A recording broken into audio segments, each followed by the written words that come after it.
Hello everyone. Welcome back to my channel, free full-length classic audiobooks. Hope you are having a good time. It's lunchtime now, and before the rest of my food comes, I would like to introduce the classic comedy, Emma by Jane Austen. Handsome, clever, and rich, so begins Jane Austen's wickedly comic masterpiece about a heroine you will love to see fail. Emma Woodhouse has never needed a job, a husband, or even good sense. She lives a cozy life in the village of Highbury, amusing herself by matchmaking for her less fortunate neighbors. After a disastrous success in pairing her former governess, Emma grows dangerously overconfident.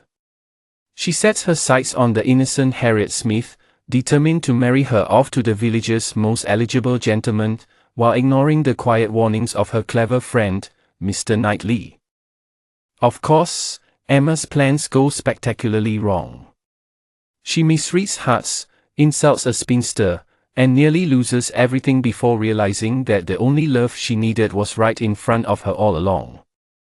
With wit, irony, and dazzling prose, Austen turns a story about a small village into a timeless lesson in humility, self-deception, and the sheer joy of watching a clever fool learn to see clearly.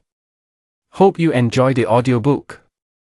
The book has been divided into 3 parts to comply with YouTube's restrictions on videos. Please refer to the details in the comments section below for the links to volumes 2 and 3. Enjoy the book as I take my lunch. Volume 1. Chapter 1. Emma Woodhouse, handsome, clever and rich, with a comfortable home and happy disposition, seemed to unite some of the best blessings of existence, and had lived nearly 21 years in the world with very little to distress or vex her. She was the youngest of the 2 daughters of a most affectionate, indulgent father, and had, in consequence of her sister's marriage, been mistress of his house from a very early period. Her mother had died too long ago for her to have more than an indistinct remembrance of her caresses, and her place had been supplied by an excellent woman as governess, who had fallen little short of a mother in affection. 16 years had Miss Taylor been in Mr. Woodhouse's family, less as a governess than a friend, very fond of both daughters, but particularly of Emma. Between them it was more the intimacy of sisters. Even before Miss Taylor had ceased to hold the nominal office of governess, the mildness of her temper had hardly allowed her to impose any restraint, and the shadow of authority being now long passed away, they had been living together as friend and friend, very mutually attached, and Emma doing just what she liked, highly esteeming Miss Taylor's judgment, but directed chiefly by her own. The real evils, indeed, of Emma's situation were the power of having rather too much her own way, and a disposition to think a little too well of herself. These were the disadvantages which threatened alloy to her many enjoyments. The danger, however, was at present so unperceived that they did not by any means rank as misfortunes with her. Sorrow came, a gentle sorrow, but not at all in the shape of any disagreeable consciousness. Miss Taylor married. It was Miss Taylor's loss which first brought grief. It was on the wedding day of this beloved friend that Emma first sat in mournful thought of any continuance. The wedding over, and the bride people gone, her father and herself were left to dine together, with no prospect of a third to cheer a long evening. Her father composed himself to sleep after dinner, as usual, and she had then only to sit and think of what she had lost. The event had every promise of happiness for her friend. Mr. Weston was a man of unexceptionable character, easy fortune, suitable age, and pleasant manners, and there was some satisfaction in considering with what self-denying, generous friendship she had always wished and promoted the match, but it was a black morning's work for her. The want of Miss Taylor would be felt every hour of every day. She recalled her past kindness, the affection of 16 years, how she had taught and how she had played with her from 5 years old, how she had devoted all her powers to attach and amuse her in health, and how nursed her through the various illnesses of childhood. A large debt of gratitude was owing here, but the intercourse of the last 7 years, the equal footing and perfect unreserve which had soon followed Isabella's marriage, on their being left to each other, was yet a dearer, tenderer recollection. She had been a friend and companion such as few possessed, intelligent, well-informed, useful, gentle, knowing all the ways of the family, interested in all its concerns, and peculiarly interested in herself, in every pleasure, every scheme of hers, one to whom she could speak every thought as it arose, and who had such an affection for her as could never find fault. How was she to bear the change? It was true that her friend was going only half a mile from them, but Emma was aware that great must be the difference between a Mrs. Weston, only half a mile from them, and a Miss Taylor in the house. And with all her advantages, natural and domestic, she was now in great danger of suffering from intellectual solitude. She dearly loved her father, but he was no companion for her. He could not meet her in conversation, rational or playful. The evil of the actual disparity in their ages, and Mr. Woodhouse had not married early, was much increased by his constitution and habits. For having been a valetudinarian all his life, without activity of mind or body, he was a much older man in ways than in years, and though everywhere beloved for the friendliness of his heart and his amiable temper, his talents could not have recommended him at any time. Her sister, though comparatively but little removed by matrimony, being settled in London, only 16 miles off, was much beyond her daily reach, and many a long October and November evening must be struggled through at Hartfield before Christmas brought the next visit from Isabella and her husband and their little children to fill the house and give her pleasant society again. Highbury, the large and populous village, almost amounting to a town to which Hartfield, in spite of its separate lawn and shrubberies and name, did really belong, afforded her no equals. The Woodhouses were first in consequence there. All looked up to them. She had many acquaintance in the place, for her father was universally civil, but not one among them who could be accepted in lieu of Miss Taylor for even half a day. It was a melancholy change, and Emma could not but sigh over it and wish for impossible things, till her father awoke and made it necessary to be cheerful. His spirits required support. He was a nervous man, easily depressed, fond of everybody that he was used to, and hating to part with them, hating change of every kind. Matrimony, as the origin of change, was always disagreeable, and he was by no means yet reconciled to his own daughter's marrying, nor could ever speak of her but with compassion, though it had been entirely a match of affection when he was now obliged to part with Miss Taylor too, and from his habits of gentle selfishness, and of being never able to suppose that other people could feel differently from himself, he was very much disposed to think Miss Taylor had done as sad a thing for herself as for them, and would have been a great deal happier if she had spent all the rest of her life at Hartfield. Emma smiled and chatted as cheerfully as she could, to keep him from such thoughts. But when tea came, it was impossible for him not to say exactly as he had said at dinner. "Poor Miss Taylor! I wish she were here again. What a pity it is that Mr. Weston ever thought of her." "I cannot agree with you, Papa. You know I cannot. Mr. Weston is such a good-humoured, pleasant, excellent man that he thoroughly deserves a good wife, and you would not have had Miss Taylor live with us for ever, and bear all my odd humours when she might have a house of her own." "A house of her own! But where is the advantage of a house of her own? This is 3 times as large, and you have never any odd humours, my dear. How often we shall be going to see them, and they coming to see us.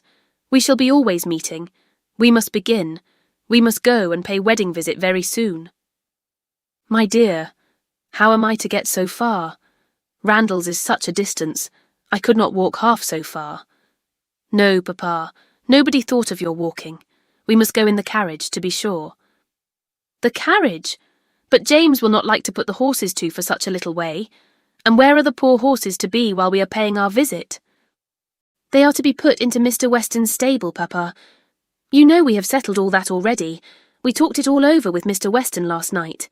And as for James, you may be very sure he will always like going to Randalls because of his daughter's being housemaid there. I only doubt whether he will ever take us anywhere else. That was your doing, Papa. You got Hannah that good place.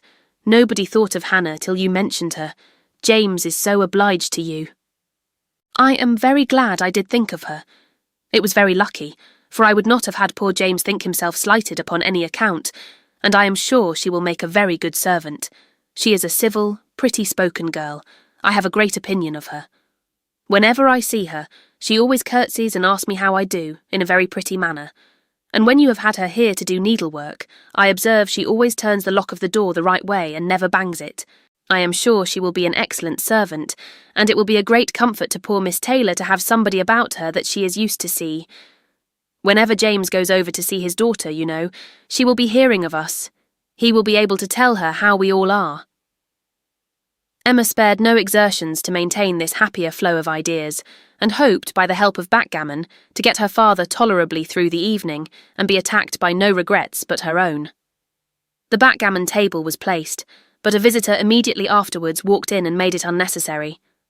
Mr. Knightley, a sensible man about 7 or 38, was not only a very old and intimate friend of the family, but particularly connected with it, as the elder brother of Isabella's husband. He lived about a mile from Highbury, was a frequent visitor, and always welcome, and at this time more welcome than usual, as coming directly from their mutual connections in London. He had returned to a late dinner after some days' absence, and now walked up to Hartfield to say that all were well in Brunswick Square. It was a happy circumstance, and animated Mr. Woodhouse for some time. Mr. Knightley had a cheerful manner, which always did him good, and his many inquiries after poor Isabella and her children were answered most satisfactorily. When this was over, Mr. Woodhouse gratefully observed, "It is very kind of you, Mr. Knightley, to come out at this late hour to call upon us. I am afraid you must have had a shocking walk." "Not at all, sir. It is a beautiful moonlight night, and so mild that I must draw back from your great fire. But you must have found it very damp and dirty. I wish you may not catch cold." "Dirty, sir. Look at my shoes, not a speck on them." "Well, that is quite surprising, for we have had a vast deal of rain here. It rained dreadfully hard for half an hour while we were at breakfast. I wanted them to put off the wedding. By the by, I have not wished you joy. Being pretty well aware of what sort of joy you must both be feeling, I've been in no hurry with my congratulations. But I hope it all went off tolerably well. How did you all behave? Who cried most?" "Ah, poor Miss Taylor. 'Tis a sad business." "Poor Mr. and Miss Woodhouse, if you please, but I cannot possibly say poor Miss Taylor. I have a great regard for you and Emma, but when it comes to the question of dependence or independence, at any rate, it must be better to have only one to please than two. Especially when one of those two is such a fanciful, troublesome creature," said Emma playfully. "That is what you have in your head, I know, and what you would certainly say if my father were not by." "I believe it is very true, my dear, indeed," said Mr. Woodhouse with a sigh. "I am afraid I am sometimes very fanciful and troublesome. My dearest papa, you do not think I could mean you, or suppose Mr. Knightley to mean you. What a horrible idea! Oh no, I meant only myself. Mr. Knightley loves to find fault with me, you know. In a joke, it is all a joke. We always say what we like to one another." Mr. Knightley, in fact, was one of the few people who could see faults in Emma Woodhouse, and the only one who ever told her of them. And though this was not particularly agreeable to Emma herself, she knew it would be so much less so to her father that she would not have him really suspect such a circumstance as her not being thought perfect by everybody. "Emma knows I never flatter her," said Mr. Knightley, "but I meant no reflection on anybody. Miss Taylor has been used to have 2 persons to please. She will now have but one. The chances are that she must be a gainer." "Well," said Emma, willing to let it pass, "you want to hear about the wedding, and I shall be happy to tell you, for we all behaved charmingly. Everybody was punctual, everybody in their best looks, not a tear, and hardly a long face to be seen. Oh no. We all felt that we were going to be only half a mile apart, and were sure of meeting every day." "Dear Emma bears everything so well," said her father. "But Mr. Knightley, she is really very sorry to lose poor Miss Taylor, and I am sure she will miss her more than she thinks for." Emma turned away her head, divided between tears and smiles. "It is impossible that Emma should not miss such a companion," said Mr. Knightley. "We should not like her so well as we do, sir, if we could suppose it, but she knows how much the marriage is to Miss Taylor's advantage. She knows how very acceptable it must be at Miss Taylor's time of life to be settled in a home of her own, and how important to her to be secure of a comfortable provision, and therefore cannot allow herself to feel so much pain as pleasure.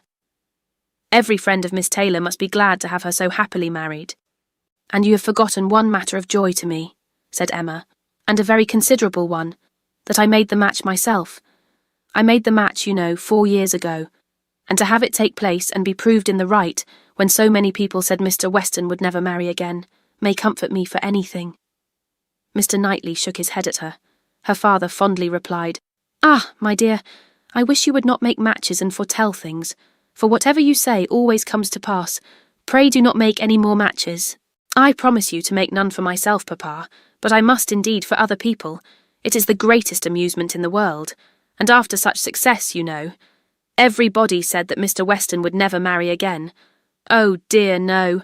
Mr. Weston, who had been a widower so long, and who seemed so perfectly comfortable without a wife, so constantly occupied either in his business in town or among his friends here, always acceptable wherever he went, always cheerful.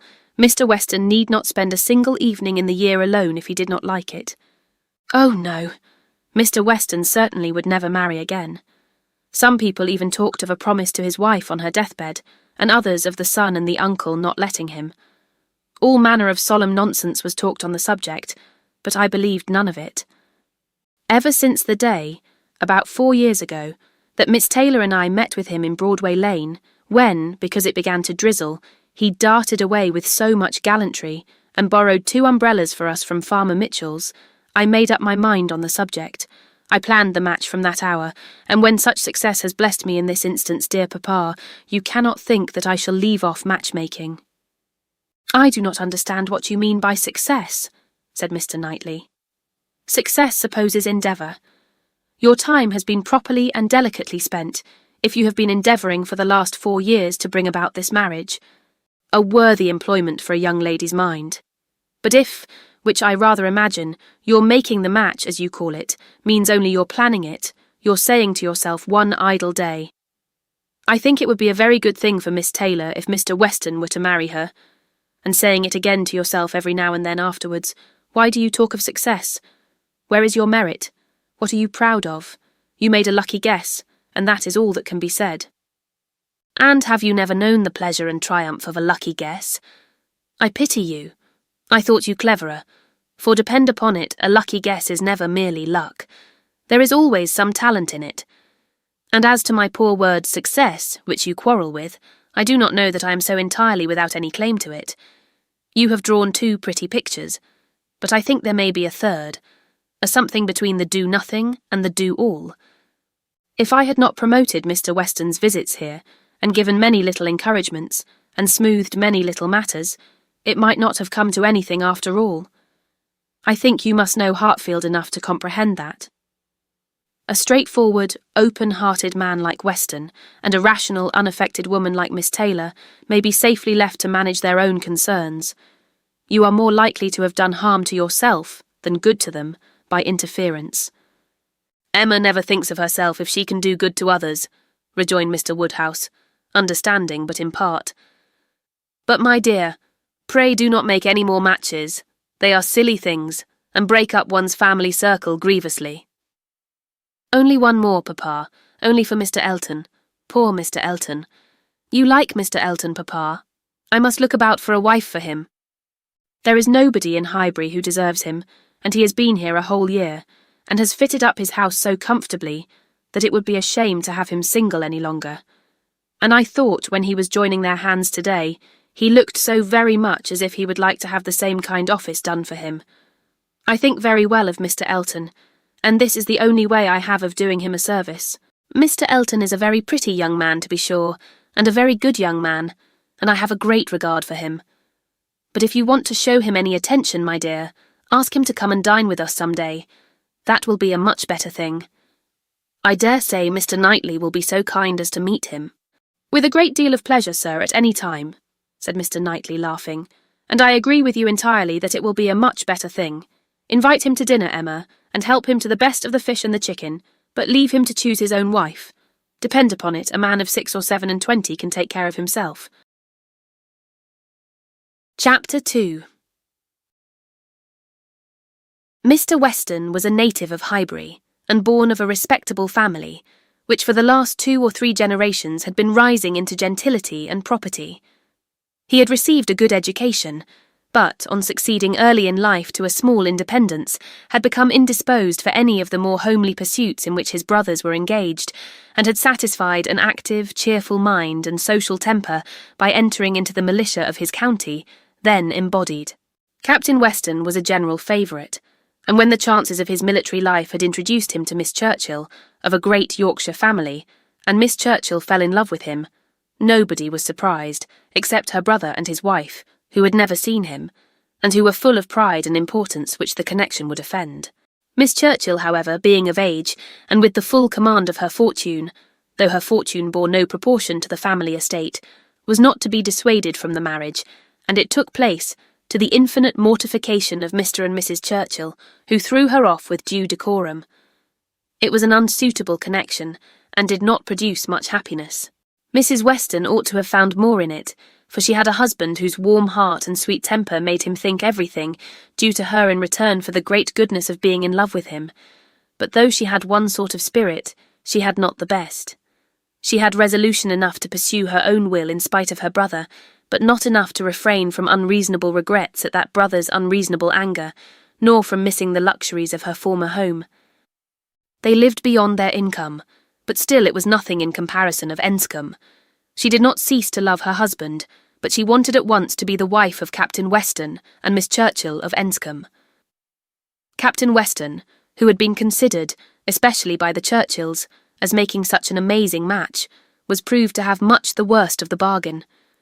For when his wife died, after a 3 years' marriage, he was rather a poorer man than at first, and with a child to maintain. From the expense of the child, however, he was soon relieved. The boy had, with the additional softening claim of a lingering illness of his mother's, been the means of a sort of reconciliation, and Mr. and Mrs. Churchill, having no children of their own, nor any other young creature of equal kindred to care for, offered to take the whole charge of the little Frank soon after her decease. Some scruples and some reluctance the widower father may be supposed to have felt, but as they were overcome by other considerations, the child was given up to the care and the wealth of the Churchills, and he had only his own comfort to seek, and his own situation to improve as he could. A complete change of life became desirable. He quitted the militia and engaged in trade, having brothers already established in a good way in London, which afforded him a favourable opening. It was a concern which brought just employment enough. He had still a small house in Highbury, where most of his leisure days were spent, and between useful occupation and the pleasures of society, the next 18 or 20 years of his life passed cheerfully away. He had, by that time, realised an easy competence, enough to secure the purchase of a little estate adjoining Highbury, which he had always longed for, enough to marry a woman as portionless even as Miss Taylor, and to live according to the wishes of his own friendly and social disposition.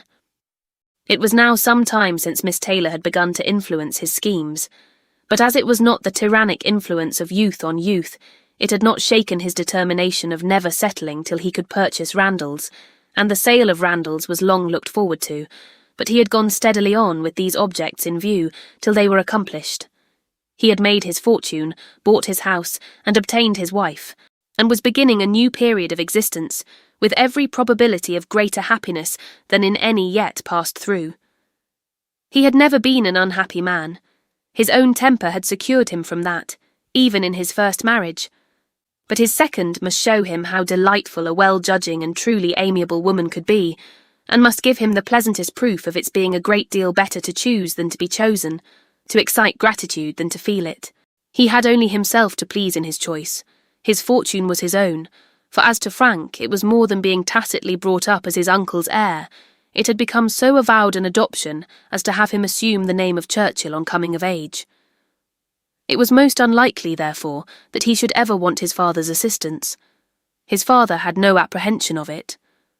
The aunt was a capricious woman, and governed her husband entirely, but it was not in Mr. Weston's nature to imagine that any caprice could be strong enough to affect one so dear, and as he believed, so deservedly dear.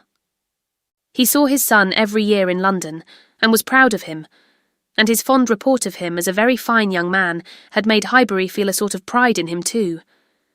He was looked on as sufficiently belonging to the place to make his merits and prospects a kind of common concern. Mr. Frank Churchill was one of the boasts of Highbury, and a lively curiosity to see him prevailed, though the compliment was so little returned that he had never been there in his life. His coming to visit his father had been often talked of but never achieved. Now, upon his father's marriage, it was very generally proposed as a most proper attention that the visit should take place. There was not a dissentient voice on the subject, either when Mrs. Perry drank tea with Mrs. and Miss Bates, or when Mrs. and Miss Bates returned the visit. Now was the time for Mr. Frank Churchill to come among them, and the hope strengthened when it was understood that he had written to his new mother on the occasion. For a few days, every morning visit in Highbury included some mention of the handsome letter Mrs. Weston had received. I suppose you have heard of the handsome letter Mr. Frank Churchill has written to Mrs. Weston. I understand it was a very handsome letter indeed. Mr. Woodhouse told me of it. Mr. Woodhouse saw the letter, and he says he never saw such a handsome letter in his life. It was, indeed, a highly prized letter. Mrs. Weston had, of course, formed a very favourable idea of the young man, and such a pleasing attention was an irresistible proof of his great good sense, and a most welcome addition to every source and every expression of congratulation which her marriage had already secured. She felt herself a most fortunate woman, and she had lived long enough to know how fortunate she might well be thought, where the only regret was for a partial separation from friends whose friendship for her had never cooled, and who could ill bear to part with her. She knew that at times she must be missed, and could not think without pain of Emma's losing a single pleasure, or suffering an hour's ennui from the want of her companionableness. But dear Emma was of no feeble character. She was more equal to her situation than most girls would have been, and had sense and energy, and spirits that might be hoped would bear her well and happily through its little difficulties and privations. And then there was such comfort in the very easy distance of Randalls from Hartfield, so convenient for even solitary female walking, and in Mr. Weston's disposition and circumstances, which would make the approaching season no hindrance to their spending half the evenings in the week together. Her situation was altogether the subject of hours of gratitude to Mrs. Weston, and of moments only of regret. And her satisfaction, her more than satisfaction, her cheerful enjoyment, was so just and so apparent, that Emma, well as she knew her father, was sometimes taken by surprise at his being still able to pity poor Miss Taylor, when they left her at Randalls in the centre of every domestic comfort, or saw her go away in the evening attended by her pleasant husband to a carriage of her own. But never did she go without Mr. Woodhouse's giving a gentle sigh, and saying, "Ah, poor Miss Taylor, she would be very glad to stay." There was no recovering Miss Taylor, nor much likelihood of ceasing to pity her, but a few weeks brought some alleviation to Mr. Woodhouse. The compliments of his neighbours were over, he was no longer teased by being wished joy of so sorrowful an event, and the wedding cake, which had been a great distress to him, was all eat up. His own stomach could bear nothing rich, and he could never believe other people to be different from himself. What was unwholesome to him he regarded as unfit for anybody, and he had therefore earnestly tried to dissuade them from having any wedding cake at all, and when that proved vain, as earnestly tried to prevent anybody's eating it. He had been at the pains of consulting Mr. Perry, the apothecary, on the subject. Mr. Perry was an intelligent, gentlemanlike man, whose frequent visits were one of the comforts of Mr. Woodhouse's life, and upon being applied to, he could not but acknowledge, though it seemed rather against the bias of inclination, that wedding cake might certainly disagree with many, perhaps with most people, unless taken moderately. With such an opinion, in confirmation of his own, Mr. Woodhouse hoped to influence every visitor of the newly married pair, but still the cake was eaten, and there was no rest for his benevolent nerves till it was all gone. There was a strange rumour in Highbury of all the little Perrys being seen with a slice of Mrs. Weston's wedding cake in their hands, but Mr. Woodhouse would never believe it. Chapter 3. Mr. Woodhouse was fond of society in his own way. He liked very much to have his friends come and see him, and from various united causes, from his long residence at Hartfield, and his good nature, from his fortune, his house, and his daughter, he could command the visits of his own little circle in a great measure as he liked. He had not much intercourse with any families beyond that circle. His horror of late hours and large dinner parties made him unfit for any acquaintance but such as would visit him on his own terms. Fortunately for him, Highbury, including Randalls in the same parish, and Donwell Abbey in the parish adjoining, the seat of Mr. Knightley, comprehended many such. Not unfrequently, through Emma's persuasion, he had some of the chosen and the best to dine with him. But evening parties were what he preferred, and unless he fancied himself at any time unequal to company, there was scarcely an evening in the week in which Emma could not make up a card table for him. Real, long-standing regard brought the Westons and Mr. Knightley, and by Mr. Elton, a young man living alone without liking it, the privilege of exchanging any vacant evening of his own blank solitude for the elegancies and society of Mr. Woodhouse's drawing-room and the smiles of his lovely daughter was in no danger of being thrown away. After these came a second set, among the most come-at-able of whom were Mrs. and Miss Bates and Mrs. Goddard, 3 ladies almost always at the service of an invitation from Hartfield, and who were fetched and carried home so often that Mr. Woodhouse thought it no hardship for either James or the horses. Had it taken place only once a year, it would have been a grievance. Mrs. Bates, the widow of a former vicar of Highbury, was a very old lady, almost past everything but tea and quadrille. She lived with her single daughter in a very small way, and was considered with all the regard and respect which a harmless old lady, under such untoward circumstances, can excite. Her daughter enjoyed a most uncommon degree of popularity, for a woman neither young, handsome, rich, nor married. Miss Bates stood in the very worst predicament in the world for having much of the public favour, and she had no intellectual superiority to make atonement to herself, or frighten those who might hate her into outward respect. She had never boasted either beauty or cleverness. Mrs. Goddard was the mistress of a school, not of a seminary or an establishment, or anything which professed, in long sentences of refined nonsense, to combine liberal acquirements with elegant morality, upon new principles and new systems, and where young ladies for enormous pay might be screwed out of health and into vanity. But a real, honest, old-fashioned boarding school, where a reasonable quantity of accomplishments was sold at a reasonable price, and where girls might be sent to be out of the way and scramble themselves into a little education, without any danger of coming back prodigies. Mrs. Goddard's school was in high repute, and very deservedly, for Highbury was reckoned a particularly healthy spot. She had an ample house and garden, gave the children plenty of wholesome food, let them run about a great deal in the summer, and in winter dressed their chilblains with her own hands. It was no wonder that a train of 20 young couple now walked after her to church. She was a plain, motherly kind of woman, who had worked hard in her youth, and now thought herself entitled to the occasional holiday of a tea visit, and having formerly owed much to Mr. Woodhouse's kindness, felt his particular claim on her to leave her neat parlour, hung round with fancy work whenever she could, and win or lose a few sixpences by his fireside. As she sat one morning, looking forward to exactly such a close of the present day, a note was brought from Mrs. Goddard, requesting, in most respectful terms, to be allowed to bring Miss Smith with her. A most welcome request. For Miss Smith was a girl of 17, whom Emma knew very well by sight, and had long felt an interest in, on account of her beauty. A very gracious invitation was returned, and the evening no longer dreaded by the fair mistress of the mansion. Harriet Smith was the natural daughter of somebody. Somebody had placed her several years back at Mrs. Goddard's school, and somebody had lately raised her from the condition of scholar to that of parlour boarder. This was all that was generally known of her history. She had no visible friends but what had been acquired at Highbury, and was now just returned from a long visit in the country to some young ladies who had been at school there with her. She was a very pretty girl, and her beauty happened to be of a sort which Emma particularly admired. Those soft blue eyes, and all those natural graces, should not be wasted on the inferior society of Highbury and its connections. The acquaintance she had already formed were unworthy of her. The friends from whom she had just parted, though very good sort of people, must be doing her harm. It would be an interesting, and certainly a very kind undertaking, highly becoming her own situation in life, her leisure and powers.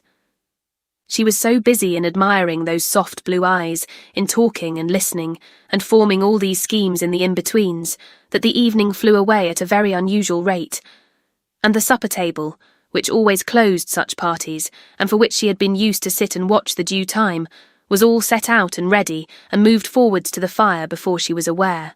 With an alacrity beyond the common impulse of a spirit, which yet was never indifferent to the credit of doing everything well and attentively, with the real goodwill of a mind delighted with its own ideas, did she then do all the honours of the meal and help and recommend the minced chicken and scalloped oysters, with an urgency which she knew would be acceptable to the early hours and civil scruples of their guests. Upon such occasions, poor Mr. Woodhouse's feelings were in sad warfare. Chapter 4. Harriet Smith's intimacy at Hartfield was soon a settled thing. Quick and decided in her ways, Emma lost no time in inviting, encouraging, and telling her to come very often, and as their acquaintance increased, so did their satisfaction in each other. As a walking companion, Emma had very early foreseen how useful she might find her. In that respect, Mrs. Weston's loss had been important. Her father never went beyond the shrubbery, where 2 divisions of the ground sufficed him for his long walk, or his short, as the year varied, and since Mrs. Weston's marriage, her exercise had been too much confined. She had ventured once alone to Randalls, but it was not pleasant, and a Harriet Smith, therefore, one whom she could summon at any time to a walk, would be a valuable addition to her privileges. But in every respect, as she saw more of her, she approved her, and was confirmed in all her kind designs. Harriet certainly was not clever, but she had a sweet, docile, grateful disposition, was totally free from conceit, and only desiring to be guided by anyone she looked up to. Her early attachment to herself was very amiable, and her inclination for good company, and power of appreciating what was elegant and clever, showed that there was no want of taste, though strength of understanding must not be expected. Altogether, she was quite convinced of Harriet Smith's being exactly the young friend she wanted, exactly the something which her home required. Such a friend as Mrs. Weston was out of the question. 2 such could never be granted. 2 such she did not want. It was quite a different sort of thing, a sentiment distinct and independent. Mrs. Weston was the object of a regard which had its basis in gratitude and esteem. Harriet would be loved as one to whom she could be useful. For Mrs. Weston there was nothing to be done, for Harriet everything. Her first attempts at usefulness were in an endeavour to find out who were the parents, but Harriet could not tell. She was ready to tell everything in her power, but on this subject questions were vain. Emma was obliged to fancy what she liked, but she could never believe that in the same situation she should not have discovered the truth. Harriet had no penetration. She had been satisfied to hear and believe just what Mrs. Goddard chose to tell her, and looked no farther. Mrs. Goddard and the teachers and the girls and the affairs of the school in general formed naturally a great part of the conversation, and but for her acquaintance with the Martins of Abbey Mill Farm, it must have been the whole. But the Martins occupied her thoughts a good deal. She had spent 2 very happy months with them, and now loved to talk of the pleasures of her visit, and describe the many comforts and wonders of the place. Emma encouraged her talkativeness, amused by such a picture of another set of beings, and enjoying the youthful simplicity which could speak with so much exultation of Mrs. Martin's having 2 parlours, 2 very good parlours indeed, one of them quite as large as Mrs. Goddard's drawing-room, and of her having an upper maid who had lived 25 years with her, and of their having 8 cows, 2 of them Alderneys, and one a little Welch cow, a very pretty little Welch cow indeed, and of Mrs. Martin saying as she was so fond of it, it should be called her cow, and of their having a very handsome summer-house in their garden, where some day next year they were all to drink tea. A very handsome summer-house large enough to hold 12 people. For some time she was amused, without thinking beyond the immediate cause. But as she came to understand the family better, other feelings arose. She had taken up a wrong idea, fancying it was a mother and daughter, a son and son's wife, who all lived together. But when it appeared that the Mr. Martin, who bore a part in the narrative, and was always mentioned with approbation for his great good nature in doing something or other, was a single man, that there was no young Mrs. Martin, no wife in the case, she did suspect danger to her poor little friend from all this hospitality and kindness, and that, if she were not taken care of, she might be required to sink herself forever. With this inspiriting notion, her questions increased in number and meaning, and she particularly led Harriet to talk more of Mr. Martin, and there was evidently no dislike to it. Harriet was very ready to speak of the share he had had in their moonlight walks and merry evening games, and dwelt a good deal upon his being so very good-humoured and obliging. He had gone 3 miles round one day in order to bring her some walnuts, because she had said how fond she was of them, and in everything else he was so very obliging. He had his shepherd's son into the parlour one night on purpose to sing to her. She was very fond of singing. He could sing a little himself. She believed he was very clever and understood everything. He had a very fine flock, and while she was with them, he had been bid more for his wool than anybody in the country.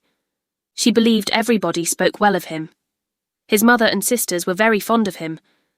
Mrs. Martin had told her one day, and there was a blush as she said it, that it was impossible for anybody to be a better son, and therefore she was sure, whenever he married, he would make a good husband.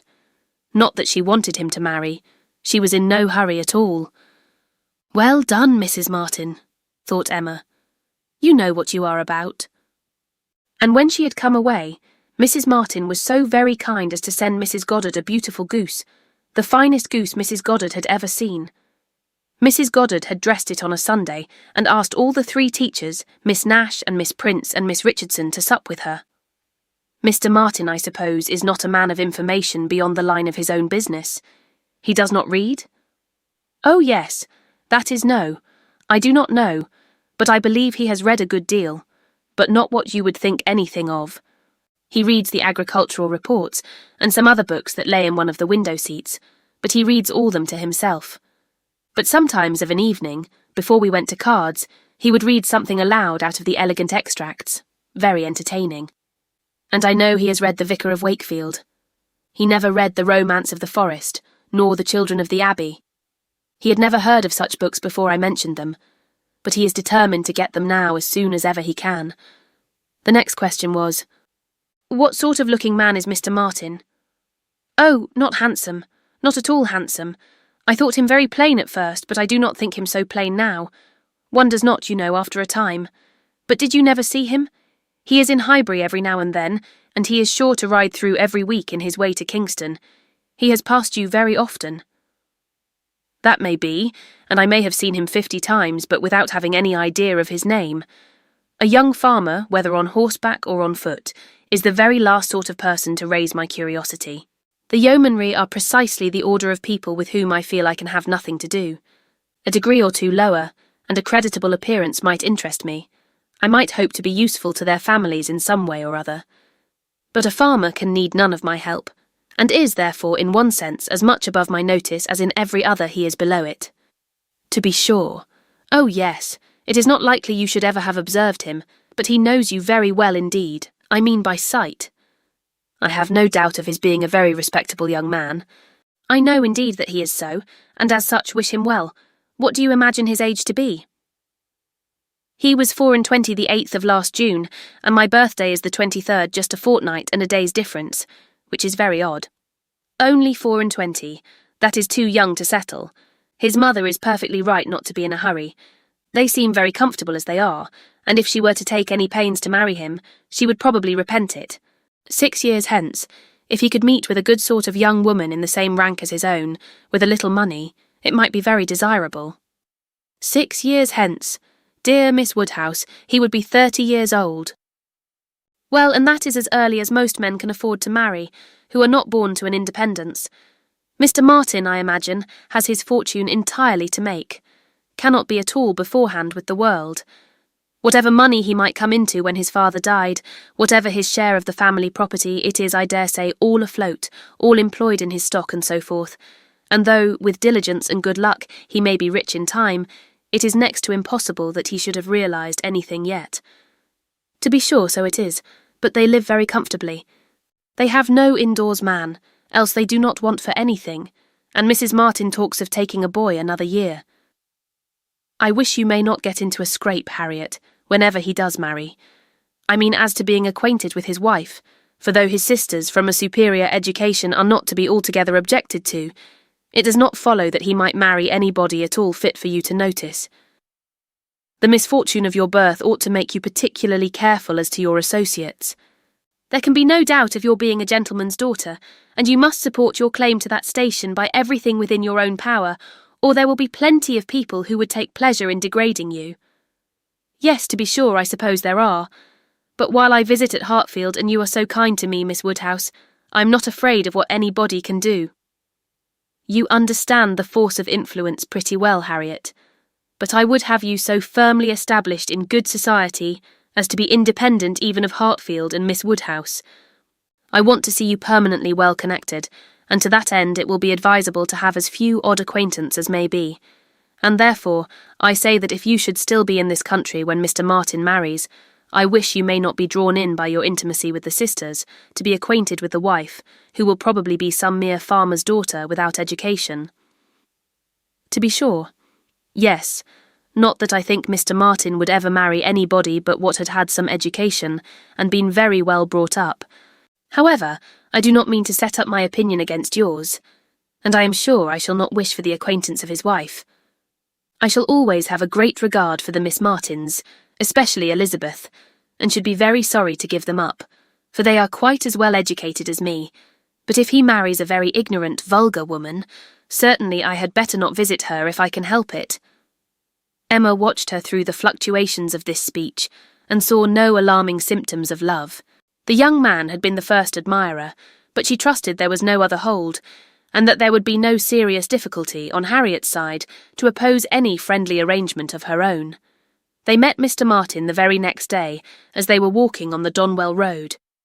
He was on foot, and after looking very respectfully at her, looked with most unfeigned satisfaction at her companion.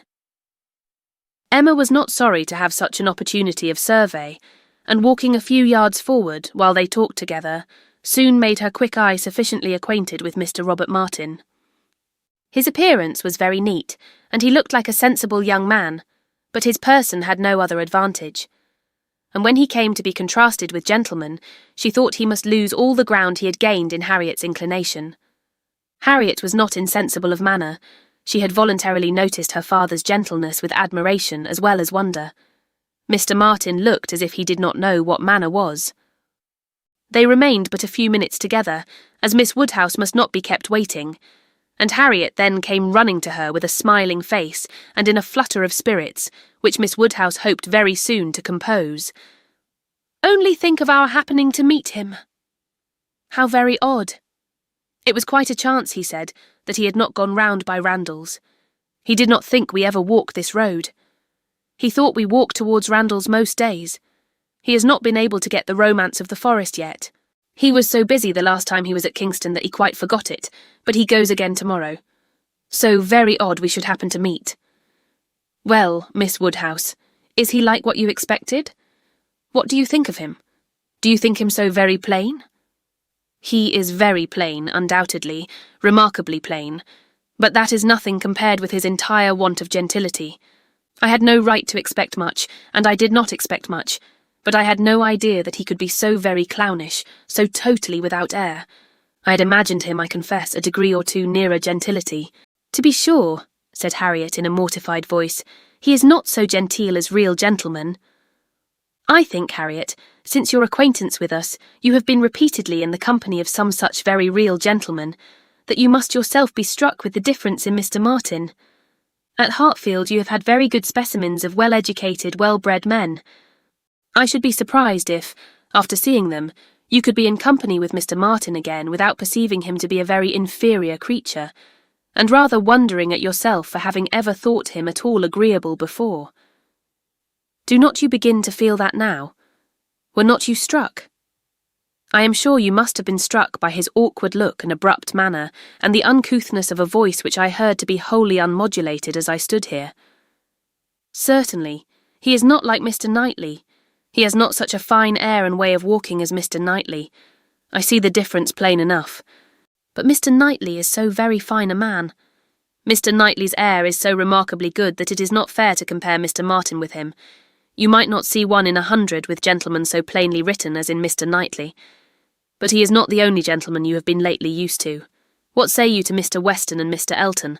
Compare Mr. Martin with either of them. Compare their manner of carrying themselves, of walking, of speaking, of being silent. You must see the difference. Oh yes, there is a great difference. But Mr. Weston is almost an old man. Mr. Weston must be between 40 and 50. Which makes his good manners the more valuable. The older a person grows, Harriet, the more important it is that their manners should not be bad, the more glaring and disgusting any loudness or coarseness or awkwardness becomes. What is passable in youth is detestable in later age. Mr. Martin is now awkward and abrupt. What will he be at Mr. Weston's time of life?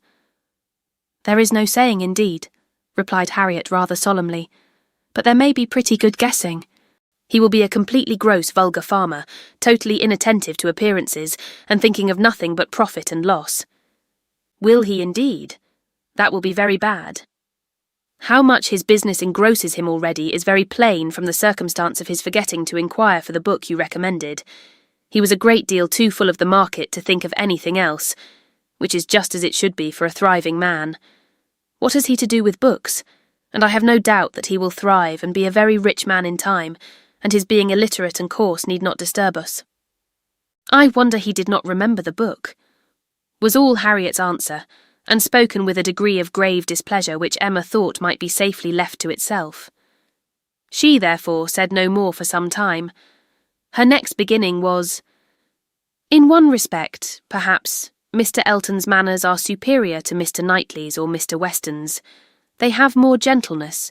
They might be more safely held up as a pattern. There is an openness, a quickness, almost a bluntness in Mr. Weston, which everybody likes in him, because there is so much good humour with it, but that would not do to be copied. Neither would Mr. Knightley's downright, decided, commanding sort of manner, though it suits him very well. His figure and look and situation in life seem to allow it, but if any young man were to set about copying him, he would not be sufferable. On the contrary, I think a young man might be very safely recommended to take Mr. Elton as a model. Mr. Elton is good-humoured, cheerful, obliging, and gentle. He seems to me to be grown particularly gentle of late. I do not know whether he has any design of ingratiating himself with either of us, Harriet, by additional softness, but it strikes me that his manners are softer than they used to be. If he means anything, it must be to please you. Did not I tell you what he said of you the other day?" She then repeated some warm personal praise which she had drawn from Mr. Elton, and now did full justice to, and Harriet blushed and smiled, and said she had always thought Mr. Elton very agreeable. Mr. Elton was the very person fixed on by Emma for driving the young farmer out of Harriet's head.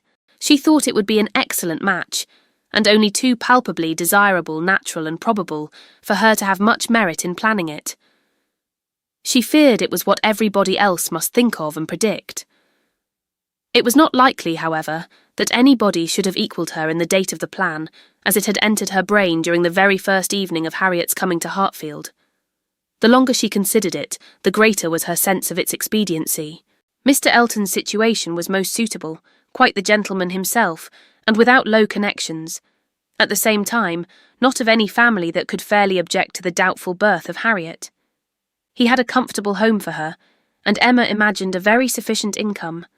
For though the vicarage of Highbury was not large, he was known to have some independent property, and she thought very highly of him as a good-humoured, well-meaning, respectable young man, without any deficiency of useful understanding or knowledge of the world.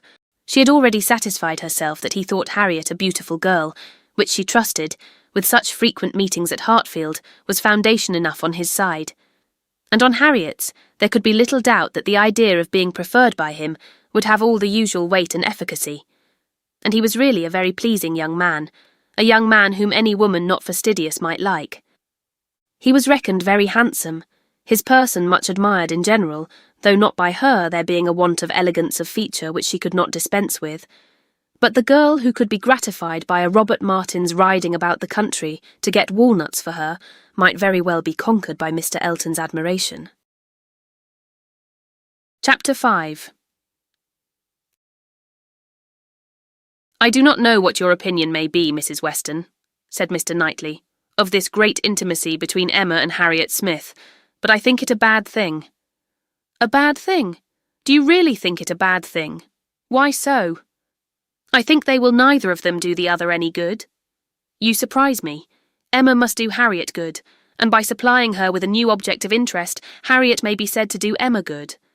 I have been seeing their intimacy with the greatest pleasure. How very differently we feel. Not think they will do each other any good. This will certainly be the beginning of one of our quarrels about Emma, Mr. Knightley." "Perhaps you think I am come on purpose to quarrel with you, knowing Weston to be out, and that you must still fight your own battle." Mr. Weston would undoubtedly support me, if he were here, for he thinks exactly as I do on the subject. We were speaking of it only yesterday, and agreeing how fortunate it was for Emma that there should be such a girl in Highbury for her to associate with. Mr. Knightley, I shall not allow you to be a fair judge in this case. You are so much used to live alone that you do not know the value of a companion, and perhaps no man can be a good judge of the comfort a woman feels in the society of one of her own sex after being used to it all her life. I can imagine your objection to Harriet Smith. She is not the superior young woman which Emma's friend ought to be. But on the other hand, as Emma wants to see her better informed, it will be an inducement to her to read more herself. They will read together. She means it, I know. Emma has been meaning to read more ever since she was 12 years old. I have seen a great many lists of her drawing up at various times of books that she meant to read regularly through, and very good lists they were, very well chosen and very neatly arranged, sometimes alphabetically, and sometimes by some other rule. The list she drew up when only 14, I remember thinking it did her judgment so much credit that I preserved it some time, and I dare say she may have made out a very good list now. But I have done with expecting any course of steady reading from Emma. She will never submit to anything requiring industry and patience, and a subjection of the fancy to the understanding. Where Miss Taylor failed to stimulate, I may safely affirm that Harriet Smith will do nothing. You never could persuade her to read half so much as you wished. You know you could not. I dare say, replied Mrs. Weston, smiling, that I thought so then. But since we have parted, I can never remember Emma's omitting to do anything I wished. There is hardly any desiring to refresh such a memory as that, said Mr. Knightley feelingly, and for a moment or two he had done. But I, he soon added, who have had no such charm thrown over my senses, must still see, hear, and remember. Emma is spoiled by being the cleverest of her family. At 10 years old, she had the misfortune of being able to answer questions which puzzled her sister at 17. She was always quick and assured, Isabella slow and diffident. And ever since she was 12, Emma has been mistress of the house and of you all. In her mother, she lost the only person able to cope with her. She inherits her mother's talents, and must have been under subjection to her. I should have been sorry, Mr. Knightley, to be dependent on your recommendation, had I quitted Mr. Woodhouse's family, and wanted another situation. I do not think you would have spoken a good word for me to anybody. I am sure you always thought me unfit for the office I held. Yes, said he, smiling. You are better placed here. Very fit for a wife, but not at all for a governess. But you were preparing yourself to be an excellent wife all the time you were at Hartfield. You might not give Emma such a complete education as your powers would seem to promise, but you were receiving a very good education from her, on the very material matrimonial point of submitting your own will, and doing as you were bid. And if Weston had asked me to recommend him a wife, I should certainly have named Miss Taylor. Thank you. There will be very little merit in making a good wife to such a man as Mr. Weston. Why, to own the truth, I am afraid you are rather thrown away, and that with every disposition to bear there will be nothing to be borne. We will not despair, however. Weston may grow cross from the wantonness of comfort, or his son may plague him. I hope not that. It is not likely. No, Mr. Knightley, do not foretell vexation from that quarter. Not I, indeed. I only name possibilities. I do not pretend to Emma's genius for foretelling and guessing. I hope with all my heart the young man may be a Weston in merit, and a Churchill in fortune. But Harriet Smith, I have not half done about Harriet Smith. I think her the very worst sort of companion that Emma could possibly have. She knows nothing herself, and looks upon Emma as knowing everything. She is a flatterer in all her ways, and so much the worse because undesigned. Her ignorance is hourly flattery. How can Emma imagine she has anything to learn herself, while Harriet is presenting such a delightful inferiority? And as for Harriet, I will venture to say that she cannot gain by the acquaintance. Hartfield will only put her out of conceit with all the other places she belongs to. She will grow just refined enough to be uncomfortable with those among whom birth and circumstances have placed her home. I am much mistaken if Emma's doctrines give any strength of mind, or tend at all to make a girl adapt herself rationally to the varieties of her situation in life. They only give a little polish.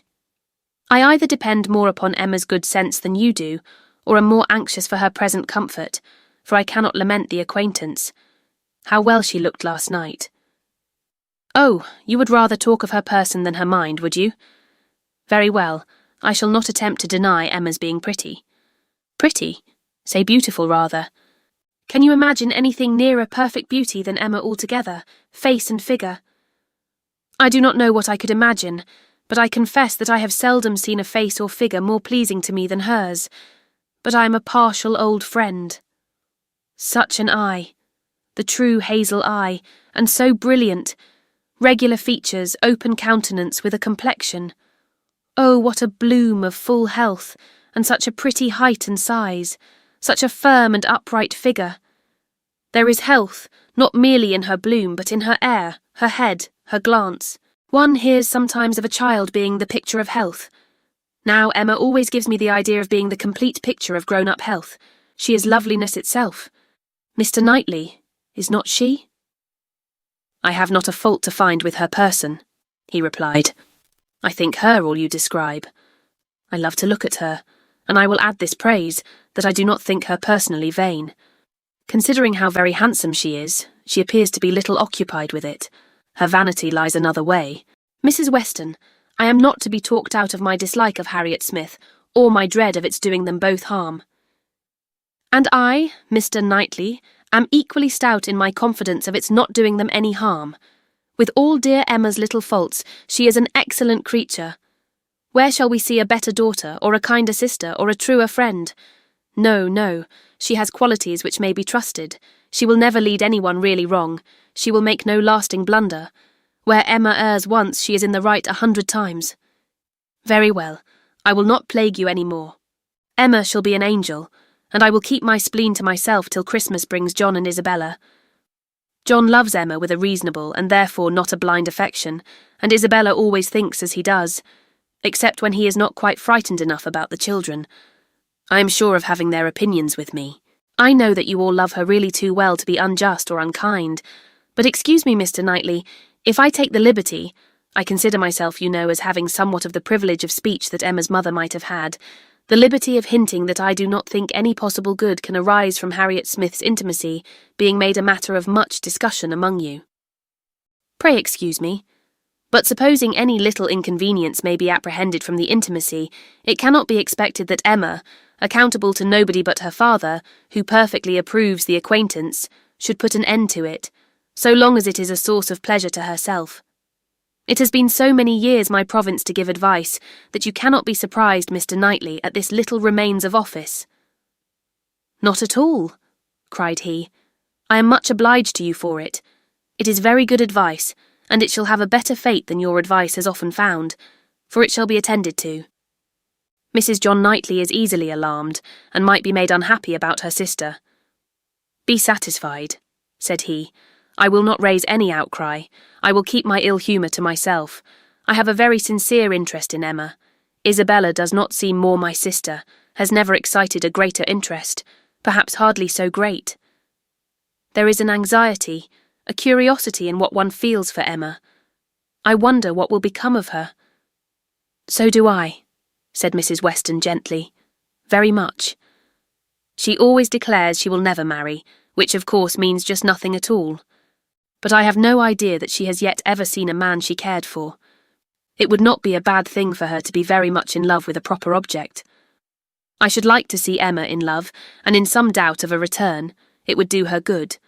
But there is nobody hereabouts to attach her, and she goes so seldom from home.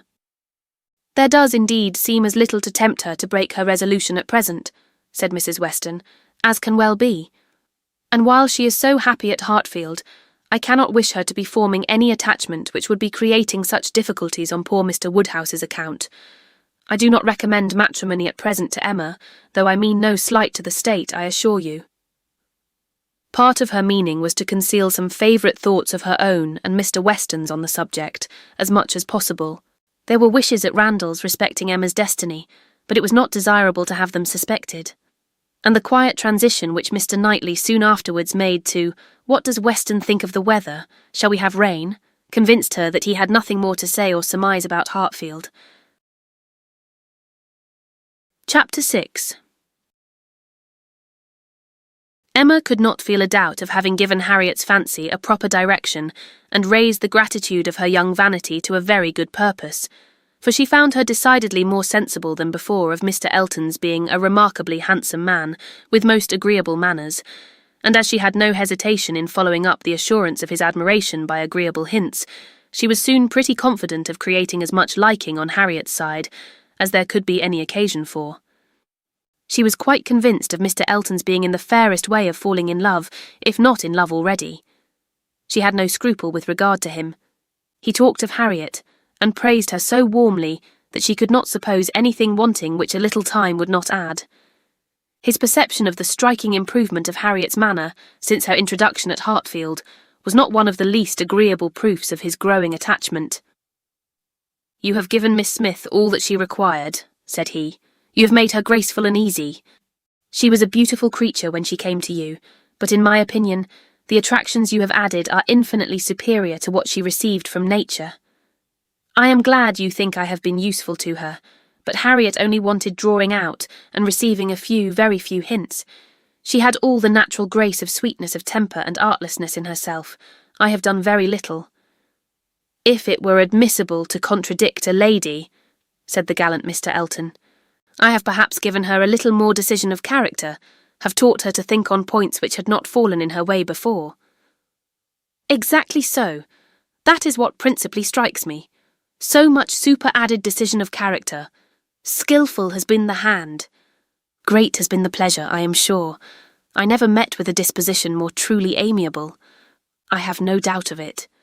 And it was spoken with a sort of sighing animation, which had a vast deal of the lover. She was not less pleased another day with the manner in which he seconded a sudden wish of hers to have Harriet's picture. "Did you ever have your likeness taken, Harriet?" said she. "Did you ever sit for your picture?" Harriet was on the point of leaving the room, and only stopped to say with a very interesting naivete, "Oh dear, no, never." No sooner was she out of sight than Emma exclaimed, "What an exquisite possession a good picture of her would be! I would give any money for it. I almost long to attempt her likeness myself. You do not know it, I dare say, but 2 or 3 years ago I had a great passion for taking likenesses, and attempted several of my friends, and was thought to have a tolerable eye in general. But from one cause or another, I gave it up in disgust. But really I could almost venture, if Harriet would sit to me. It would be such a delight to have her picture." "Let me entreat you," cried Mr. Elton. "It would indeed be a delight. Let me entreat you, Miss Woodhouse, to exercise so charming a talent in favour of your friend. I know what your drawings are. How could you suppose me ignorant? Is not this room rich in specimens of your landscapes and flowers, and has not Mrs. Weston some inimitable figure-pieces in her drawing-room at Randall's?" "Yes, good man," thought Emma, "but what has all that to do with taking likenesses? You know nothing of drawing. Don't pretend to be in raptures about mine. Keep your raptures for Harriet's face." "Well, if you give me such kind encouragement, Mr. Elton, I believe I shall try what I can do. Harriet's features are very delicate, which makes a likeness difficult. And yet there is a peculiarity in the shape of the eye and the lines about the mouth which one ought to catch." "Exactly so. The shape of the eye and the lines about the mouth. I have not a doubt of your success. Pray, pray attempt it. As you will do it, it will indeed, to use your own words, be an exquisite possession. But I am afraid, Mr. Elton, Harriet will not like to sit. She thinks so little of her own beauty. Did not you observe her manner of answering me? How completely it meant, 'Why should my picture be drawn?' Oh yes, I observed it, I assure you. It was not lost on me, but still I cannot imagine she would not be persuaded." Harriet was soon back again, and the proposal almost immediately made, and she had no scruples which could stand many minutes against the earnest pressing of both the others. Emma wished to go to work directly, and therefore produced the portfolio containing her various attempts at portraits, for not one of them had ever been finished, that they might decide together on the best size for Harriet. Her many beginnings were displayed. Miniatures, half-lengths, whole-lengths, pencil, crayon and watercolours had been all tried in turn. She had always wanted to do everything, and had made more progress both in drawing and music than many might have done with so little labour as she would ever submit to. She played and sang, and drew in almost every style, but steadiness had always been wanting, and in nothing had she approached the degree of excellence which she would have been glad to command, and ought not to have failed of. She was not much deceived as to her own skill either as an artist or a musician, but she was not unwilling to have others deceived, or sorry to know her reputation for accomplishment often higher than it deserved. There was merit in every drawing.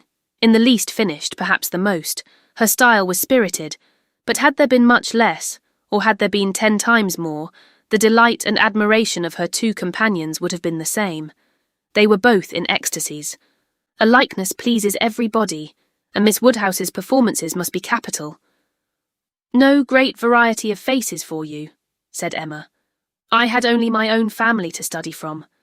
There is my father, another of my father, but the idea of sitting for his picture made him so nervous that I could only take him by stealth, neither of them very like, therefore. Mrs. Weston again, and again, and again, you see. Dear Mrs. Weston, always my kindest friend on every occasion. She would sit whenever I asked her. There is my sister, and really quite her own little elegant figure, and the face not unlike.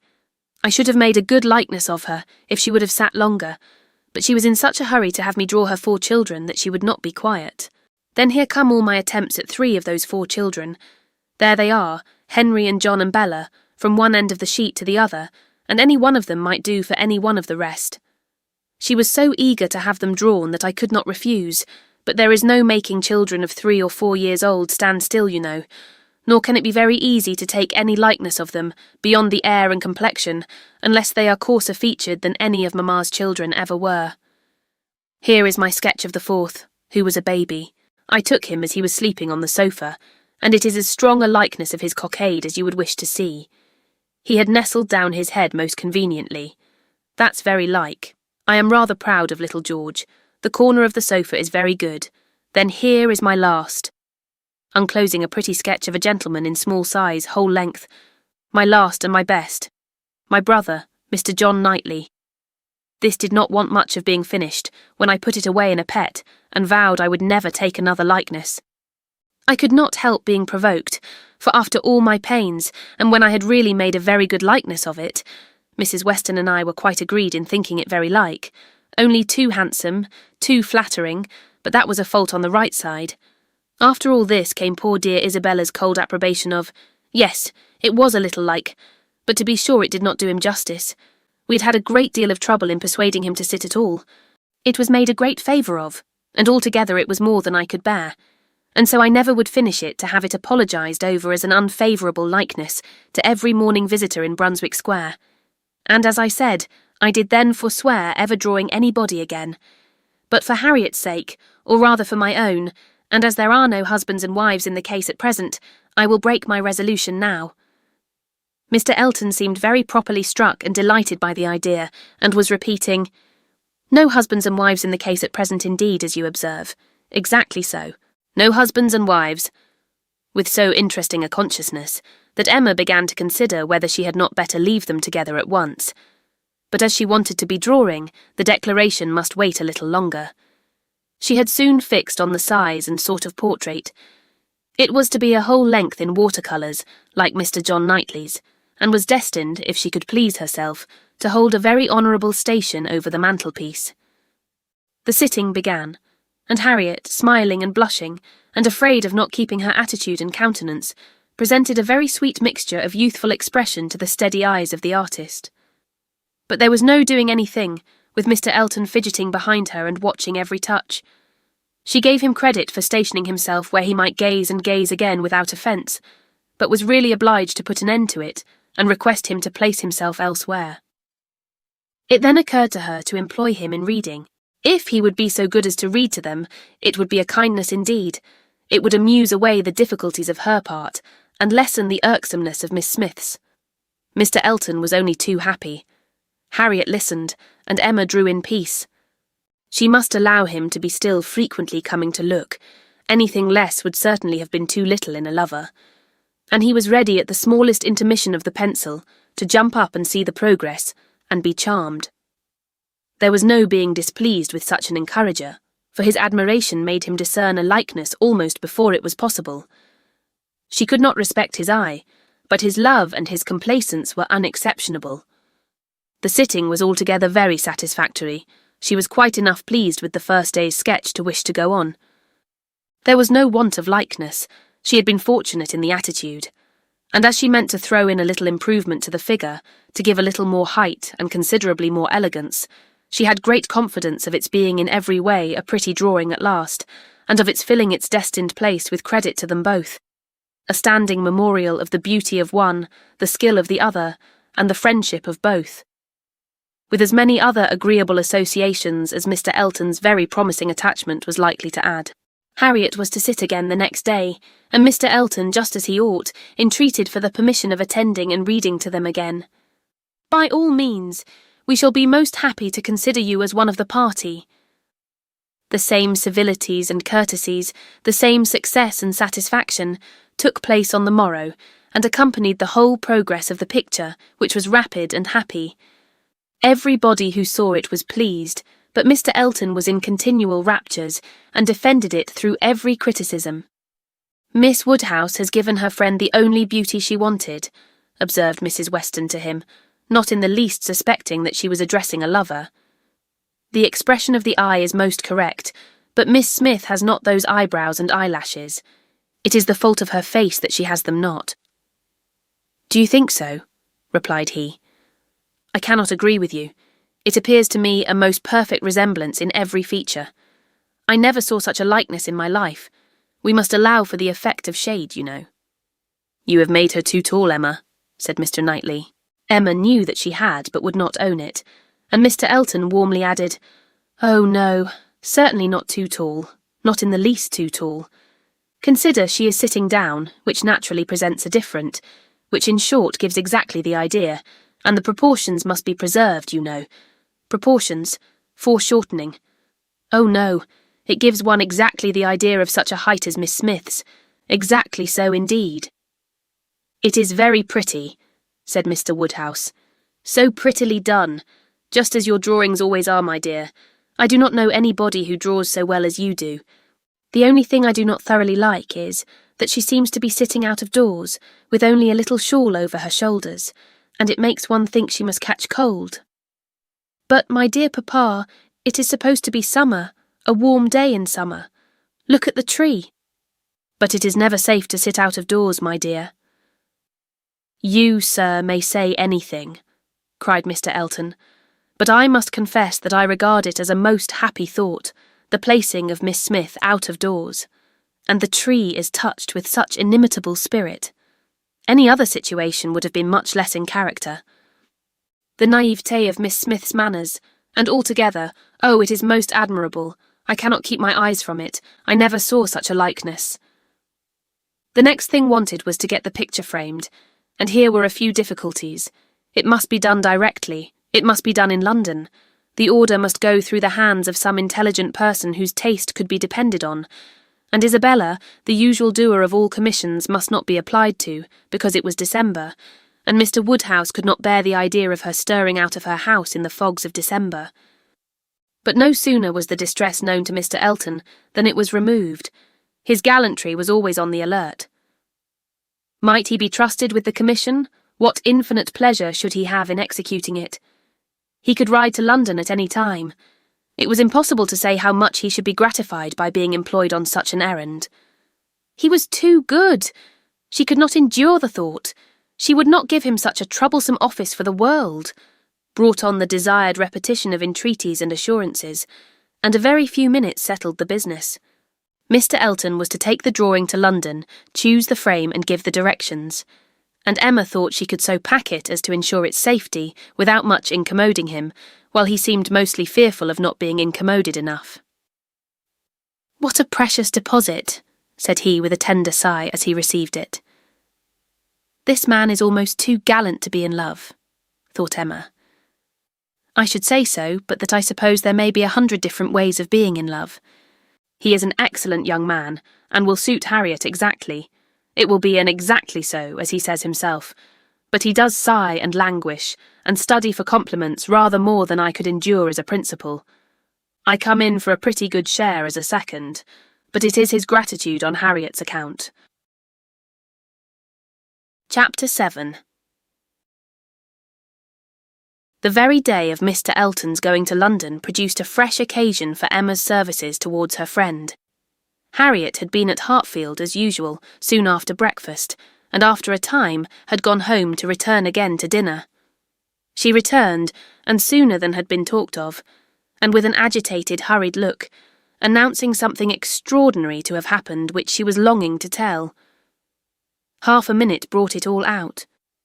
She had heard, as soon as she got back to Mrs. Goddard's, that Mr. Martin had been there an hour before, and finding she was not at home, nor particularly expected, had left a little parcel for her from one of his sisters, and gone away. And on opening this parcel, she had actually found, besides the 2 songs which she had lent Elizabeth to copy, a letter to herself, and this letter was from him, from Mr. Martin, and contained a direct proposal of marriage. Who could have thought it? She was so surprised she did not know what to do. Yes, quite a proposal of marriage, and a very good letter, at least she thought so. And he wrote as if he really loved her very much, but she did not know, and so she was come as fast as she could to ask Miss Woodhouse what she should do. Emma was half ashamed of her friend for seeming so pleased and so doubtful. "Upon my word," she cried, "the young man is determined not to lose anything for want of asking. He will connect himself well if he can." "Will you read the letter?" cried Harriet. "Pray do. I'd rather you would." Emma was not sorry to be pressed. She read, and was surprised. The style of the letter was much above her expectation. There were not merely no grammatical errors, but as a composition it would not have disgraced a gentleman. The language, though plain, was strong and unaffected, and the sentiments it conveyed very much to the credit of the writer. It was short, but expressed good sense, warm attachment, liberality, propriety, even delicacy of feeling. She paused over it, while Harriet stood anxiously watching for her opinion, with a well, and was at last forced to add, "Is it a good letter, or is it too short?" "Yes, indeed, a very good letter," replied Emma rather slowly. "So good a letter, Harriet, that everything considered, I think one of his sisters must have helped him.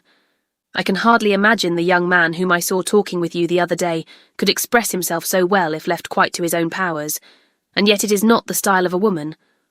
No, certainly, it is too strong and concise, not diffuse enough for a woman. No doubt he is a sensible man, and I suppose may have a natural talent for, think strongly and clearly, and when he takes a pen in hand, his thoughts naturally find proper words.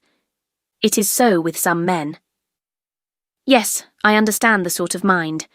Vigorous, decided, with sentiments to a certain point, not coarse. A better written letter, Harriet, returning it, than I had expected." "Well," said the still waiting Harriet, "well, and what shall I do?" "What shall you do? In what respect? Do you mean with regard to this letter?" "Yes." "But what are you in doubt of? You must answer it, of course, and speedily." "Yes. But what shall I say? Dear Miss Woodhouse, do advise me." "Oh, no. The letter had much better be all your own. You will express yourself very properly, I am sure. There is no danger of your not being intelligible, which is the first thing. Your meaning must be unequivocal, no doubts or demurs, and such expressions of gratitude and concern for the pain you are inflicting as propriety requires will present themselves unbidden to your mind, I am persuaded. You need not be prompted to write with the appearance of sorrow for his disappointment." "You think I ought to refuse him, then?" said Harriet, looking down. "Ought to refuse him? My dear Harriet, what do you mean? Are you in any doubt as to that? I thought— But I beg your pardon. Perhaps I have been under a mistake. I certainly have been misunderstanding you if you feel in doubt as to the purport of your answer. I had imagined you were consulting me only as to the wording of it." Harriet was silent. With a little reserve of manner, Emma continued, "You mean to return a favourable answer, I collect?" "No, I do not. That is, I do not mean— What shall I do? What would you advise me to do? Pray, dear Miss Woodhouse, tell me what I ought to do." "I shall not give you any advice, Harriet. I will have nothing to do with it. This is a point which you must settle with your feelings." "I had no notion that he liked me so very much," said Harriet, contemplating the letter. For a little while, Emma persevered in her silence. But beginning to apprehend the bewitching flattery of that letter might be too powerful, She thought it best to say, "I lay it down as a general rule, Harriet, that if a woman doubts as to whether she should accept a man or not, she certainly ought to refuse him. If she can hesitate as to yes, she ought to say no directly. It is not a state to be safely entered into with doubtful feelings, with half a heart. I thought it my duty as a friend and older than yourself to say thus much to you. But do not imagine that I want to influence you. Oh no, I am sure you are a great deal too kind to, but if you would just advise me what I had best do— No, I do not mean that. As you say, one's mind ought to be quite made up. One should not be hesitating, it is a very serious thing. It will be safer to say no, perhaps. Do you think I had better say no?" "Not for the world," said Emma, smiling graciously. "Would I advise you either way? You must be the best judge of your own happiness. If you prefer Mr. Martin to every other person, if you think him the most agreeable man you have ever been in company with, why should you hesitate? You blush, Harriet. Does anybody else occur to you at this moment under such a definition? Harriet, do not deceive yourself. Do not be run away with by gratitude and compassion. At this moment, whom are you thinking of?" The symptoms were favourable. Instead of answering, Harriet turned away confused and stood thoughtfully by the fire.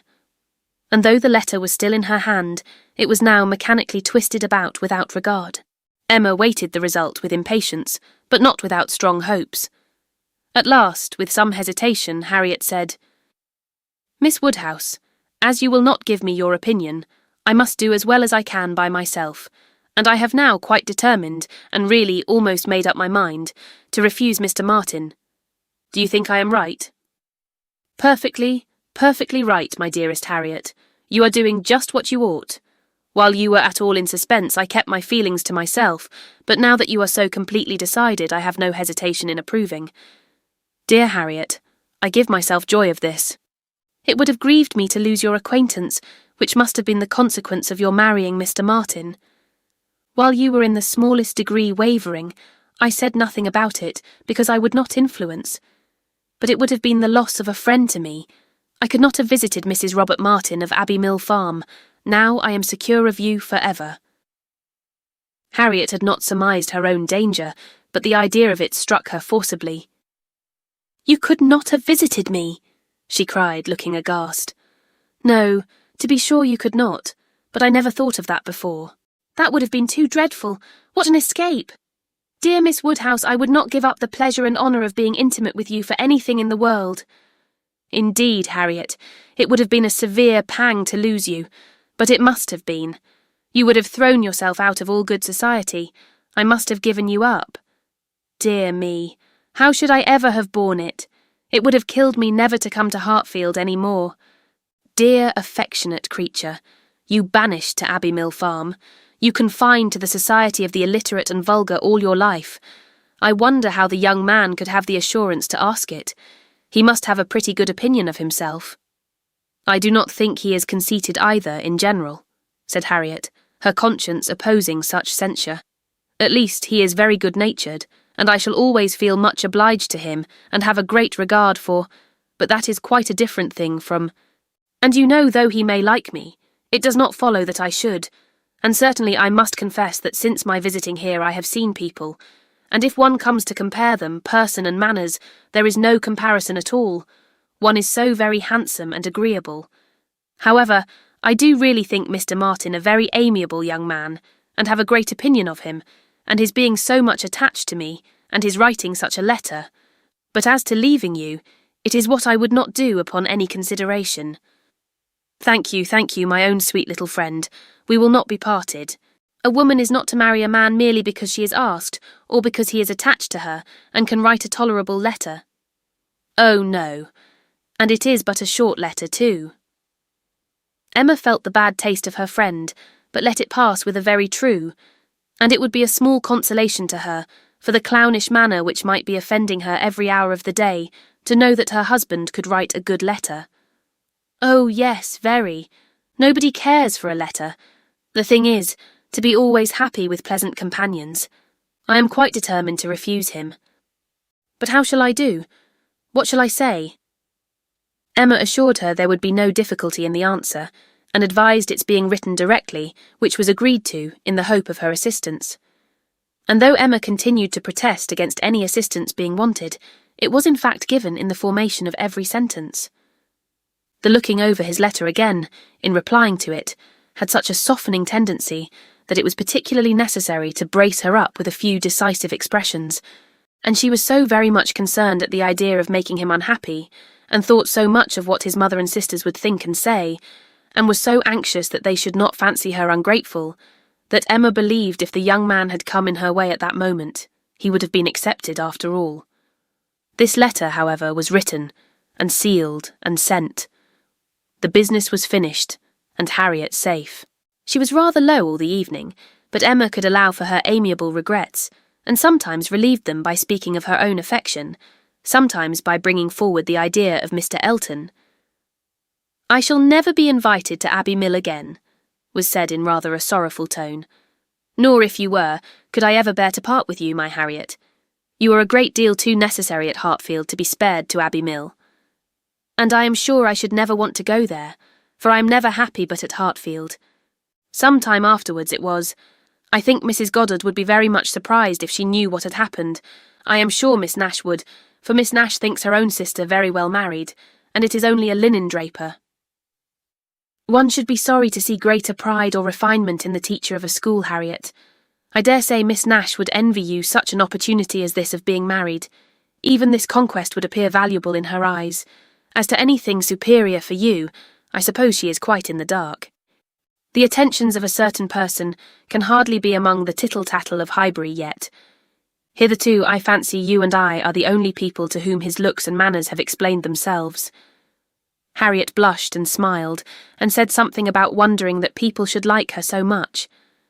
The idea of Mr. Elton was certainly cheering, but still, after a time, she was tender-hearted again towards the rejected Mr. Martin. "Now he has got my letter," said she softly. "I wonder what they are all doing, whether his sisters know. If he is unhappy, they will be unhappy too. I hope he will not mind it so very much.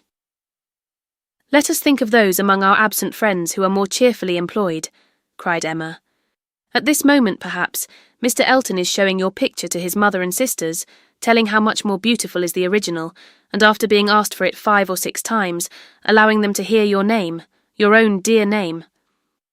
My picture, but he has left my picture in Bond Street."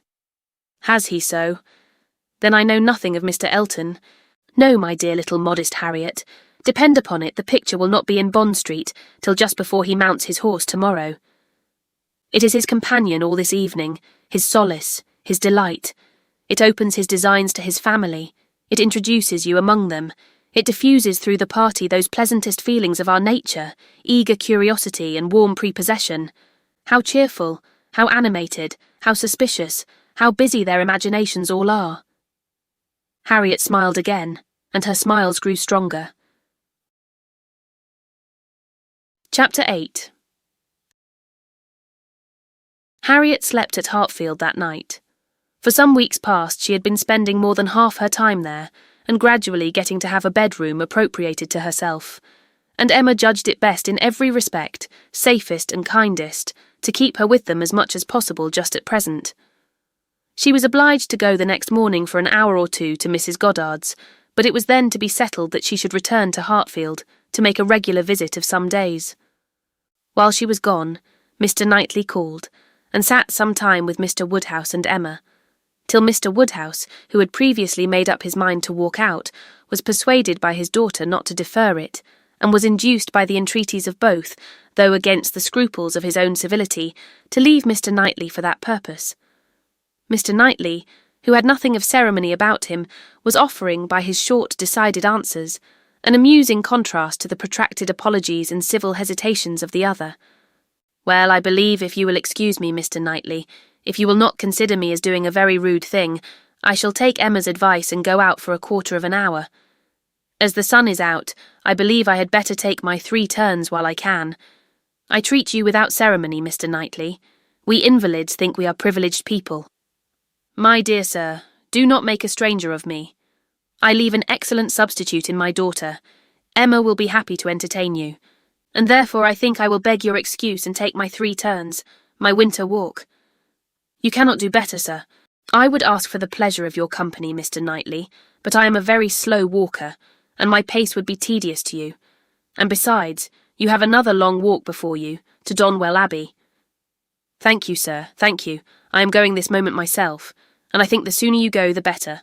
I will fetch your greatcoat and open the garden door for you." Mr. Woodhouse at last was off, but Mr. Knightley, instead of being immediately off likewise, sat down again, seemingly inclined for more chat. He began speaking of Harriet, and speaking of her with more voluntary praise than Emma had ever heard before.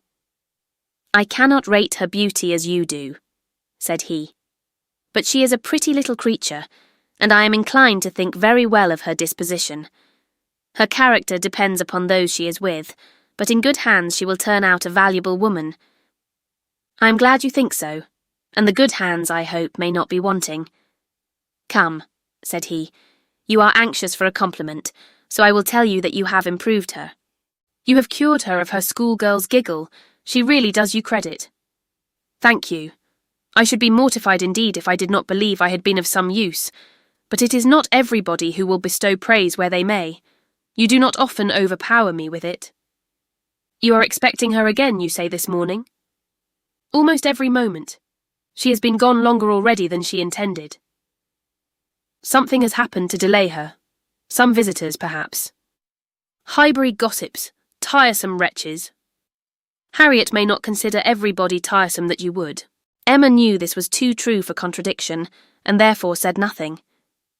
He presently added with a smile, "I do not pretend to fix on times or places, but I must tell you that I have good reason to believe your little friend will soon hear of something to her advantage."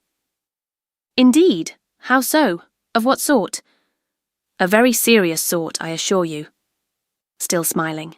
"Very serious. I can think of but one thing. Who is in love with her? Who makes you their confidant?" Emma was more than half in hopes of Mr. Elton's having dropped a hint. Mr. Knightley was a sort of general friend and adviser, and she knew Mr. Elton looked up to him. "I have reason to think," he replied, "that Harriet Smith will soon have an offer of marriage, and from a most unexceptionable quarter. Robert Martin is the man. Her visit to Abbey Mill this summer seems to have done his business. He is desperately in love and means to marry her." "He is very obliging," said Emma, "but is he sure that Harriet means to marry him?" Well, means to make her an offer, then. Will that do?" "He came to the Abbey 2 evenings ago, on purpose to consult me about it. He knows I have a thorough regard for him and all his family, and, I believe, considers me as one of his best friends. He came to ask me whether I thought it would be imprudent in him to settle so early, whether I thought her too young. In short, whether I approved his choice altogether, having some apprehension perhaps of her being considered, especially since you're making so much of her, as in a line of society above him. I was very much pleased with all that he said. I never hear better sense from anyone than Robert Martin. He always speaks to the purpose, open, straightforward, and very well judging. He told me everything, his circumstances and plans, and what they all propose doing in the event of his marriage. He is an excellent young man, both as son and brother. I had no hesitation in advising him to marry. He proved to me that he could afford it, and that being the case I was convinced he could not do better. I praised the fair lady too, and altogether sent him away very happy. If he had never esteemed my opinion before, he would have thought highly of me then, and I dare say, left the house thinking me the best friend and counsellor man ever had. This happened the night before last. Now, as we may fairly suppose, he would not allow much time to pass before he spoke to the lady, and as he does not appear to have spoken yesterday, it is not unlikely that he should be at Mrs. Goddard's today, and she may be detained by a visitor, without thinking him at all a tiresome wretch. "Pray, Mr. Knightley," said Emma, who had been smiling to herself through a great part of this speech, "how do you know that Mr. Martin did not speak yesterday?" "Certainly," replied he, surprised, "I do not absolutely know it, but it may be inferred. Was not she the whole day with you?" "Come," said she, "I will tell you something in return for what you have told me. He did speak yesterday, that is, he wrote, and was refused." This was obliged to be repeated before it could be believed, and Mr. Knightley actually looked red with surprise and displeasure, as he stood up in tall indignation and said, "Then she is a greater simpleton than I ever believed her. What is the foolish girl about?" "Oh, to be sure," cried Emma. "It is always incomprehensible to a man that a woman should ever refuse an offer of marriage. A man always imagines a woman to be ready for anybody who asks her." "Nonsense. A man does not imagine any such thing. But what is the meaning of this? Harriet Smith refuse Robert Martin. Madness, if it is so, but I hope you are mistaken. I saw her answer. Nothing could be clearer. You saw her answer. You wrote her answer too. Emma, this is your doing. You persuaded her to refuse him." "And if I did, which however I am far from allowing, I should not feel that I had done wrong. Mr. Martin is a very respectable young man, but I cannot admit him to be Harriet's equal, and am rather surprised indeed that he should have ventured to address her. By your account, he does seem to have had some scruples. It is a pity that they were ever got over." "Not Harriet's equal," exclaimed Mr. Knightley loudly and warmly, and with calmer asperity added a few moments afterwards, "No, he is not her equal indeed, for he is as much her superior in sense as in situation. Emma, your infatuation about that girl blinds you. What are Harriet Smith's claims, either of birth, nature, or education, to any connection higher than Robert Martin? She is the natural daughter of nobody knows whom, with probably no settled provision at all, and certainly no respectable relations. She is known only as parlour boarder at a common school. She is not a sensible girl, nor a girl of any information. She has been taught nothing useful, and is too young and too simple to have acquired anything herself. At her age she can have no experience, and with her little wit is not very likely ever to have any that can avail her. She is pretty, and she is good-tempered, and that is all. My only scruple in advising the match was on his account, as being beneath his deserts, and a bad connection for him. I felt that, as to fortune, in all probability he might do much better, and that, as to a rational companion or useful helpmate, he could not do worse. But I could not reason so to a man in love, and was willing to trust to there being no harm in her, to her having that sort of disposition, which, in good hands like his, might be easily led aright and turn out very well. The advantage of the match I felt to be all on her side, and had not the smallest doubt, nor have I now, that there would be a general cry-out upon her extreme good luck. Even your satisfaction I made sure of. It crossed my mind immediately that you would not regret your friend's leaving Highbury, for the sake of her being settled so well. I remember saying to myself, even Emma, with all her partiality for Harriet, will think this a good match.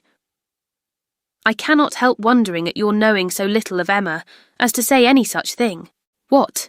Think a farmer, and with all his sense and all his merit Mr. Martin is nothing more, a good match for my intimate friend. Not regret her leaving Highbury for the sake of marrying a man whom I could never admit as an acquaintance of my own. I wonder you should think it possible for me to have such feelings. I assure you mine are very different. I must think your statement by no means fair. You are not just to Harriet's claims. They would be estimated very differently by others as well as myself. Mr. Martin may be the richest of the two, but he is undoubtedly her inferior as to rank in society. The sphere in which she moves is much above his. It would be a degradation. A degradation to illegitimacy and ignorance, to be married to a respectable, intelligent gentleman farmer. As to the circumstances of her birth, though in a legal sense she may be called nobody, it will not hold in common sense. She is not to pay for the offence of others by being held below the level of those with whom she is brought up. There can scarcely be a doubt that her father is a gentleman, and a gentleman of fortune. Her allowance is very liberal. Nothing has ever been grudged for her improvement or comfort. That she is a gentleman's daughter is indubitable to me. That she associates with gentlemen's daughters, no one, I apprehend, will deny. She is superior to Mr. Robert Martin. Whoever might be her parents, said Mr. Knightley, whoever may have had the charge of her, it does not appear to have been any part of their plan to introduce her into what you would call good society. After receiving a very indifferent education, she is left in Mrs. Goddard's hands to shift as she can, to move, in short, in Mrs. Goddard's line, to have Mrs. Goddard's acquaintance. Her friends evidently thought this good enough for her, and it was good enough. She desired nothing better herself. Till you chose to turn her into a friend, her mind had no distaste for her own set, nor any ambition beyond it. She was as happy as possible with the Martins in the summer. She had no sense of superiority then. If she has it now, you have given it. You have been no friend to Harriet Smith, Emma. Robert Martin would never have proceeded so far if he had not felt persuaded of her not being disinclined to him. I know him well. He has too much real feeling to address any woman on the haphazard of selfish passion. And as to conceit, he is the farthest from it of any man I know. Depend upon it, he had encouragement. It was most convenient to Emma not to make a direct reply to this assertion. She chose rather to take up her own line of the subject again. You are a very warm friend to Mr. Martin, but as I said before, are unjust to Harriet. Harriet's claims to marry well are not so contemptible as you represent them. She is not a clever girl, but she has better sense than you are aware of, and does not deserve to have her understanding spoken of so slightingly. Waiving that point, however, and supposing her to be, as you describe her, only pretty and good-natured, let me tell you that in the degree she possesses them, they are not trivial recommendations to the world in general, for she is, in fact, a beautiful girl, and must be thought so by 99 people out of 100, until it appears that men are much more philosophic on the subject of beauty than they are generally supposed, till they do fall in love with well-informed minds instead of handsome faces. A girl with such loveliness as Harriet has a certainty of being admired and sought after, of having the power of choosing from among many, consequently a claim to be nice. Her good nature, too, is not so very slight a claim, comprehending as it does real, thorough sweetness of temper and manner, a very humble opinion of herself, and a great readiness to be pleased with other people. I am very much mistaken if your sex in general would not think such beauty, and such temper, the highest claims a woman could possess. Upon my word, Emma, to hear you abusing the reason you have is almost enough to make me think so too. Better be without sense than misapply it as you do. To be sure, cried she playfully, I know that is the feeling of you all. I know that such a girl as Harriet is exactly what every man delights in, what at once bewitches his senses and satisfies his judgment. Oh, Harriet may pick and choose. Were you yourself ever to marry, she is the very woman for you. And is she at 17 just entering into life, just beginning to be known, to be wondered at because she does not accept the first offer she receives? No, pray let her have time to look about her.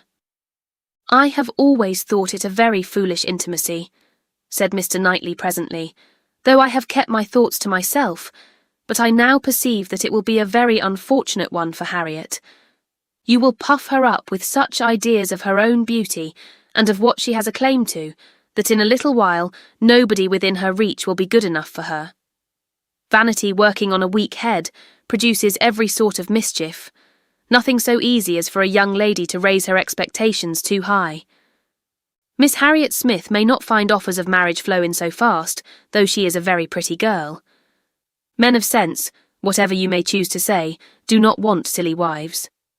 Men of family would not be very fond of connecting themselves with a girl of such obscurity, and most prudent men would be afraid of the inconvenience and disgrace they might be involved in when the mystery of her parentage came to be revealed. Let her marry Robert Martin, and she is safe, respectable, and happy forever. But if you encourage her to expect to marry greatly, and teach her to be satisfied with nothing less than a man of consequence and large fortune, she may be a parlour boarder at Mrs. Goddard's all the rest of her life, or at least, for Harriet Smith is a girl who will marry somebody or other, till she grow desperate, and is glad to catch at the old writing-master's son. We think so very differently on this point, Mr. Knightley, that there can be no use in canvassing it. We shall only be making each other more angry. But as to my letting her marry Robert Martin, it is impossible. She has refused him, and so decidedly, I think, as must prevent any second application. She must abide by the evil of having refused him, whatever it may be, and as to the refusal itself, I will not pretend to say that I might not influence her a little, but I assure you there was very little for me or for anybody to do. His appearance is so much against him, and his manner so bad, that if she ever were disposed to favour him, she is not now. I can imagine that before she had seen anybody superior, she might tolerate him. He was the brother of her friends, and he took pains to please her, and altogether, having seen nobody better, That must have been his great assistant. She might not, while she was at Abbey Mill, find him disagreeable. But the case is altered now. She knows now what gentlemen are, and nothing but a gentleman in education and manner has any chance with Harriet. "Nonsense, errant nonsense, as ever was talked," cried Mr. Knightley. "Robert Martin's manners have sense, sincerity, and good humour to recommend them, and his mind has more true gentility than Harriet Smith could understand." Emma made no answer, and tried to look cheerfully unconcerned, but was really feeling uncomfortable and wanting him very much to be gone. She did not repent what she had done. She still thought herself a better judge of such a point of female right and refinement than he could be, but yet she had a sort of habitual respect for his judgment in general, which made her dislike having it so loudly against her, and to have him sitting just opposite to her in angry state was very disagreeable. Some minutes passed in this unpleasant silence, with only one attempt on Emma's side to talk of the weather, but he made no answer. He was thinking. The result of his thoughts appeared at last in these words: "Robert Martin has no great loss, if he can but think so, and I hope it will not be long before he does. Your views for Harriet are best known to yourself, but as you make no secret of your love of matchmaking, it is fair to suppose that views and plans and projects you have, and as a friend I shall just hint to you that if Elton is the man, I think it will be all labour in vain." Emma laughed and disclaimed. He continued, "Depend upon it, Elton will not do. Elton is a very good sort of man, and a very respectable vicar of Highbury, but not at all likely to make an imprudent match. He knows the value of a good income as well as anybody. Elton may talk sentimentally, but he will act rationally. He is as well acquainted with his own claims as you can be with Harriet's. He knows that he is a very handsome young man, and a great favourite wherever he goes, and from his general way of talking in unreserved moments, when there are only men present, I am convinced that he does not mean to throw himself away. I have heard him speak with great animation of a large family of young ladies that his sisters are intimate with, who have all £20,000 apiece." "I am very much obliged to you," said Emma, laughing again. "If I had set my heart on Mr. Elton's marrying Harriet, it would have been very kind to open my eyes, but at present I only want to keep Harriet to myself. I have done with matchmaking indeed. I could never hope to equal my own doings at Randall's. I shall leave off while I am well." "Good morning to you," said he, rising and walking off abruptly. He was very much vexed. He felt the disappointment of the young man, and was mortified to have been the means of promoting it by the sanction he had given. And the part which he was persuaded Emma had taken in the affair was provoking him exceedingly. Emma remained in a state of vexation too, but there was more indistinctness in the causes of hers than in his.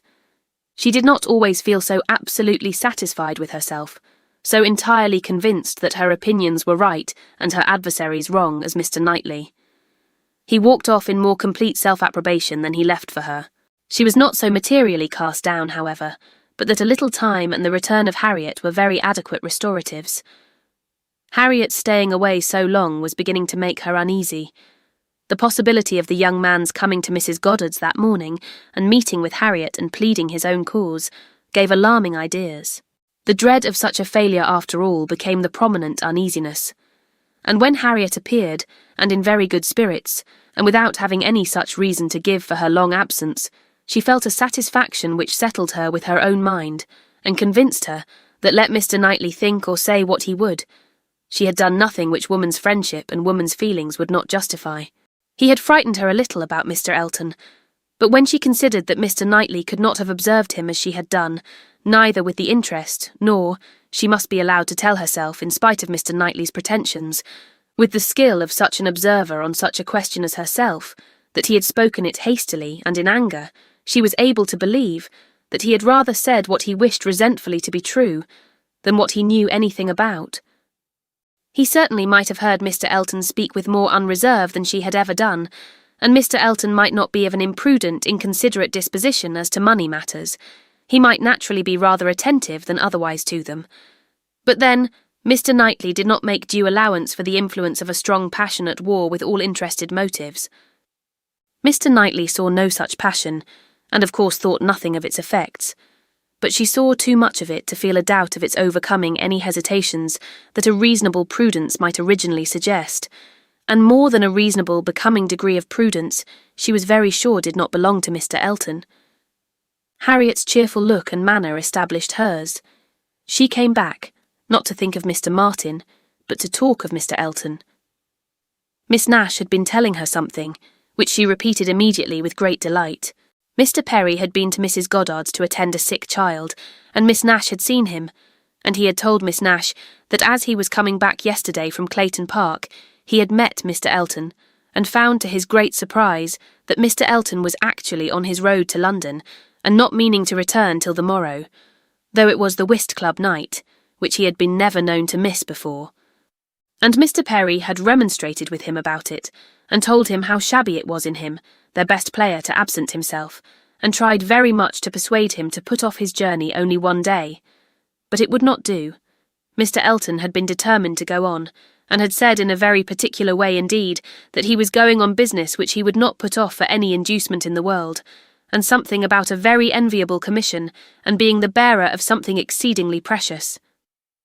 Mr. Perry could not quite understand him, but he was very sure there must be a lady in the case, and he told him so, and Mr. Elton only looked very conscious and smiling, and rode off in great spirits. Miss Nash had told her all this, and had talked a great deal more about Mr. Elton, and said, looking so very significantly at her, that she did not pretend to understand what his business might be, but she only knew that any woman whom Mr. Elton could prefer, she should think the luckiest woman in the world, for beyond a doubt, Mr. Elton had not his equal for beauty or agreeableness. Chapter 9. Mr. Knightley might quarrel with her, but Emma could not quarrel with herself. He was so much displeased that it was longer than usual before he came to Hartfield again, and when they did meet, his grave looks showed that she was not forgiven. She was sorry, but could not repent. On the contrary, her plans and proceedings were more and more justified and endeared to her by the general appearances of the next few days. The picture, elegantly framed, came safely to hand soon after Mr. Elton's return, and being hung over the mantelpiece of the common sitting-room, he got up to look at it, and sighed out his half-sentences of admiration just as he ought. And as for Harriet's feelings, they were visibly forming themselves into as strong and steady an attachment as her youth and sort of mind admitted. Emma was soon perfectly satisfied of Mr. Martin's being no otherwise remembered than as he furnished a contrast with Mr. Elton of the utmost advantage to the latter. Her views of improving her little friend's mind, by a great deal of useful reading and conversation, had never yet led to more than a few first chapters, and the intention of going on tomorrow. It was much easier to chat than to study, much pleasanter to let her imagination range and work at Harriet's fortune, than to be labouring to enlarge her comprehension or exercise it on sober facts. And the only literary pursuit which engaged Harriet at present, the only mental provision she was making for the evening of life, was the collecting and transcribing all the riddles of every sort that she could meet with into a thin quarto of hot-pressed paper, made up by her friend, and ornamented with ciphers and trophies. In this age of literature, such collections on a very grand scale are not uncommon. Miss Nash, head teacher at Mrs. Goddard's, had written out at least 300, and Harriet, who had taken the first hint of it from her, hoped, with Miss Woodhouse's help, to get a great many more. Emma assisted with her invention, memory, and taste, and as Harriet wrote a very pretty hand, it was likely to be an arrangement of the first order, in form as well as quantity. Mr. Woodhouse was almost as much interested in the business as the girls, and tried very often to recollect something worth their putting in. So many clever riddles as there used to be when he was young, he wondered he could not remember them, but he hoped he should in time. And it always ended in Kitty, a fair but frozen maid.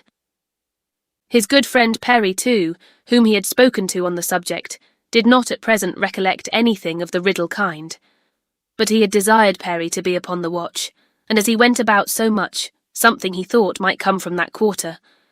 It was by no means his daughter's wish that the intellects of Highbury in general should be put under requisition. Mr. Elton was the only one whose assistance she asked. He was invited to contribute any really good enigmas, charades, or conundrums that he might recollect, and she had the pleasure of seeing him most intently at work with his recollections, and at the same time, as she could perceive, most earnestly careful that nothing ungallant, nothing that did not breathe a compliment to the sex should pass his lips. They owed to him their 2 or 3 politest puzzles, and the joy and exultation with which at last he recalled, and rather sentimentally recited, that well-known charade, "My first doth affliction denote, which my second is destined to feel, and my whole is the best antidote that affliction to soften and heal," made her quite sorry to acknowledge that they had transcribed it some pages ago already.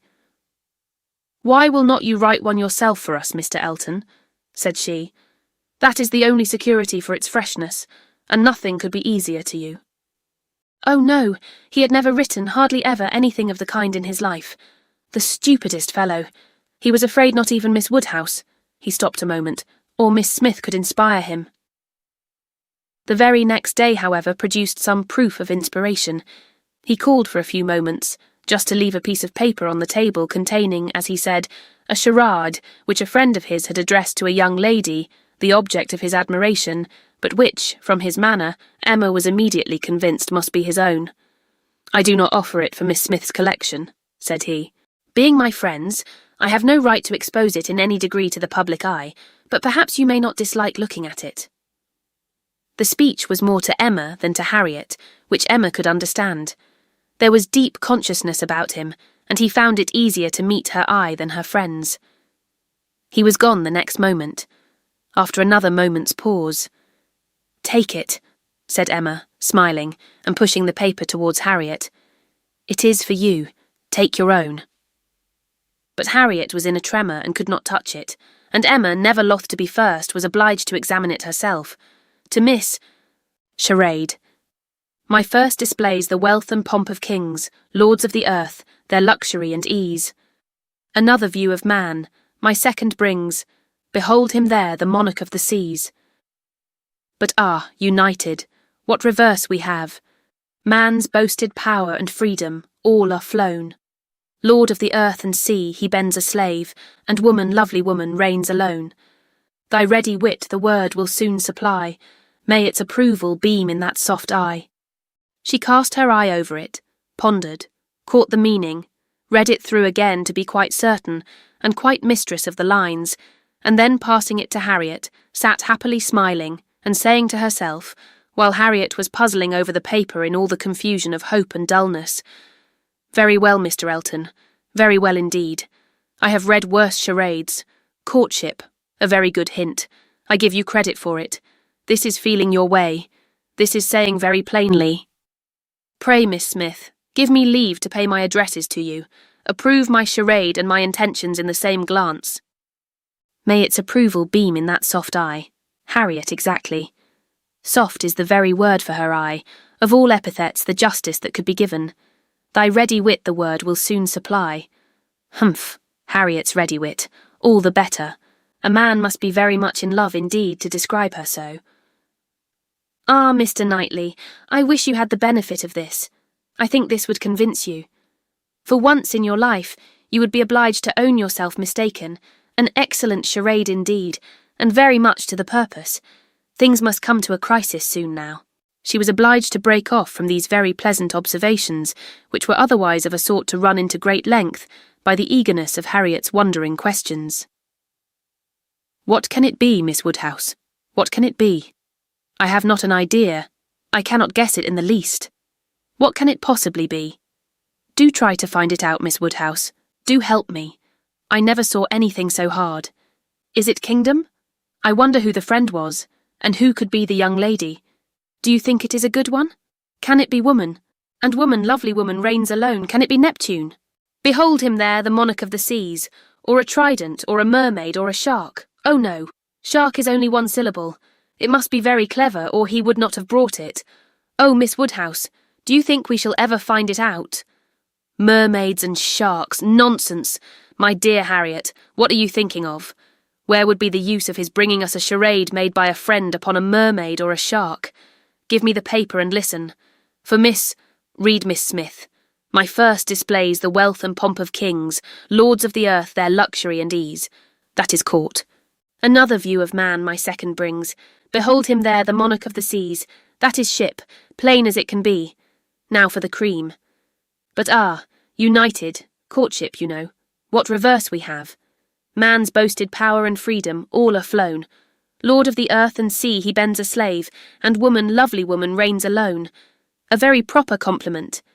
And then follows the application, which I think, my dear Harriet, you cannot find much difficulty in comprehending.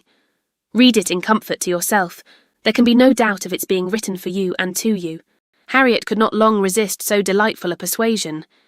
She read the concluding lines, and was all flutter and happiness. She could not speak, but she was not wanted to speak. It was enough for her to feel. Emma spoke for her.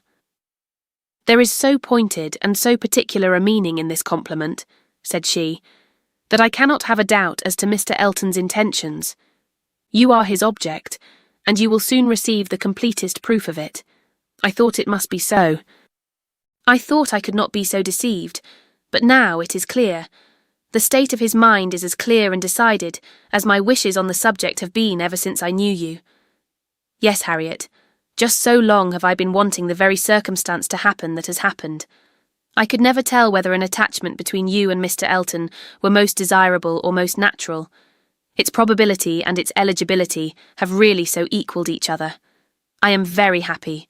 I congratulate you, my dear Harriet, with all my heart. This is an attachment which a woman may well feel pride in creating. This is a connection which offers nothing but good.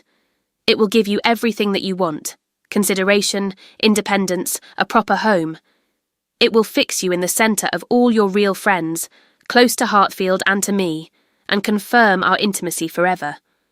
This, Harriet, is an alliance which can never raise a blush in either of us. Dear Miss Woodhouse, and dear Miss Woodhouse, was all that Harriet, with many tender embraces, could articulate at first. But when they did arrive at something more like conversation, it was sufficiently clear to her friend that she saw, felt, anticipated, and remembered just as she ought. Mr. Elton's superiority had very ample acknowledgment. "Whatever you say is always right," cried Harriet, "and therefore I suppose and believe and hope it must be so, but otherwise I could not have imagined it. It is so much beyond anything I deserve. Mr. Elton, who might marry anybody. There cannot be two opinions about him. He is so very superior. Only think of those sweet verses. To Miss... Dear me, how clever. Could it really be meant for me? I cannot make a question, or listen to a question about that. It is a certainty. Receive it on my judgment.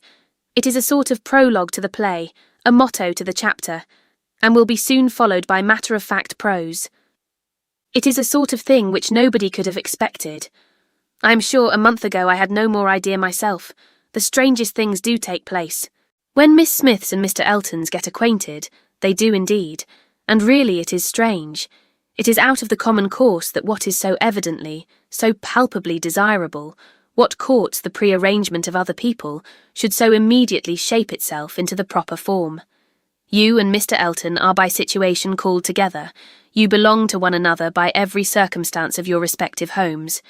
Your marrying will be equal to the match at Randall's. There does seem to be a something in the air of Hartfield which gives love exactly the right direction, and sends it into the very channel where it ought to flow. The course of true love never did run smooth. A Hartfield edition of Shakespeare would have a long note on that passage. That Mr. Elton should really be in love with me of all people who did not know him to speak to him at Michaelmas. And he, the very handsomest man that ever was, and a man that everybody looks up to, quite like Mr. Knightley. His company so sought after, that everybody says he need not eat a single meal by himself if he does not choose it, that he has more invitations than there are days in the week, and so excellent in the church. Miss Nash has put down all the texts he has ever preached from since he came to Highbury. Dear me! When I look back to the first time I saw him, how little did I think! The two abbots and I ran into the front room and peeped through the blind when we heard he was going by, and Miss Nash came and scolded us away, and stayed to look through herself. However, she called me back presently, and let me look too, which was very good-natured. And how beautiful we thought he looked. He was arm in arm with Mr. Cole. This is an alliance which whoever, whatever your friends may be, must be agreeable to them, provided at least they have common sense, and we are not to be addressing our conduct to fools. If they are anxious to see you happily married, here is a man whose amiable character gives every assurance of it. If they wish to have you settled in the same country and circle which they have chosen to place you in, here it will be accomplished. And if their only object is that you should, in the common phrase, be well married, here is the comfortable fortune, the respectable establishment, the rise in the world which must satisfy them. Yes, very true. How nicely you talk. I love to hear you. You understand everything. You and Mr. Elton are one as clever as the other. This charade, if I had studied a 12-month, I could never have made anything like it. I thought he meant to try his skill by his manner of declining it yesterday. I do think it is, without exception, the best charade I ever read. I never read one more to the purpose, certainly. It is as long again as almost all we have had before. I do not consider its length as particularly in its favour. Such things in general cannot be too short. Harriet was too intent on the lines to hear. The most satisfactory comparisons were rising in her mind. "It is one thing," said she presently, her cheeks in a glow, "to have very good sense in a common way, like everybody else, and if there is anything to say, to sit down and write a letter, and say just what you must in a short way, and another, to write verses and charades like this." Emma could not have desired a more spirited rejection of Mr. Martin's prose. "Such sweet lines," continued Harriet. "These two last. But how shall I ever be able to return the paper, or say I have found it out? Oh, Miss Woodhouse, what can we do about that?" "Leave it to me. You do nothing. He will be here this evening, I dare say, and then I will give it him back, and some nonsense or other will pass between us, and you shall not be committed. Your soft eyes shall choose their own time for beaming. Trust to me. Oh, Miss Woodhouse, what a pity that I must not write this beautiful charade into my book. I am sure I have not got one half so good. Leave out the two last lines, and there is no reason why you should not write it into your book." "Oh, but those two lines are the best of all. Granted, for private enjoyment, and for private enjoyment keep them. They are not at all the less written, you know, because you divide them. The couplet does not cease to be, nor does its meaning change. But take it away, and all appropriation ceases, and a very pretty gallant charade remains, fit for any collection. Depend upon it, he would not like to have his charade slighted, much better than his passion. A poet in love must be encouraged in both capacities, or neither. Give me the book, I will write it down, and then there can be no possible reflection on you." Harriet submitted, though her mind could hardly separate the parts, so as to feel quite sure that her friend were not writing down a declaration of love. It seemed too precious an offering for any degree of publicity.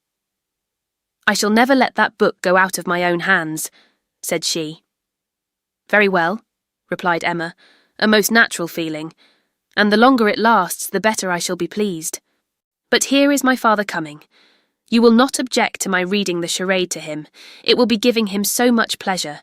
He loves anything of the sort, and especially anything that pays woman a compliment.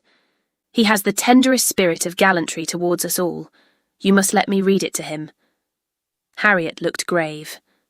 "My dear Harriet, you must not refine too much upon this charade. You will betray your feelings improperly if you are too conscious and too quick, and appear to affix more meaning, or even quite all the meaning which may be affixed to it. Do not be overpowered by such a little tribute of admiration. If he had been anxious for secrecy, he would not have left the paper while I was by, but he rather pushed it towards me than towards you. Do not let us be too solemn on the business. He has encouragement enough to proceed, without our sighing out our souls over this charade.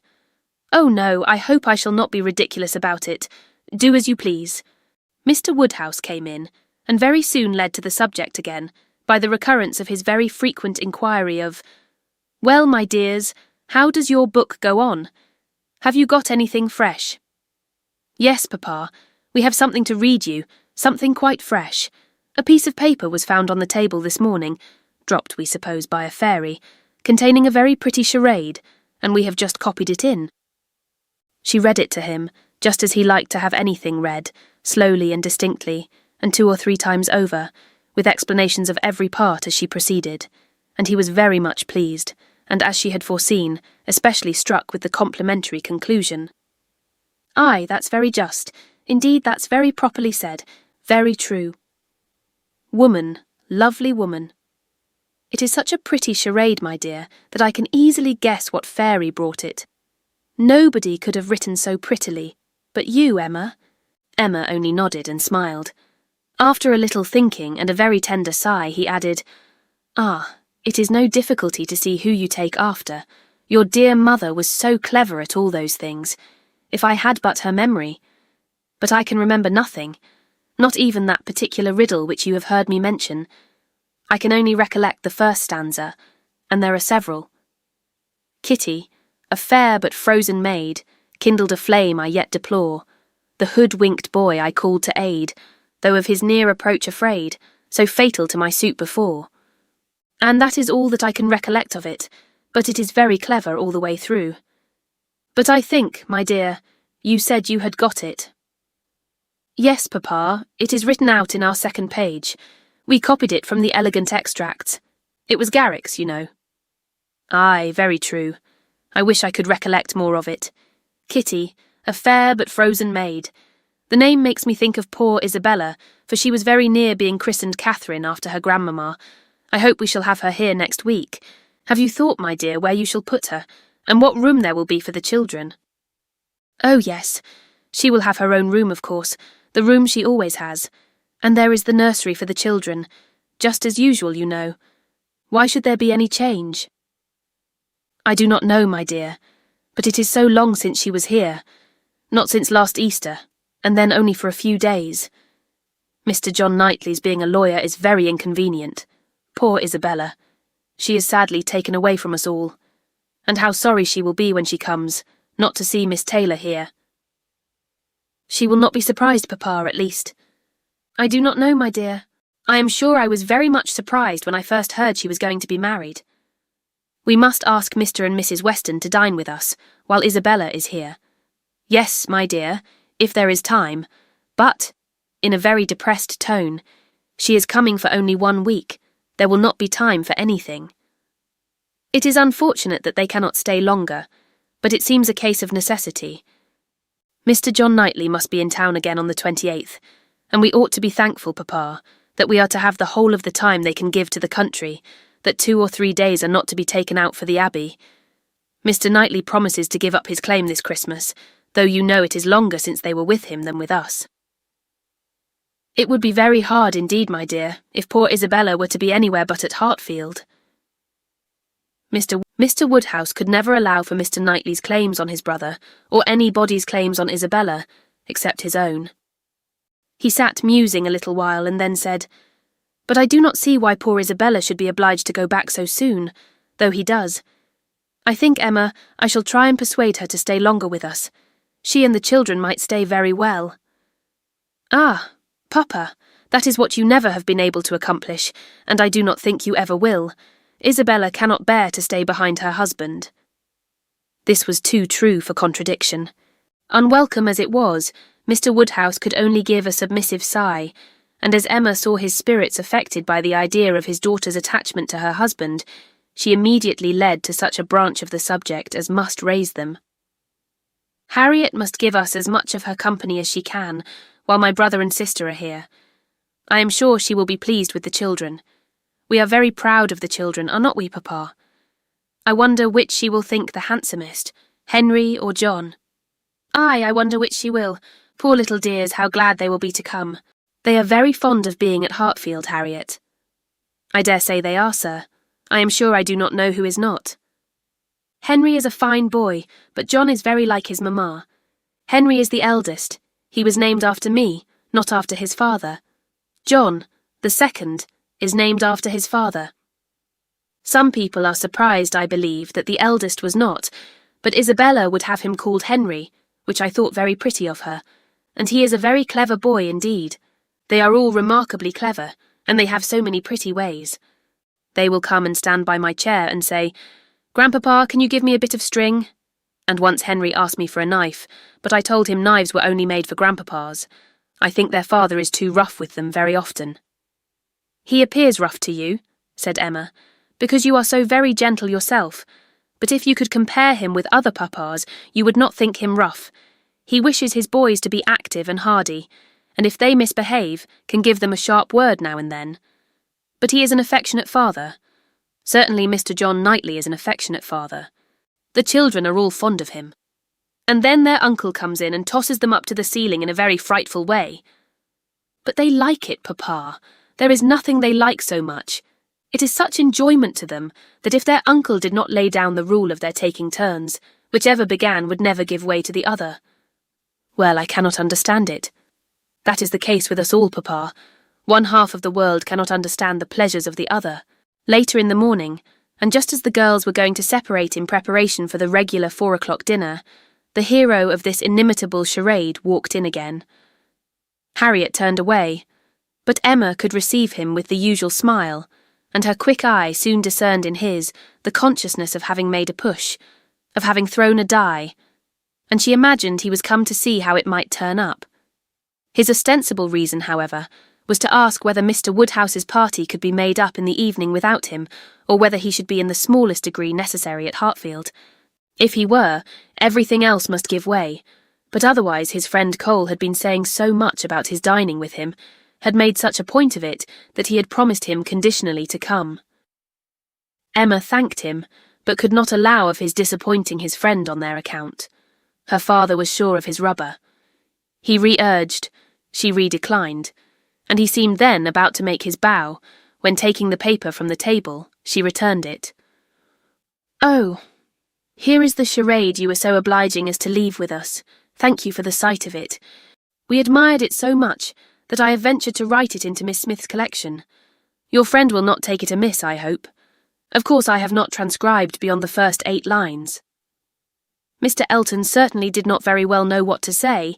He looked rather doubtingly, rather confused, said something about honour, glanced at Emma and at Harriet, and then seeing the book open on the table, took it up and examined it very attentively.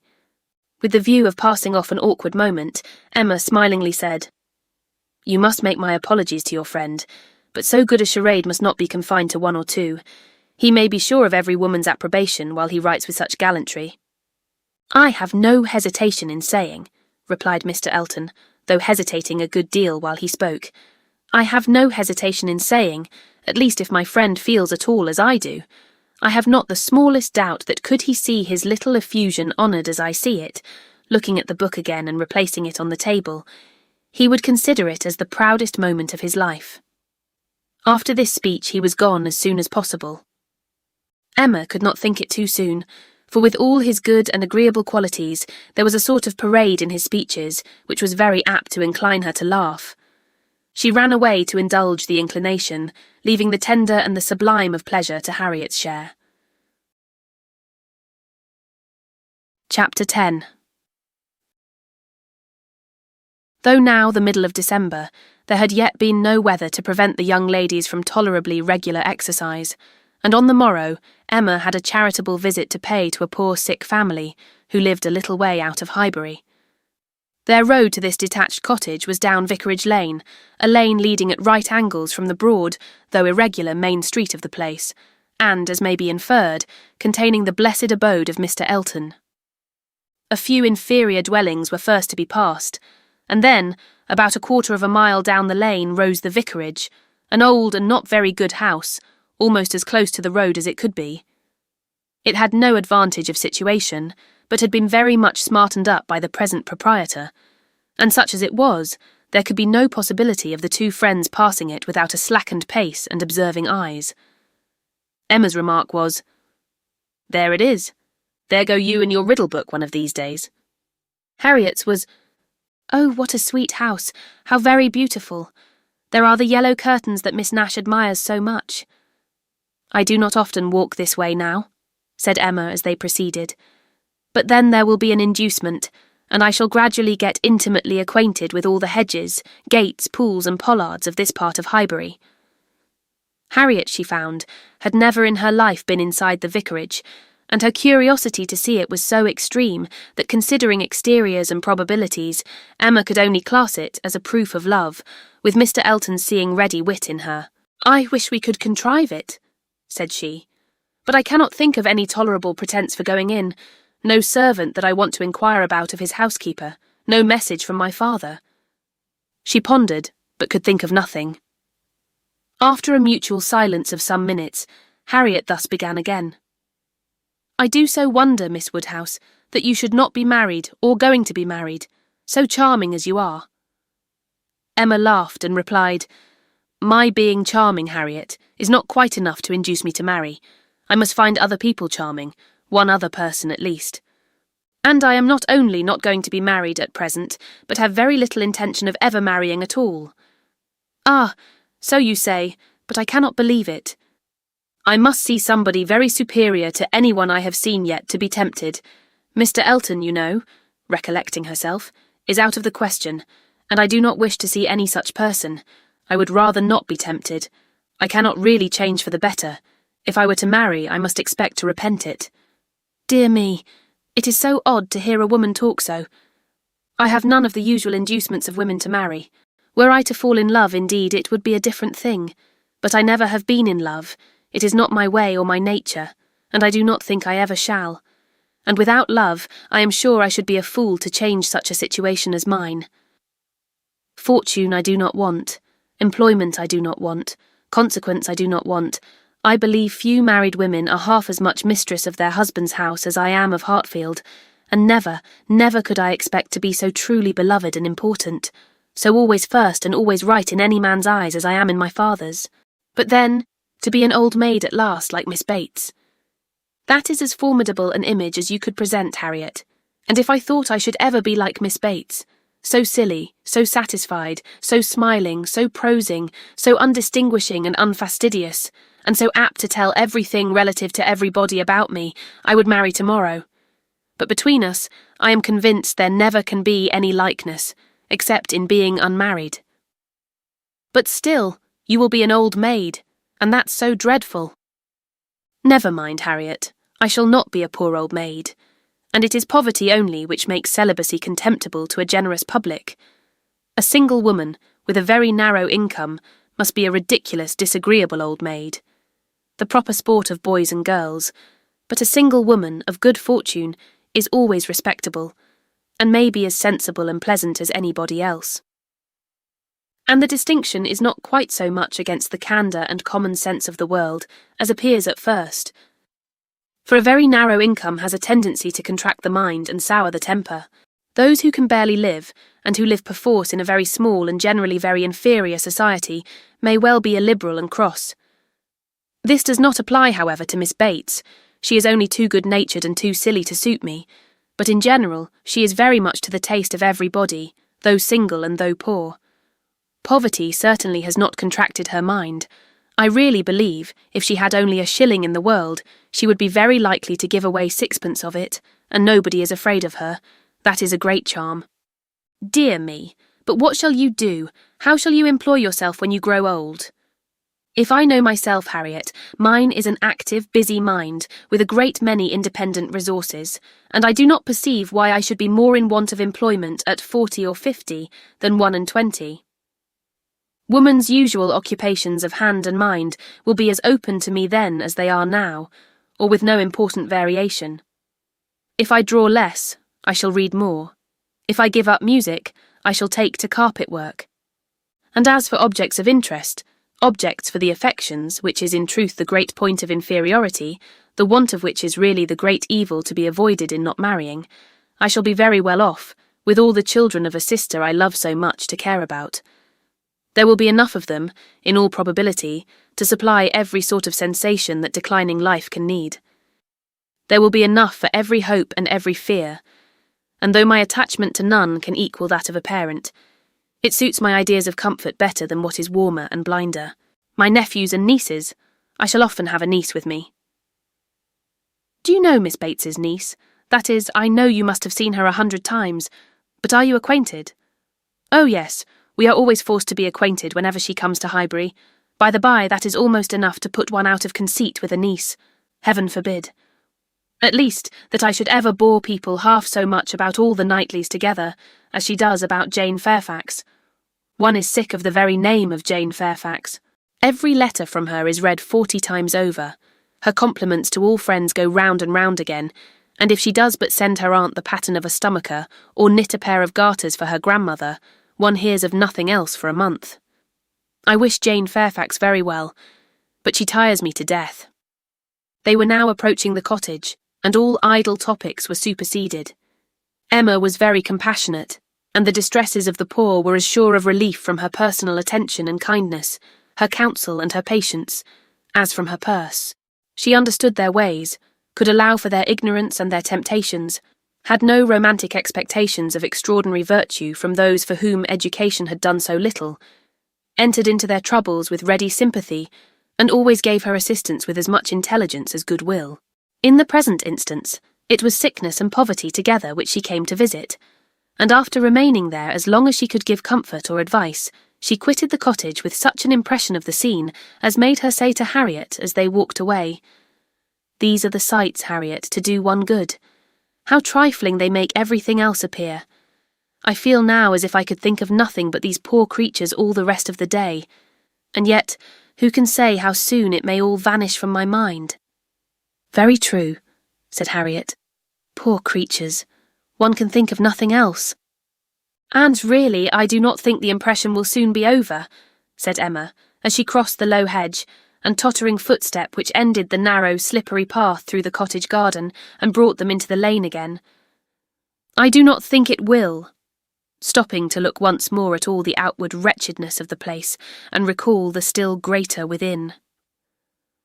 "Oh dear, no," said her companion. They walked on. The lane made a slight bend, and when that bend was passed, Mr. Elton was immediately in sight, and so near as to give Emma time only to say farther, "Ah, Harriet, here comes a very sudden trial of our stability and good thoughts. Well," smiling, "I hope it may be allowed that if compassion has produced exertion and relief to the sufferers, it has done all that is truly important. If we feel for the wretched enough to do all we can for them, the rest is empty sympathy, only distressing to ourselves." Harriet could just answer, "Oh dear, yes," before the gentleman joined them. The wants and sufferings of the poor family, however, were the first subject on meeting. He had been going to call on them. His visit he would now defer, but they had a very interesting parley about what could be done and should be done. Mr. Elton then turned back to accompany them. "To fall in with each other on such an errand as this," thought Emma, "to meet in a charitable scheme, this will bring a great increase of love on each side. I should not wonder if it were to bring on the declaration. It must if I were not here. I wish I were anywhere else." Anxious to separate herself from them as far as she could, she soon afterwards took possession of a narrow footpath, a little raised on one side of the lane, leaving them together in the main road. But she had not been there 2 minutes when she found that Harriet's habits of dependence and imitation were bringing her up too, and that, in short, they would both be soon after her. This would not do. She immediately stopped, under pretence of having some alteration to make in the lacing of her half-boot, and stooping down in complete occupation of the footpath, begged them to have the goodness to walk on, and she would follow in half a minute. They did as they were desired, and by the time she judged it reasonable to have done with her boot, she had the comfort of farther delay in her power, being overtaken by a child from the cottage, setting out, according to orders, with her pitcher, to fetch broth from Hartfield. To walk by the side of this child, and talk to and question her, was the most natural thing in the world, or would have been the most natural, had she been acting just then without design. And by this means the others were still able to keep ahead, without any obligation of waiting for her. She gained on them, however, involuntarily. The child's pace was quick, and theirs rather slow, and she was the more concerned at it, from their being evidently in a conversation which interested them. Mr. Elton was speaking with animation, Harriet listening with a very pleased attention, and Emma, having sent the child on, was beginning to think how she might draw back a little more when they both looked around and she was obliged to join them. Mr. Elton was still talking, still engaged in some interesting detail, and Emma experienced some disappointment when she found that he was only giving his fair companion an account of the yesterday's party at his friend Cole's, and that she was come in herself for the Stilton cheese, the North Wiltshire, the butter, the celery, the beetroot, and all the dessert. This would soon have led to something better, of course, was her consoling reflection. Anything interests between those who love, and anything will serve as introduction to what is near the heart. If I could but have kept longer away. They now walked on together quietly, till within view of the vicarage pales, when a sudden resolution of at least getting Harriet into the house made her again find something very much amiss about her boot and fall behind to arrange it once more. She then broke the lace off short, and dexterously throwing it into a ditch, was presently obliged to entreat them to stop, and acknowledged her inability to put herself to rights so as to be able to walk home in tolerable comfort. "Part of my lace is gone," said she, "and I do not know how I am to contrive. I really am a most troublesome companion to you both, but I hope I am not often so ill-equipped. Mr. Elton, I must beg leave to stop at your house, and ask your housekeeper for a bit of riband or string, or anything just to keep my boot on." Mr. Elton looked all happiness at this proposition, and nothing could exceed his alertness and attention in conducting them into his house and endeavouring to make everything appear to advantage. The room they were taken into was the one he chiefly occupied, and looking forwards. Behind it was another with which it immediately communicated. The door between them was open, and Emma passed into it with the housekeeper to receive her assistance in the most comfortable manner. She was obliged to leave the door ajar as she found it, but she fully intended that Mr. Elton should close it. It was not closed, however. It still remained ajar. But by engaging the housekeeper in incessant conversation, she hoped to make it practicable for him to choose his own subject in the adjoining room. For 10 minutes she could hear nothing but herself. It could be protracted no longer. She was then obliged to be finished and make her appearance. The lovers were standing together at one of the windows. It had a most favourable aspect, and for half a minute Emma felt the glory of having schemed successfully. But it would not do. He had not come to the point. He had been most agreeable, most delightful. He had told Harriet that he had seen them go by, and had purposely followed them. Other little gallantries and allusions had been dropped, but nothing serious. "Cautious, very cautious," thought Emma. "He advances inch by inch, and will hazard nothing till he believes himself secure."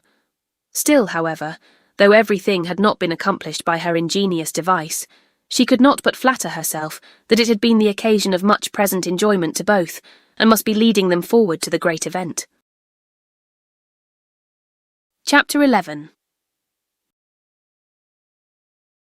Mr. Elton must now be left to himself. It was no longer in Emma's power to superintend his happiness or quicken his measures. The coming of her sister's family was so very near at hand that first in anticipation, and then in reality, it became henceforth her prime object of interest. And during the 10 days of their stay at Hartfield, it was not to be expected, she did not herself expect, that anything beyond occasional fortuitous assistance could be afforded by her to the lovers. They might advance rapidly if they would, however. They must advance somehow or other whether they would or no. She hardly wished to have more leisure for them. There are people who the more you do for them, the less they will do for themselves. Mr. and Mrs. John Knightley, from having been longer than usual absent from Surrey, were exciting, of course, rather more than the usual interest. Till this year, every long vacation since their marriage had been divided between Hartfield and Donwell Abbey, but all the holidays of this autumn had been given to sea-bathing for the children, and it was therefore many months since they had been seen in a regular way by their Surrey connections, or seen at all by Mr. Woodhouse, who could not be induced to get so far as London, even for poor Isabella's sake, and who consequently was now most nervously and apprehensively happy in forestalling this too short visit. He thought much of the evils of the journey for her, and not a little of the fatigues of his own horses and coachman, who were to bring some of the party the last half of the way, but his alarms were needless.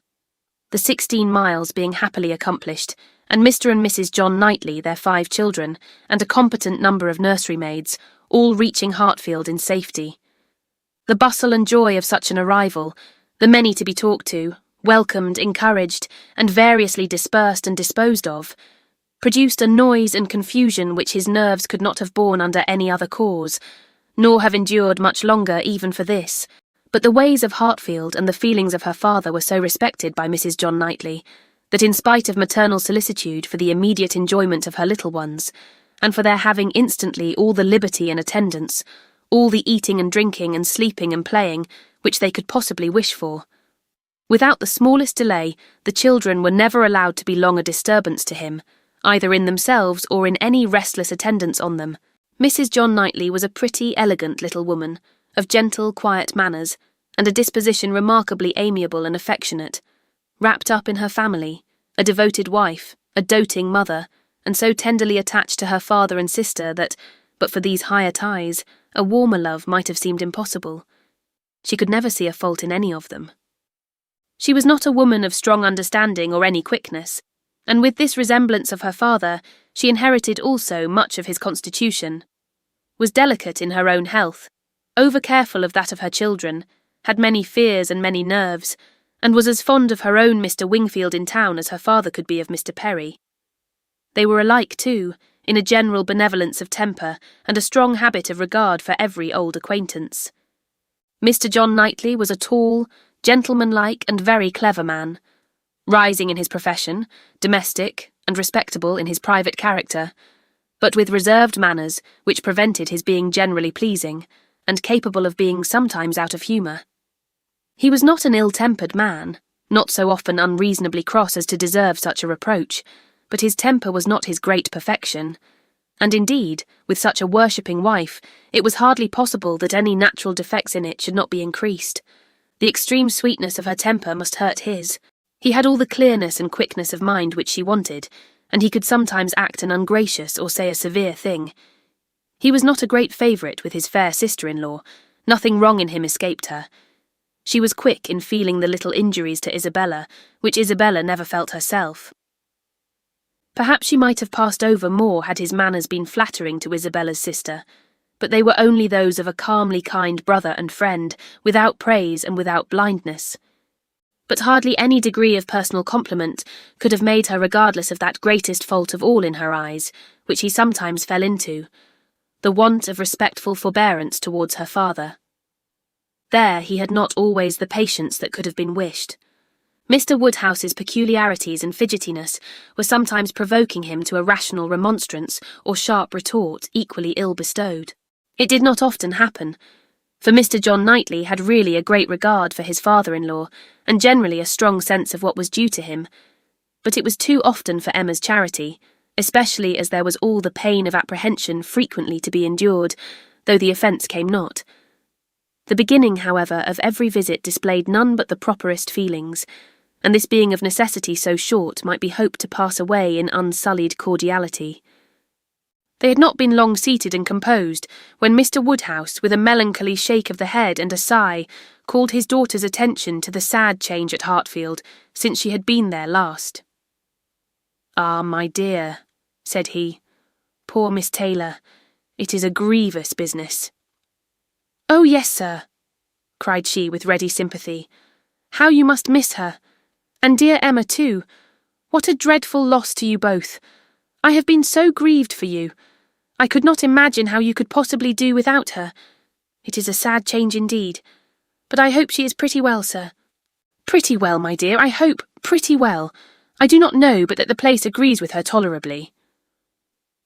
Mr. John Knightley here asked Emma quietly whether there were any doubts of the heir of Randalls. "Oh, no, none in the least.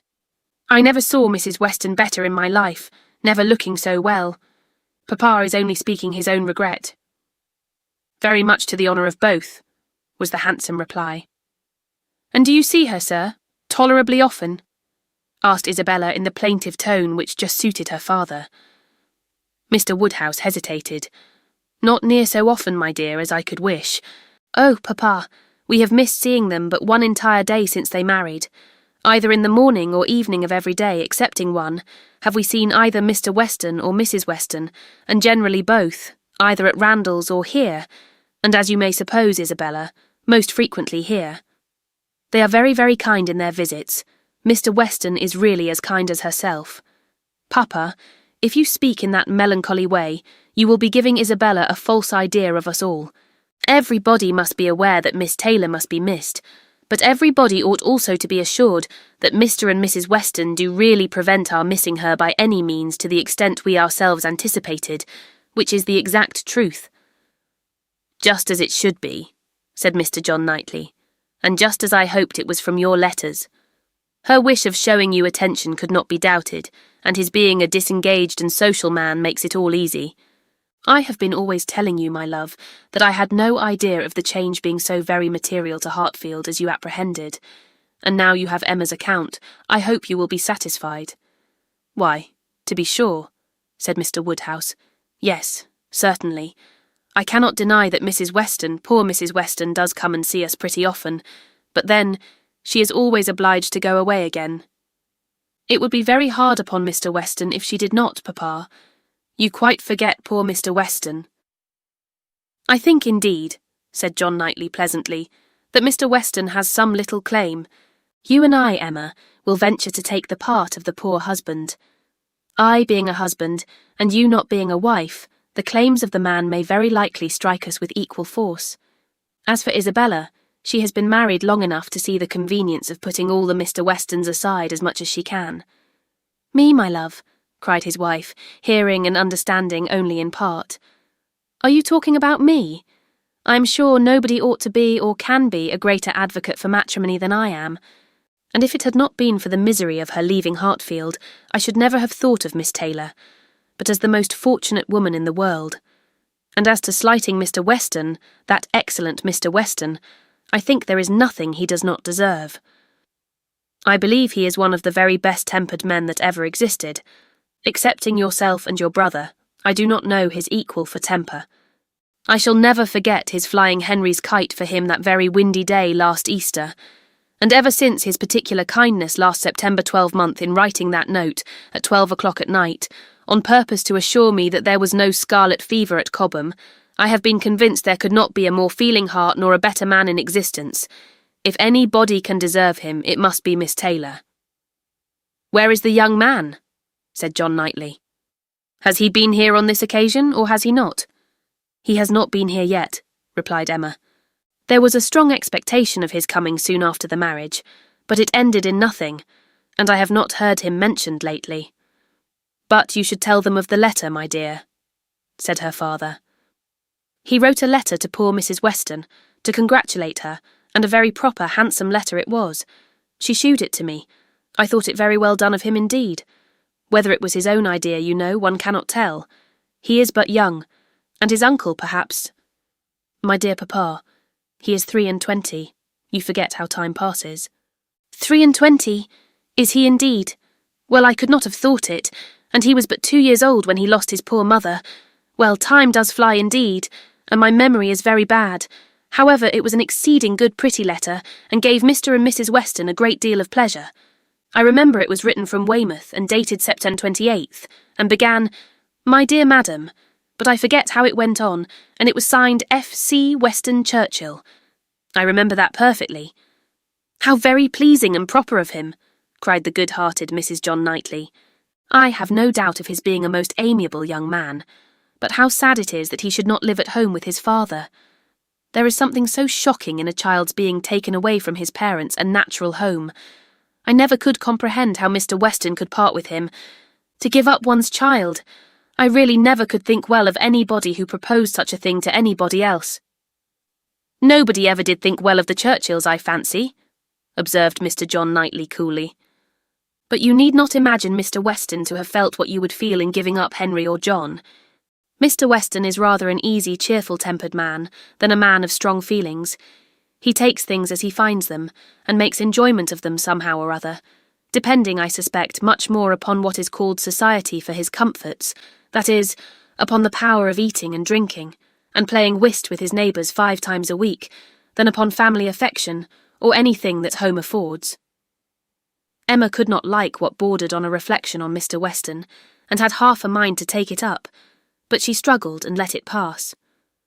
She would keep the peace if possible, and there was something honourable and valuable in the strong domestic habits, the all-sufficiency of home to himself, whence resulted her brother's disposition to look down on the common rate of social intercourse and those to whom it was important.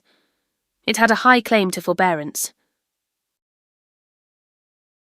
Chapter 12. Mr. Knightley was to dine with them, rather against the inclination of Mr. Woodhouse, who did not like that anyone should share with him in Isabella's first day. Emma's sense of right, however, had decided it, and besides the consideration of what was due to each brother, she had particular pleasure, from the circumstance of the late disagreement between Mr. Knightley and herself in procuring him the proper invitation. She hoped they might now become friends again. She thought it was time to make up. Making up indeed would not do. She certainly had not been in the wrong, and he would never own that he had. Concession must be out of the question, but it was time to appear to forget that they had ever quarrelled, and she hoped it might rather assist the restoration of friendship, that when he came into the room she had one of the children with her, the youngest, a nice little girl about 8 months old, who was now making her first visit to Hartfield, and very happy to be danced about in her aunt's arms. It did assist, for though he began with grave looks and short questions, he was soon led on to talk of them all in the usual way, and to take the child out of her arms with all the unceremoniousness of perfect amity. Emma felt they were friends again, and the conviction giving her at first great satisfaction, and then a little sauciness. She could not help saying, as he was admiring the baby, "What a comfort it is that we think alike about our nephews and nieces. As to men and women, our opinions are sometimes very different, but with regard to these children, I observe we never disagree. If you were as much guided by nature in your estimate of men and women, and as little under the power of fancy and whim in your dealings with them, as you are where these children are concerned, we might always think alike. To be sure, our discordancies must always arise from my being in the wrong." "Yes," said he, smiling. "And reason good. I was 16 years old when you were born." "A material difference, then," she replied, "and no doubt you were much my superior in judgment at that period of our lives, but does not the lapse of 21 years bring our understandings a good deal nearer?" "Yes, a good deal nearer. But still, not near enough to give me a chance of being right if we think differently. I have still the advantage of you by 16 years' experience, and by not being a pretty young woman and a spoiled child. Come, my dear Emma, let us be friends and say no more about it. Tell your aunt, little Emma, that she ought to set you a better example than to be renewing old grievances, and that if she were not wrong before, she is now." "That's true," she cried, "very true. Little Emma, grow up a better woman than your aunt. Be infinitely cleverer and not half so conceited. Now, Mr. Knightley, a word or two more and I have done. As far as good intentions went, we were both right, and I must say that no effects on my side of the argument have yet proved wrong. I only want to know that Mr. Martin is not very, very bitterly disappointed." "A man cannot be more so," was his short, full answer. "Ah, indeed, I am very sorry. Come, shake hands with me." This had just taken place, and with great cordiality, when John Knightley made his appearance. "And how do you do, George? And John, how are you?" succeeded in the true English style, burying under a calmness that seemed all but indifference the real attachment which would have led either of them, if requisite, to do everything for the good of the other. The evening was quiet and conversable, as Mr. Woodhouse declined cards entirely for the sake of comfortable talk with his dear Isabella, and the little party made two natural divisions. On one side, he and his daughter, on the other, the two Mr. Knightleys, their subjects totally distinct, or very rarely mixing, and Emma only occasionally joining in one or the other. The brothers talked of their own concerns and pursuits, but principally of those of the elder, whose temper was by much the most communicative, and who was always the greater talker. As a magistrate, he had generally some point of law to consult John about, or at least some curious anecdote to give. And as a farmer, as keeping in hand the home farm at Donwell, he had to tell what every field was to bear next year, and to give all such local information as could not fail of being interesting to a brother, whose home it had equally been the longest part of his life, and whose attachments were strong. The plan of a drain, the change of a fence, the felling of a tree, and the destination of every acre for wheat, turnips, or spring corn, was entered into with as much equality of interest by John as his cooler manners rendered possible, and if his willing brother ever left him anything to inquire about, his inquiries even approached a tone of eagerness. While they were thus comfortably occupied, Mr. Woodhouse was enjoying a full flow of happy regrets and fearful affection with his daughter. "My poor dear Isabella," said he, fondly taking her hand and interrupting for a few moments her busy labours for some one of her 5 children. "How long it is! How terribly long since you were here, and how tired you must be after your journey. You must go to bed early, my dear, and I recommend a little gruel to you before you go. You and I will have a nice basin of gruel together. My dear Emma, suppose we all have a little gruel." Emma could not suppose any such thing, knowing as she did that both the Mr. Knightleys were as unpersuadable on that article as herself, and 2 basins only were ordered. After a little more discourse in praise of gruel, with some wondering at its not being taken every evening by everybody, he proceeded to say, with an air of grave reflection, "It was an awkward business, my dear, your spending the autumn at Southend instead of coming here. I never had much opinion of the sea air. Mr. Wingfield most strenuously recommended it, sir, or we should not have gone. He recommended it for all the children, but particularly for the weakness in little Bella's throat, both sea air and bathing. Ah, my dear, but Perry had many doubts about the sea doing her any good, and as to myself, I have been long perfectly convinced, though perhaps I never told you so before, that the sea is very rarely of use to anybody. I am sure it almost killed me once." "Come, come," cried Emma, feeling this to be an unsafe subject. "I must beg you not to talk of the sea. It makes me envious and miserable, I who have never seen it. Southend is prohibited, if you please. My dear Isabella, I have not heard you make one inquiry about Mr. Perry yet, and he never forgets you." "Oh, good Mr. Perry! How is he, sir?" "Why, pretty well, but not quite well. Poor Perry is bilious, and he has not time to take care of himself. He tells me he has not time to take care of himself, which is very sad, but he is always wanted all round the country. I suppose there is not a man in such practice anywhere, but then there is not so clever a man anywhere. And Mrs. Perry and the children, how are they? Do the children grow? I have a great regard for Mr. Perry. I hope he will be calling soon. He will be so pleased to see my little ones. I hope he will be here tomorrow, for I have a question or 2 to ask him about myself of some consequence. And my dear, whenever he comes, you had better let him look at little Bella's throat. Oh, my dear sir, her throat is so much better that I have hardly any uneasiness about it. Either bathing has been of the greatest service to her, or else it is to be attributed to an excellent embrocation of Mr. Wingfield's, which we have been applying at times ever since August. It is not very likely, my dear, that bathing should have been of use to her, and if I had known you were wanting an embrocation, I would have spoken to—" "You seem to me to have forgotten Mrs. and Miss Bates," said Emma. "I have not heard one inquiry after them." "Oh, the good Bateses! I'm quite ashamed of myself. But you mention them in most of your letters.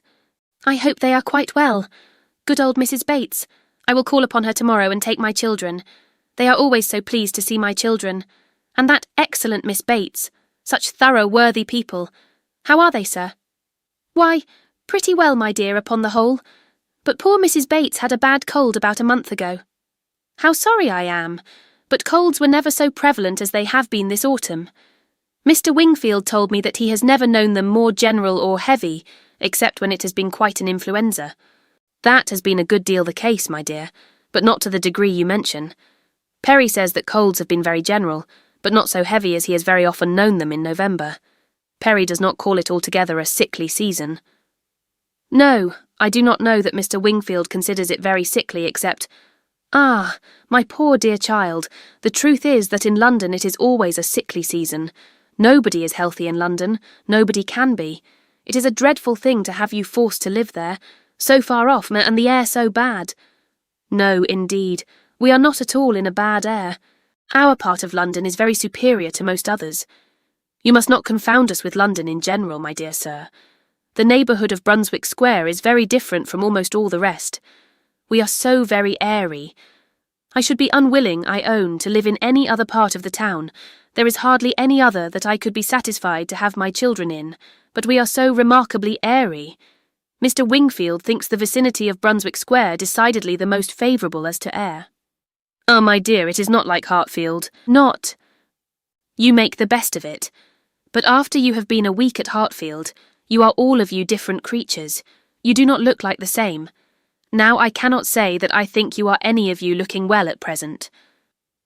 I am sorry to hear you say so, sir, but I assure you, excepting those little nervous headaches and palpitations which I am never entirely free from anywhere, I am quite well myself, and if the children were rather pale before they went to bed, it was only because they were a little more tired than usual, from their journey and the happiness of coming. I hope you will think better of their looks tomorrow, for I assure you Mr. Wingfield told me that he did not believe he had ever sent us off altogether in such good case. I trust, at least, that you do not think Mr. Knightley looking ill," turning her eyes with affectionate anxiety towards her husband. "Middling, my dear, I cannot compliment you. I think Mr. John Knightley very far from looking well." "What is the matter, sir? Did you speak to me?" cried Mr. John Knightley, hearing his own name. "I am sorry to find, my love, that my father does not think you looking well, but I hope it is only from being a little fatigued. I could have wished, however, as you know, that you had seen Mr. Wingfield before you left home." "My dear Isabella," exclaimed he hastily, "pray do not concern yourself about my looks. Be satisfied with doctoring and coddling yourself and the children, and let me look as I choose." "I did not thoroughly understand what you were telling your brother," cried Emma, "about your friend Mr. Graham's intending to have a bailiff from Scotland to look after his new estate. What will it answer? Will not the old prejudice be too strong?" And she talked in this way so long and successfully that, when forced to give her attention again to her father and sister, she had nothing worse to hear than Isabella's kind inquiry after Jane Fairfax. And Jane Fairfax, though no great favourite with her in general, she was at that moment very happy to assist in praising. "That sweet, amiable Jane Fairfax," said Mrs. John Knightley. "It is so long since I have seen her, except now and then for a moment accidentally in town. What happiness it must be to her good old grandmother and excellent aunt when she comes to visit them. I always regret excessively on dear Emma's account that she cannot be more at Highbury, but now their daughter is married, I suppose Colonel and Mrs. Campbell will not be able to part with her at all. She would be such a delightful companion for Emma." Mr. Woodhouse agreed to it all, but added, "Our little friend Harriet Smith, however, is just such another pretty kind of young person. You will like Harriet. Emma could not have a better companion than Harriet." "I am most happy to hear it, but only Jane Fairfax one knows to be so very accomplished and superior, and exactly Emma's age." This topic was discussed very happily, and others succeeded of similar moment, and passed away with similar harmony. But the evening did not close without a little return of agitation. The gruel came and supplied a great deal to be said, much praise and many comments, undoubting decision of its wholesomeness for every constitution, and pretty severe philippics upon the many houses where it was never met with tolerably. But, unfortunately, among the failures which the daughter had to instance, the most recent, and therefore most prominent, was in her own cook at Southend, a young woman hired for the time, who never had been able to understand what she meant by a basin of nice smooth gruel, thin but not too thin. Often as she had wished for and ordered it, she had never been able to get anything tolerable. Here was a dangerous opening. "Ah," said Mr. Woodhouse, shaking his head and fixing his eyes on her with tender concern. The ejaculation in Emma's ear expressed, "Ah, there is no end of the sad consequences of your going to Southend. It does not bear talking of." And for a little while she hoped he would not talk of it, and that a silent rumination might suffice to restore him to the relish of his own smooth gruel. After an interval of some minutes, however, he began with, "I shall always be very sorry that you went to the sea this autumn, instead of coming here." "But why should you be sorry, sir? I assure you, it did the children a great deal of good. And moreover, if you must go to the sea, it had better not have been to Southend. Southend is an unhealthy place. Perry was surprised to hear you had fixed upon Southend. I know there is such an idea with many people, but indeed it is quite a mistake, sir. We all had our health perfectly well there, never found the least inconvenience from the mud, and Mr. Wingfield says it is entirely a mistake to suppose the place unhealthy, and I am sure he may be depended on, for he thoroughly understands the nature of the air, and his own brother and family have been there repeatedly. You should have gone to Cromer, my dear, if you went anywhere. Perry was a week at Cromer once, and he holds it to be the best of all the sea-bathing places. A fine open sea, he says, and very pure air, and by what I understand you might have had lodgings there quite away from the sea, a quarter of a mile off, very comfortable. You should have consulted Perry. But, my dear sir, the difference of the journey, only consider how great it would have been, 100 miles perhaps instead of 40. Ah, my dear, as Perry says, where health is at stake, nothing else should be considered, and if one is to travel, there is not much to choose between 40 miles and 100. Better not move at all. Better stay in London altogether than travel 40 miles to get into a worse air. This is just what Perry said. It seemed to him a very ill-judged measure. Emma's attempts to stop her father had been vain, and when he had reached such a point as this, she could not wonder at her brother-in-law's breaking out. "Mr. Perry," said he in a voice of very strong displeasure, "would do as well to keep his opinion till it is asked for. Why does he make it any business of his to wonder at what I do, at my taking my family to one part of the coast or another? I may be allowed, I hope, the use of my judgment as well as Mr. Perry. I want his directions no more than his drugs." He paused, and growing cooler in a moment, added with only sarcastic dryness, "If Mr. Perry can tell me how to convey a wife and 5 children a distance of 130 miles with no greater expense or inconvenience than a distance of 40, I should be as willing to prefer Cromer to Southend as he could himself." "True, true," cried Mr. Knightley, with most ready interposition. "Very true. That's a consideration indeed. But, John, as to what I was telling you of my idea of moving the path to Langham, of turning it more to the right that it may not cut through the home meadows, I cannot conceive any difficulty. I should not attempt it if it were to be the means of inconvenience to the Highbury people, but if you call to mind exactly the present line of the path. The only way of proving it, however, will be to turn to our maps. I shall see you at the Abbey tomorrow morning, I hope, and then we will look them over, and you shall give me your opinion." Mr. Woodhouse was rather agitated by such harsh reflections on his friend Perry, to whom he had, in fact, though unconsciously, been attributing many of his own feelings and expressions. But the soothing attentions of his daughters gradually removed the present evil, and the immediate alertness of one brother, and better recollections of the other, prevented any renewal of it. Chapter 13. There could hardly be a happier creature in the world than Mrs. John Knightley, in this short visit to Hartfield, going about every morning among her old acquaintance with her 5 children, and talking over what she had done every evening with her father and sister. She had nothing to wish otherwise, but that the days did not pass so swiftly.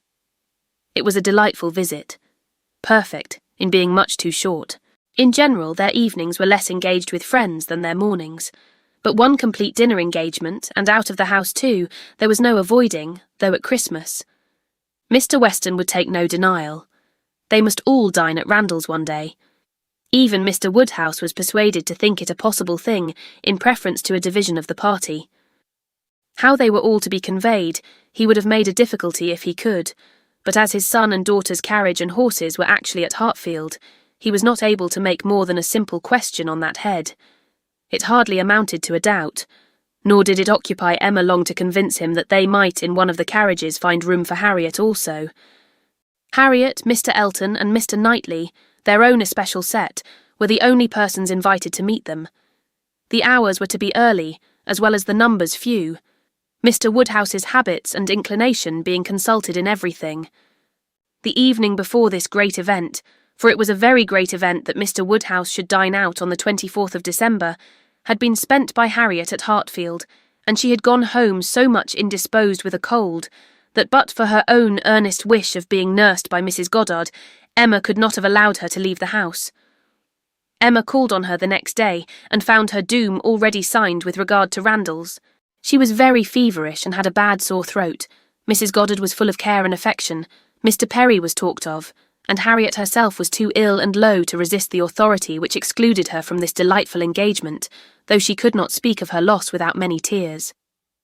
Emma sat with her as long as she could, to attend her in Mrs. Goddard's unavoidable absences, and raise her spirits by representing how much Mr. Elton's would be depressed when he knew her state, and left her at last tolerably comfortable, in the sweet dependence of his having a most comfortless visit, and of their all missing her very much.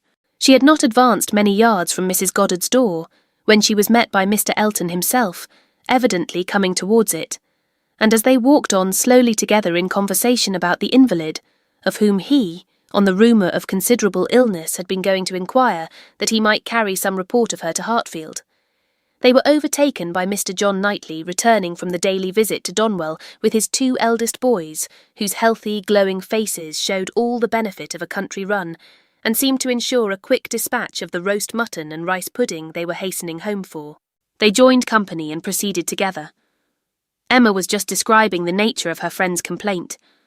A throat very much inflamed, with a great deal of heat about her, a quick low pulse, etc., and she was sorry to find from Mrs. Goddard that Harriet was liable to very bad sore throats, and had often alarmed her with them. Mr. Elton looked all alarm on the occasion, as he exclaimed, "A sore throat! I hope not infectious. I hope not of a putrid infectious sort. Has Perry seen her? Indeed, you should take care of yourself as well as of your friend. Let me entreat you to run no risks. Why does not Perry see her?" Emma, who was not really at all frightened herself, tranquillised this excess of apprehension by assurances of Mrs. Goddard's experience and care, but as there must still remain a degree of uneasiness which she could not wish to reason away, which she would rather feed and assist than not, she added soon afterwards, as if quite another subject, "It is so cold, so very cold, and looks and feels so very much like snow, that if it were to any other place, or with any other party, I should really try not to go out today, and dissuade my father from venturing. But as he has made up his mind, and does not seem to feel the cold himself, I do not like to interfere, as I know it would be so great a disappointment to Mr. and Mrs. Weston. But upon my word, Mr. Elton, in your case, I should certainly excuse myself. You appear to me a little hoarse already, and when you consider what demand of voice and what fatigues tomorrow will bring, I think it would be no more than common prudence to stay at home and take care of yourself tonight." Mr. Elton looked as if he did not very well know what answer to make, which was exactly the case. For though very much gratified by the kind care of such a fair lady, and not liking to resist any advice of hers, he had not really the least inclination to give up the visit.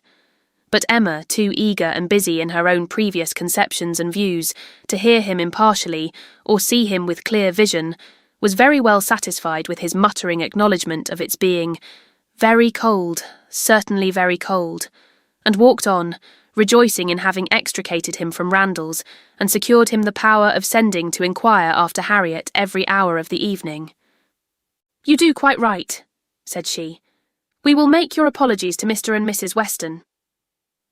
But hardly had she so spoken, when she found her brother was civilly offering a seat in his carriage, if the weather were Mr. Elton's only objection, and Mr. Elton actually accepting the offer with much prompt satisfaction.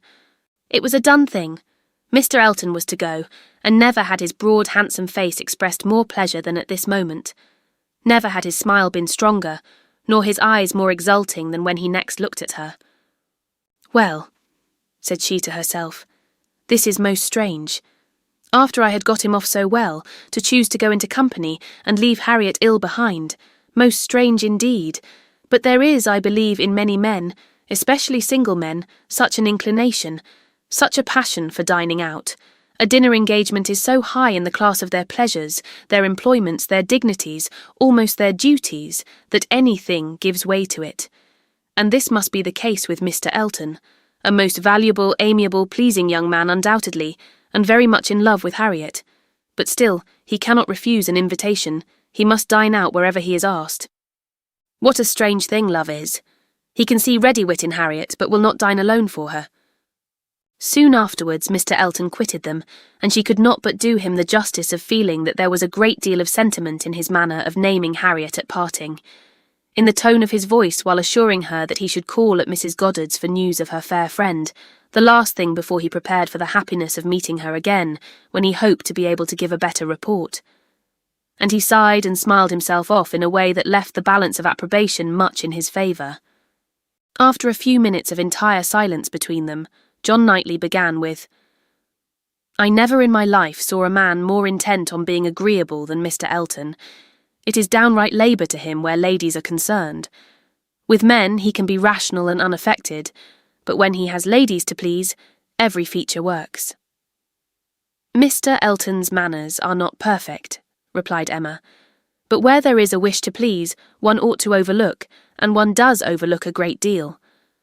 Where a man does his best with only moderate powers, he will have the advantage over negligent superiority.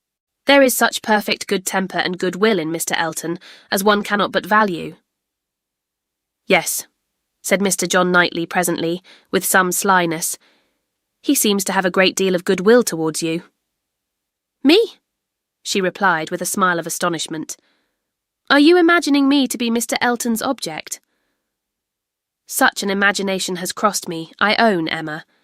And if it never occurred to you before, you may as well take it into consideration now. Mr. Elton in love with me. What an idea! I do not say it is so, but you will do well to consider whether it is so or not, and to regulate your behaviour accordingly. I think your manners to him encouraging. I speak as a friend, Emma. You had better look about you, and ascertain what you do, and what you mean to do. I thank you, but I assure you you are quite mistaken. Mr. Elton and I are very good friends, and nothing more. And she walked on, amusing herself in the consideration of the blunders which often arise from a partial knowledge of circumstances, of the mistakes which people of high pretensions to judgment are for ever falling into, and not very well pleased with her brother for imagining her blind and ignorant, and in want of counsel. He said no more. Mr. Woodhouse had so completely made up his mind to the visit that in spite of the increasing coldness, he seemed to have no idea of shrinking from it, and set forward at last most punctually with his eldest daughter in his own carriage, with less apparent consciousness of the weather than either of the others, too full of the wonder of his own going, and the pleasure it was to afford at Randalls to see that it was cold, and too well wrapped up to feel it. The cold, however, was severe, and by the time the second carriage was in motion, a few flakes of snow were finding their way down, and the sky had the appearance of being so overcharged as to want only a milder air to produce a very white world in a very short time. Emma soon saw that her companion was not in the happiest humour. The preparing and the going abroad in such weather, with the sacrifice of his children after dinner, were evils, were disagreeables at least, which Mr. John Knightley did not by any means like. He anticipated nothing in the visit that could be at all worth the purchase, and the whole of their drive to the vicarage was spent by him in expressing his discontent. "A man," said he, "must have a very good opinion of himself when he asks people to leave their own fireside and encounter such a day as this for the sake of coming to see him. He must think himself a most agreeable fellow. I could not do such a thing. It is the greatest absurdity, actually snowing at this moment, the folly of not allowing people to be comfortable at home, and the folly of people's not staying comfortably at home when they can. If we were obliged to go out such an evening as this, by any call of duty or business, what a hardship we should deem it. And here are we, probably with rather thinner clothing than usual, setting forward voluntarily, without excuse, in defiance of the voice of nature, which tells man, in every thing given to his view or his feelings, to stay at home himself and keep all under shelter that he can. Here are we setting forward to spend 5 dull hours in another man's house, with nothing to say or to hear that was not said and heard yesterday, and may not be said and heard again tomorrow. Going in dismal weather, to return probably in worse. 4 horses and 4 servants taken out for nothing but to convey 5 idle, shivering creatures into colder rooms and worse company than they might have had at home. Emma did not find herself equal to give the pleased assent, which no doubt he was in the habit of receiving, to emulate the very true my love, which must have been usually administered by his travelling companion. But she had resolution enough to refrain from making any answer at all. She could not be complying. She dreaded being quarrelsome. Her heroism reached only to silence. She allowed him to talk, and arranged the glasses, and wrapped herself up, without opening her lips. They arrived. The carriage turned, the step was let down, and Mr. Elton, spruce, black and smiling, was with them instantly. Emma thought with pleasure of some change of subject. Mr. Elton was all obligation and cheerfulness. He was so very cheerful in his civilities indeed, that she began to think he must have received a different account of Harriet from what had reached her. She had sent while dressing, and the answer had been, "Much the same, not better." "My report from Mrs. Goddard's," said she presently, "was not so pleasant as I had hoped." "Not better," was my answer. His face lengthened immediately, and his voice was the voice of sentiment as he answered, "Oh, no. I am grieved to find, I was on the point of telling you that when I called at Mrs. Goddard's door, which I did the very last thing before I returned to dress, I was told that Miss Smith was not better, by no means better, rather worse. Very much grieved and concerned. I had flattered myself that she must be better after such a cordial as I knew had been given her in the morning." Emma smiled and answered, "My visit was of use to the nervous part of her complaint, I hope. But not even I can charm away a sore throat. It is a most severe cold indeed. Mr. Perry has been with her, as you probably heard. Yes, I imagined, that is, I did not. He has been used to her in these complaints, and I hope tomorrow morning will bring us both a more comfortable report. But it is impossible not to feel uneasiness. Such a sad loss to our party today. Dreadful. Exactly so indeed. She will be missed every moment. This was very proper. The sigh which accompanied it was really estimable, but it should have lasted longer. Emma was rather in dismay when only half a minute afterwards he began to speak of other things, and in a voice of the greatest alacrity and enjoyment. "What an excellent device," said he. "The use of a sheepskin for carriages. How very comfortable they make it. Impossible to feel cold with such precautions. The contrivances of modern days indeed have rendered a gentleman's carriage perfectly complete. One is so fenced and guarded from the weather that not a breath of air can find its way unpermitted.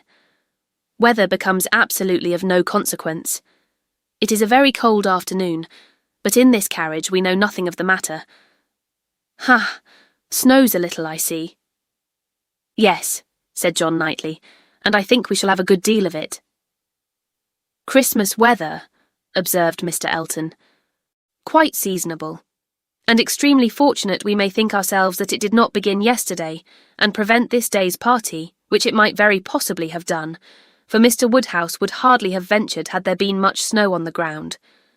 But now it is of no consequence. This is quite the season indeed for friendly meetings. At Christmas everybody invites their friends about them, and people think little of even the worst weather. I was snowed up at a friend's house once for a week. Nothing could be pleasanter. I went for only one night, and could not get away till that very day se'nnight." Mr. John Knightley looked as if he did not comprehend the pleasure, but said only coolly, "I cannot wish to be snowed up a week at Randall's." At another time Emma might have been amused, but she was too much astonished now at Mr. Elton's spirits for other feelings. Harriet seemed quite forgotten in the expectation of a pleasant party. "We are sure of excellent fires," continued he, "and everything in the greatest comfort. Charming people, Mr. and Mrs. Weston. Mrs. Weston indeed is much beyond praise, and he is exactly what one values, so hospitable and so fond of society. It will be a small party, but where small parties are select, they are perhaps the most agreeable of any. Mr. Weston's dining room does not accommodate more than 10 comfortably, and for my part, I would rather, under such circumstances, fall short by 2 than exceed by 2. I think you will agree with me," turning with a soft air to Emma. "I think I shall certainly have your approbation, though Mr. Knightley, perhaps, from being used to the large parties of London, may not quite enter into our feelings." "I know nothing of the large parties of London, sir. I never dine with anybody." "Indeed," in a tone of wonder and pity, "I had no idea that the law had been so great a slavery. Well, sir, the time must come when you will be paid for all this, when you will have little labour and great enjoyment." "My first enjoyment," replied John Knightley, as they passed through the sweep gate, "will be to find myself safe at Hartfield again." Chapter 14. Some change of countenance was necessary for each gentleman as they walked into Mrs. Weston's drawing-room. Mr. Elton must compose his joyous looks, and Mr. John Knightley disperse his ill humour. Mr. Elton must smile less, and Mr. John Knightley more, to fit them for the place. Emma only might be as nature prompted, and show herself just as happy as she was. To her, it was real enjoyment to be with the Westons. Mr. Weston was a great favourite, and there was not a creature in the world to whom she spoke with such unreserve as to his wife. Not anyone to whom she related with such conviction of being listened to and understood, of being always interesting and always intelligible, the little affairs, arrangements, perplexities, and pleasures of her father and herself. She could tell nothing of Hartfield, in which Mrs. Weston had not a lively concern, and half an hour's uninterrupted communication of all those little matters on which the daily happiness of private life depends was one of the first gratifications of each. This was a pleasure which perhaps the whole day's visit might not afford, which certainly did not belong to the present half-hour. But the very sight of Mrs. Weston, her smile, her touch, her voice was grateful to Emma, and she determined to think as little as possible of Mr. Elton's oddities or of anything else unpleasant, and enjoy all that was enjoyable to the utmost. The misfortune of Harriet's cold had been pretty well gone through before her arrival. Mr. Woodhouse had been safely seated long enough to give the history of it, besides all the history of his own and Isabella's coming, and of Emma's being to follow, and had indeed just got to the end of his satisfaction that James should come and see his daughter, when the others appeared, and Mrs. Weston, who had been almost wholly engrossed by her attentions to him, was able to turn away and welcome her dear Emma. Emma's project of forgetting Mr. Elton for a while made her rather sorry to find, when they had all taken their places, that he was close to her. The difficulty was great of driving his strange insensibility towards Harriet from her mind, while he not only sat at her elbow, but was continually obtruding his happy countenance on her notice, and solicitously addressing her upon every occasion. Instead of forgetting him, his behaviour was such that she could not avoid the internal suggestion of, "Can it really be as my brother imagined? Can it be possible for this man to be beginning to transfer his affections from Harriet to me? Absurd and insufferable!" Yet he would be so anxious for her being perfectly warm, would be so interested about her father, and so delighted with Mrs. Weston, and at last would begin admiring her drawings with so much zeal and so little knowledge as seemed terribly like a would-be lover, and made it some effort with her to preserve her good manners. For her own sake she could not be rude, and for Harriet's, in the hope that all would yet turn out right, she was even positively civil. But it was an effort, especially as something was going on amongst the others, in the most overpowering period of Mr. Elton's nonsense, which she particularly wished to listen to. She heard enough to know that Mr. Weston was giving some information about his son. She heard the words, "my son," and "Frank," and "my son," repeated several times over, and from a few other half-syllables very much suspected that he was announcing an early visit from his son. But before she could quiet Mr. Elton, the subject was so completely past that any reviving question from her would have been awkward. Now, it so happened that in spite of Emma's resolution of never marrying, there was something in the name, in the idea of Mr. Frank Churchill, which always interested her. She had frequently thought, especially since his father's marriage with Miss Taylor, that if she were to marry, he was the very person to suit her in age, character, and condition. He seemed by this connection between the families quite to belong to her.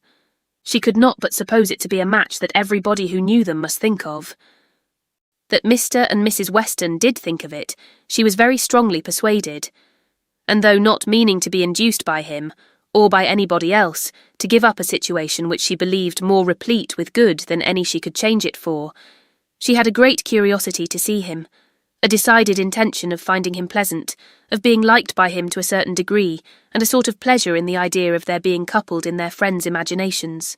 With such sensations, Mr. Elton's civilities were dreadfully ill-timed, but she had the comfort of appearing very polite, while feeling very cross, and of thinking that the rest of the visit could not possibly pass without bringing forward the same information again, or the substance of it, from the open-hearted Mr. Weston.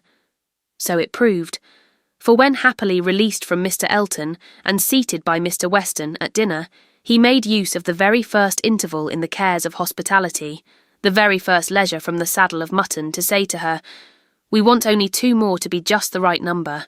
I should like to see 2 more here, your pretty little friend Miss Smith and my son, and then I should say we were quite complete. I believe you did not hear me telling the others in the drawing-room that we are expecting Frank. I had a letter from him this morning, and he will be with us within a fortnight." Emma spoke with a very proper degree of pleasure, and fully assented to his proposition of Mr. Frank Churchill and Miss Smith making their party quite complete.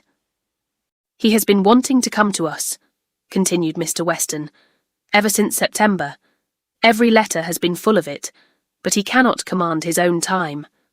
He has those to please who must be pleased, and who, between ourselves, are sometimes to be pleased only by a good many sacrifices. But now I have no doubt of seeing him here about the 2nd week in January. What a very great pleasure it will be to you, and Mrs. Weston is so anxious to be acquainted with him that she must be almost as happy as yourself." "Yes, she would be, but that she thinks there will be another put-off. She does not depend upon his coming so much as I do, but she does not know the parties so well as I do. The case, you see, is— But this is quite between ourselves. I did not mention a syllable of it in the other room. There are secrets in all families, you know. The case is that a party of friends are invited to pay a visit at Enscombe in January, and that Frank's coming depends upon their being put off. If they are not put off, he cannot stir. But I know they will, because it is a family that a certain lady of some consequence at Enscombe has a particular dislike to, and though it is thought necessary to invite them once in 2 or 3 years, they always are put off when it comes to the point. I have not the smallest doubt of the issue.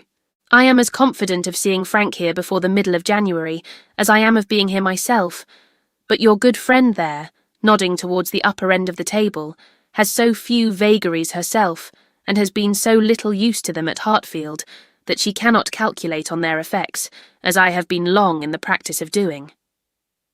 I am sorry there should be anything like doubt in the case, replied Emma, but am disposed to side with you, Mr. Weston. If you think he will come, I shall think so too, for you know Enscombe. Yes, I have some right to that knowledge, though I have never been at the place in my life. She is an odd woman, but I never allow myself to speak ill of her on Frank's account, for I do believe her to be very fond of him. I used to think she was not capable of being fond of anybody, except herself, but she has always been kind to him, in her way, allowing for little whims and caprices, and expecting everything to be as she likes.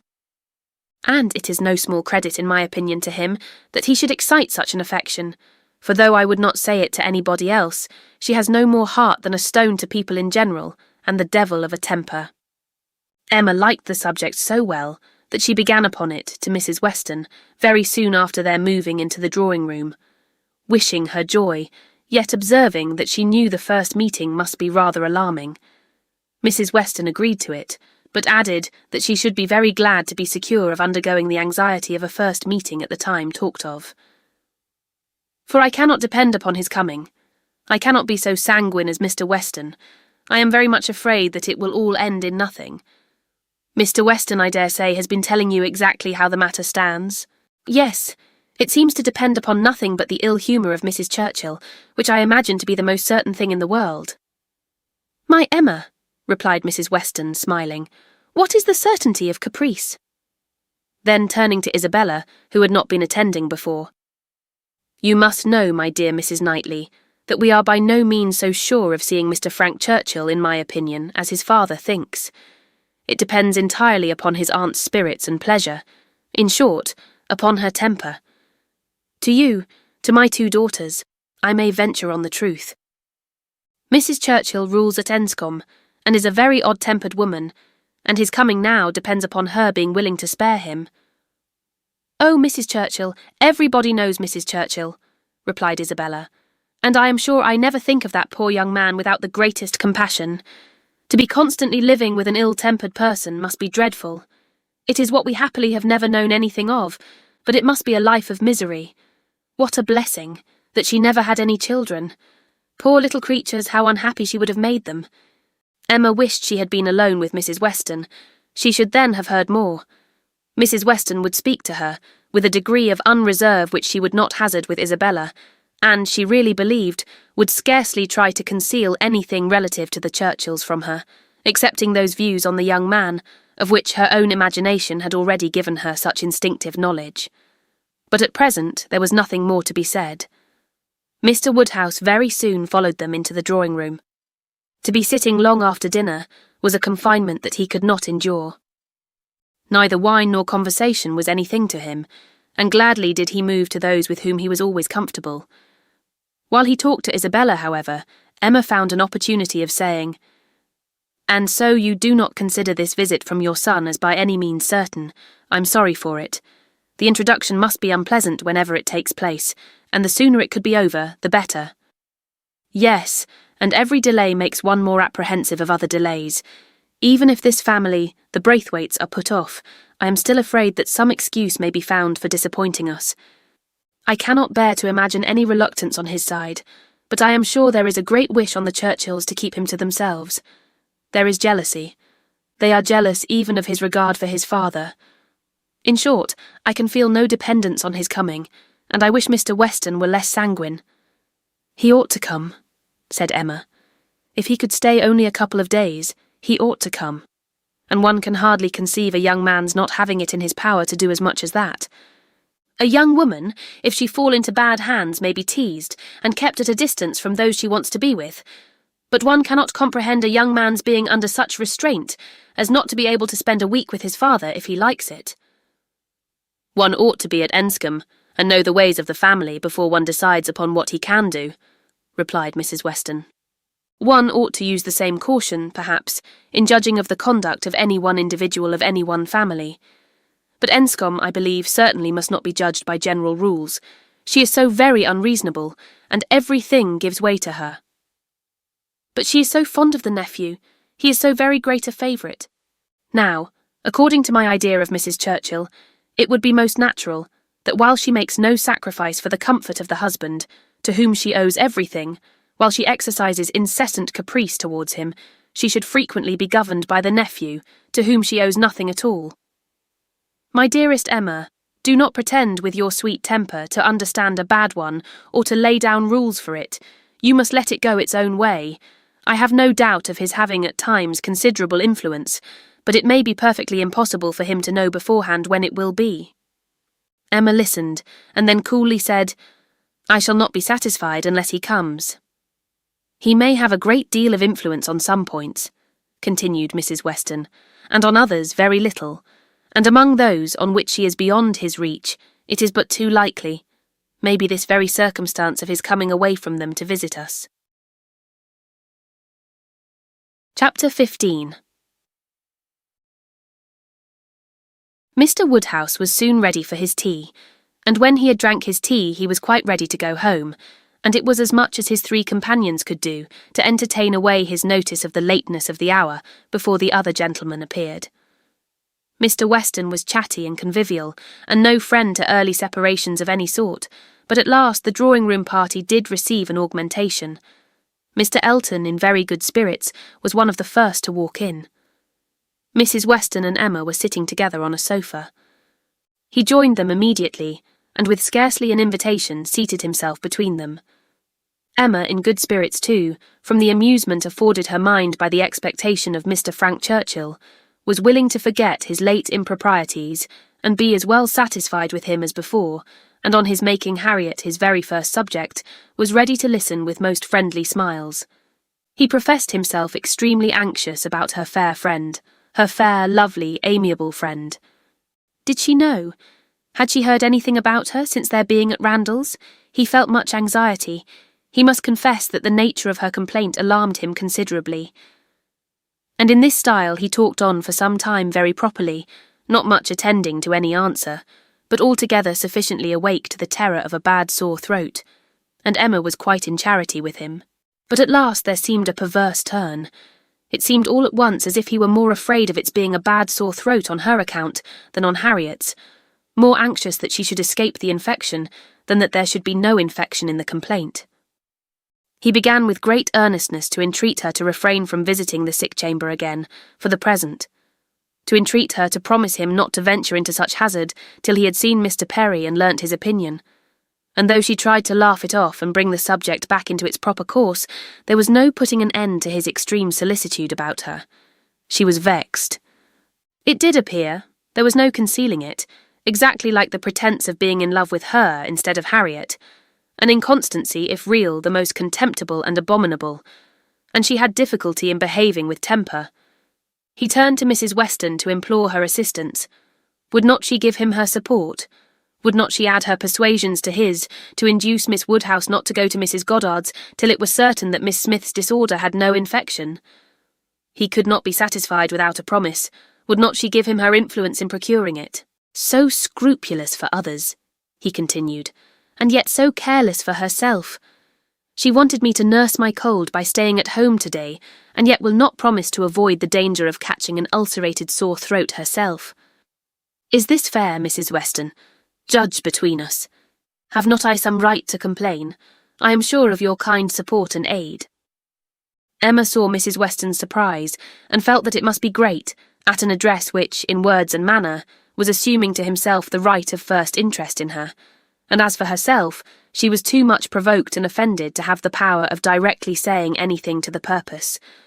She could only give him a look, but it was such a look as she thought must restore him to his senses, and then left the sofa, removing to a seat by her sister and giving her all her attention. She had not time to know how Mr. Elton took the reproof, so rapidly did another subject succeed. For Mr. John Knightley now came into the room from examining the weather, and opened on them all with the information of the ground being covered with snow, and of it still snowing fast with a strong drifting wind. Concluding with these words to Mr. Woodhouse: "This will prove a spirited beginning of your winter engagements, sir. Something new for your coachman and horses to be making their way through a storm of snow." Poor Mr. Woodhouse was silent from consternation, but everybody else had something to say. Everybody was either surprised or not surprised, and had some question to ask, or some comfort to offer. Mrs. Weston and Emma tried earnestly to cheer him and turn his attention from his son-in-law, who was pursuing his triumph rather unfeelingly. "I admired your resolution very much, sir," said he, "in venturing out in such weather, for of course you saw there would be snow very soon. Everybody must have seen the snow coming on. I admired your spirit, and I dare say we shall get home very well. Another hour or two's snow can hardly make the road impassable, and we are 2 carriages. If one is blown over in the bleak part of the common field, there will be the other at hand. I dare say we shall be all safe at Hartfield before midnight." Mr. Weston, with triumph of a different sort, was confessing that he had known it to be snowing some time, but had not said a word, lest it should make Mr. Woodhouse uncomfortable and be an excuse for his hurrying away. As to there being any quantity of snow fallen or likely to fall to impede their return, that was a mere joke. He was afraid they would find no difficulty. He wished the road might be impassable, that he might be able to keep them all at Randalls, and with the utmost goodwill was sure that accommodation might be found for everybody, calling on his wife to agree with him that with a little contrivance everybody might be lodged, which she hardly knew how to do, from the consciousness of there being but 2 spare rooms in the house. "What is to be done, my dear Emma? What is to be done?" was Mr. Woodhouse's first exclamation, and all that he could say for some time.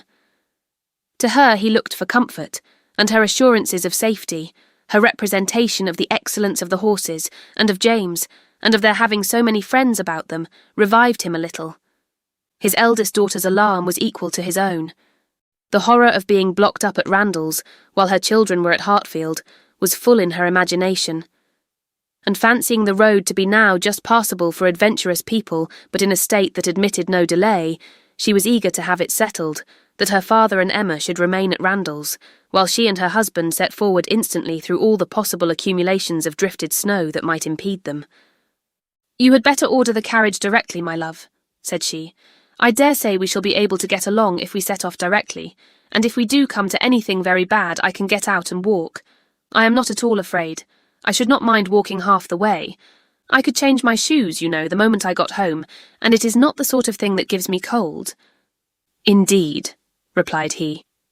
"Then, my dear Isabella, it is the most extraordinary sort of thing in the world, for in general everything does give you cold.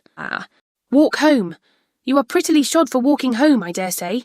It will be bad enough for the horses." Isabella turned to Mrs. Weston for her approbation of the plan. Mrs. Weston could only approve. Isabella then went to Emma, but Emma could not so entirely give up the hope of their being all able to get away. And they were still discussing the point, when Mr. Knightley, who had left the room immediately after his brother's first report of the snow, came back again, and told them that he had been out of doors to examine, and could answer for there not being the smallest difficulty in their getting home whenever they liked it, either now or an hour hence. He had gone beyond the sweep, some way along the Highbury road.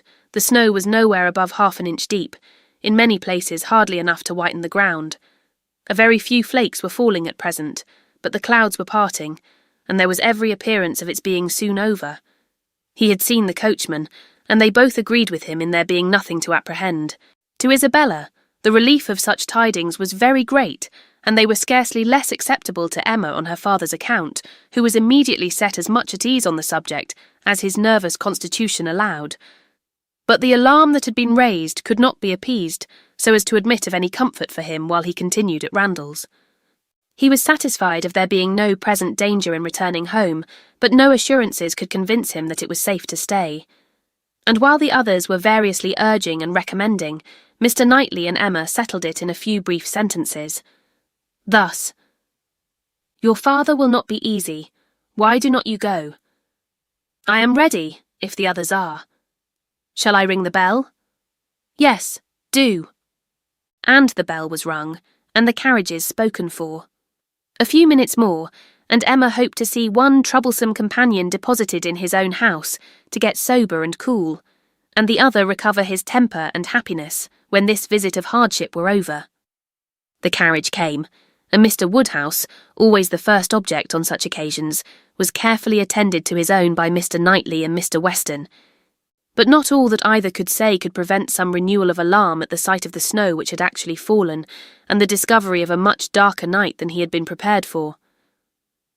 He was afraid they should have a very bad drive. He was afraid poor Isabella would not like it, and there would be poor Emma in the carriage behind. He did not know what they had best do. They must keep as much together as they could. And James was talked to, and given a charge to go very slow and wait for the other carriage. Isabella stepped in after her father. John Knightley, forgetting that he did not belong to their party, stepped in after his wife very naturally, so that Emma found, on being escorted and followed into the second carriage by Mr. Elton, that the door was to be lawfully shut on them, and that they were to have a tête-à-tête drive. It would not have been the awkwardness of a moment. It would have been rather a pleasure, previous to the suspicions of this very day. She could have talked to him of Harriet, and the 3/4 of a mile would have seemed but one. But now she would rather it had not happened. She believed he had been drinking too much of Mr. Weston's good wine, and felt sure that he would want to be talking nonsense. To restrain him as much as might be, by her own manners, she was immediately preparing to speak with exquisite calmness and gravity of the weather and the night, but scarcely had she begun, scarcely had they passed the sweep gate and joined the other carriage, than she found her subject cut up, her hand seized, her attention demanded, and Mr. Elton actually making violent love to her, availing himself of the precious opportunity, declaring sentiments which must be already well known, hoping, fearing, adoring, ready to die if she refused him, but flattering himself that his ardent attachment and unequalled love and unexampled passion could not fail of having some effect, and in short, very much resolved on being seriously accepted as soon as possible. It really was so. Without scruple, without apology, without much apparent diffidence, Mr. Elton, the lover of Harriet, was professing himself her lover. She tried to stop him, but vainly. He would go on and say it all. Angry as she was, the thought of the moment made her resolve to restrain herself when she did speak. She felt that half this folly must be drunkenness, and therefore could hope that it might belong only to the passing hour. Accordingly, with a mixture of the serious and the playful, which she hoped would best suit his half-and-half state, she replied, "I am very much astonished, Mr. Elton. This to me. You forget yourself. You take me for my friend. Any message to Miss Smith I shall be happy to deliver, but no more of this to me, if you please. Miss Smith. Message to Miss Smith. What could she possibly mean?" And he repeated her words with such assurance of accent, such boastful pretence of amazement, that she could not help replying with quickness, "Mr. Elton, this is the most extraordinary conduct, and I can account for it only in one way. You are not yourself, or you could not speak either to me or of Harriet in such a manner. Command yourself enough to say no more, and I will endeavour to forget it." But Mr. Elton had only drunk wine enough to elevate his spirits, not at all to confuse his intellects. He perfectly knew his own meaning, and having warmly protested against her suspicion as most injurious, and slightly touched upon his respect for Miss Smith as her friend, but acknowledging his wonder that Miss Smith should be mentioned at all, he resumed the subject of his own passion, and was very urgent for a favourable answer. As she thought less of his inebriety, she thought more of his inconstancy and presumption, and with fewer struggles for politeness, replied, "It is impossible for me to doubt any longer. You have made yourself too clear. Mr. Elton, my astonishment is much beyond anything I can express. After such behaviour, as I have witnessed during the last month, to Miss Smith, such attentions as I have been in the daily habit of observing, to be addressing me in this manner, this is an unsteadiness of character indeed which I had not supposed possible. Believe me, sir, I am far, very far, from gratified in being the object of such professions." "Good heaven!" cried Mr. Elton. "What can be the meaning of this?" "Miss Smith. I never thought of Miss Smith in the whole course of my existence, never paid her any attentions, but as your friend, never cared whether she were dead or alive, but as your friend. If she has fancied otherwise, her own wishes have misled her, and I am very sorry, extremely sorry. But Miss Smith, indeed. Oh, Miss Woodhouse! Who can think of Miss Smith when Miss Woodhouse is near? No, upon my honour, there is no unsteadiness of character. I have thought only of you. I protest against having paid the smallest attention to anyone else.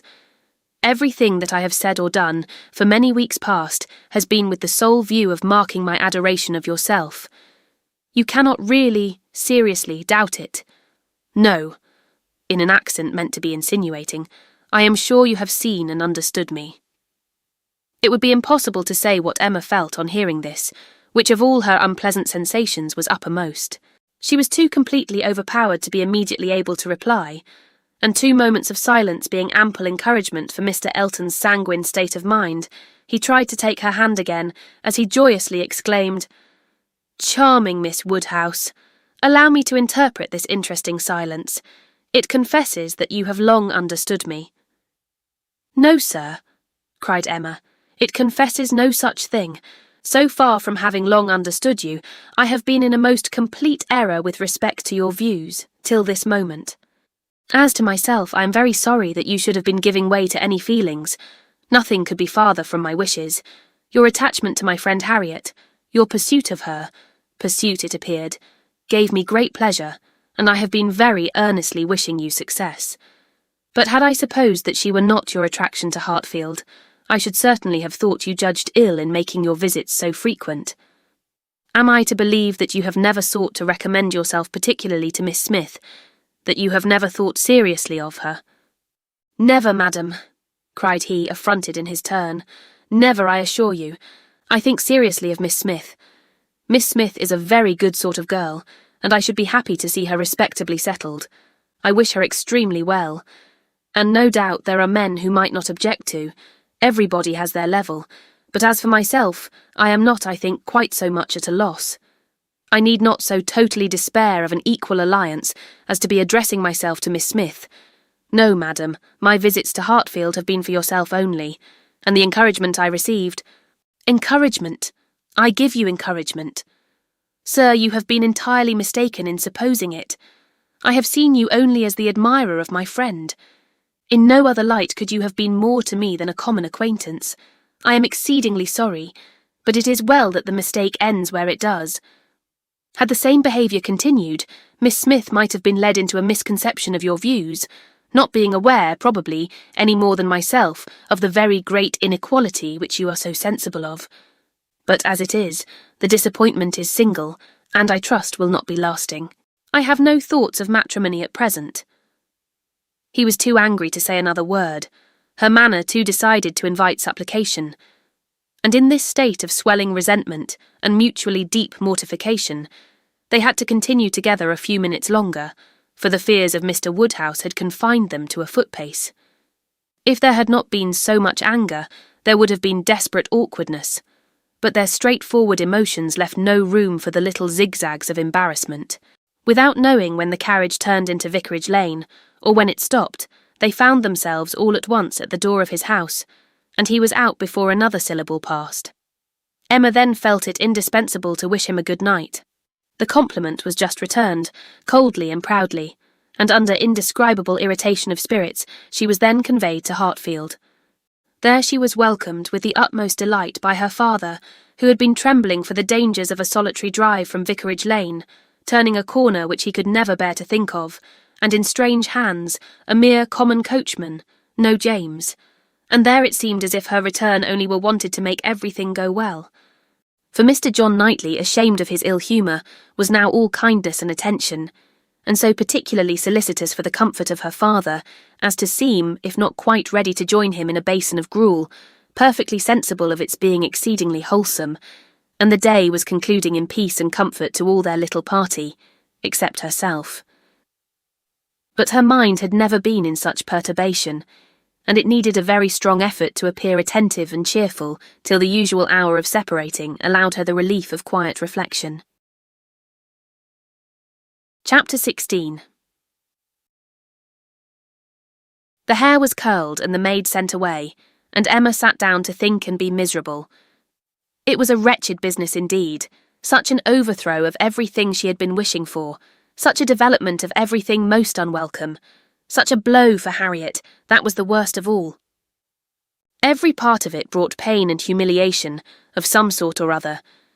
But compared with the evil to Harriet, all was light, and she would gladly have submitted to feel yet more mistaken, more in error, more disgraced by misjudgment than she actually was, could the effects of her blunders have been confined to herself.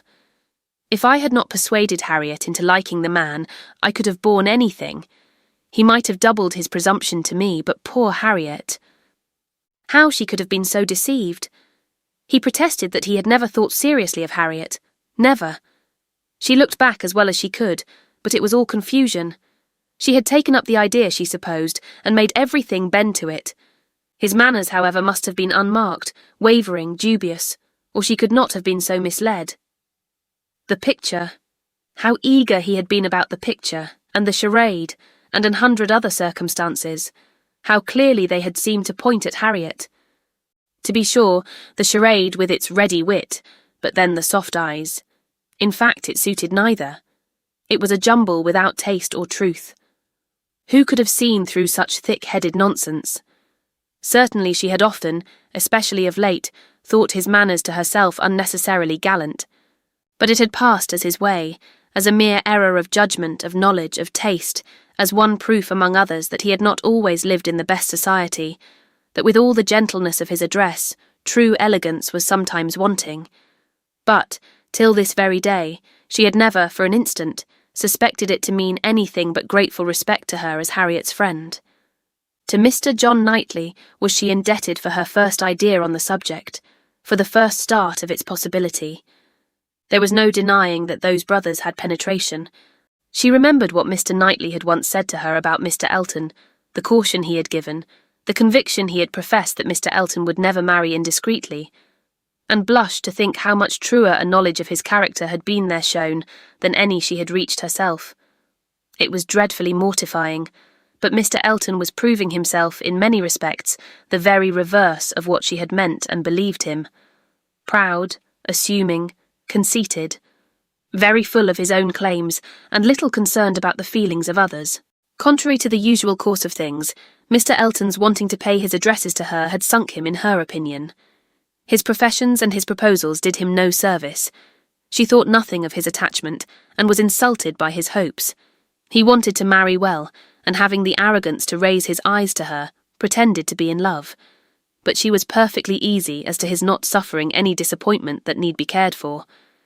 There had been no real affection either in his language or manners.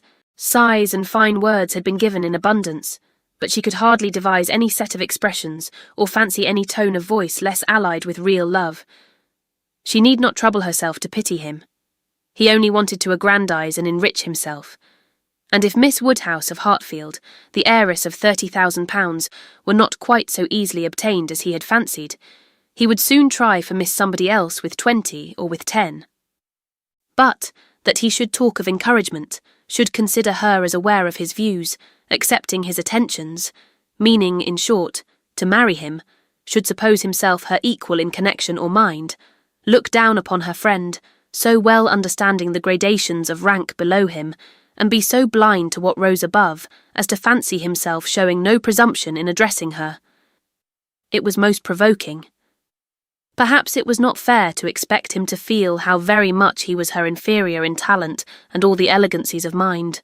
The very want of such equality might prevent his perception of it, but he must know that in fortune and consequence she was greatly his superior. He must know that the Woodhouses had been settled for several generations at Hartfield, the younger branch of a very ancient family, and that the Eltons were nobody. The landed property of Hartfield certainly was inconsiderable, being but a sort of notch in the Donwell Abbey estate, to which all the rest of Highbury belonged. But their fortune, from other sources, was such as to make them scarcely secondary to Donwell Abbey itself in every other kind of consequence. And the Woodhouses had long held a high place in the consideration of the neighbourhood which Mr. Elton had first entered not 2 years ago, to make his way as he could, without any alliances but in trade, or anything to recommend him to notice but his situation and his civility. But he had fancied her in love with him. That evidently must have been his dependence. And after raving a little about the seeming incongruity of gentle manners and a conceited head, Emma was obliged in common honesty to stop and admit that her own behaviour to him had been so complacent and obliging, so full of courtesy and attention, as, supposing her real motive unperceived, might warrant a man of ordinary observation and delicacy, like Mr. Elton, in fancying himself a very decided favourite. If she had so misinterpreted his feelings, she had little right to wonder that he, with self-interest to blind him, should have mistaken hers. The first error and the worst lay at her door. It was foolish, it was wrong, to take so active a part in bringing any two people together. It was adventuring too far, assuming too much, making light of what ought to be serious, a trick of what ought to be simple. She was quite concerned and ashamed, and resolved to do such things no more.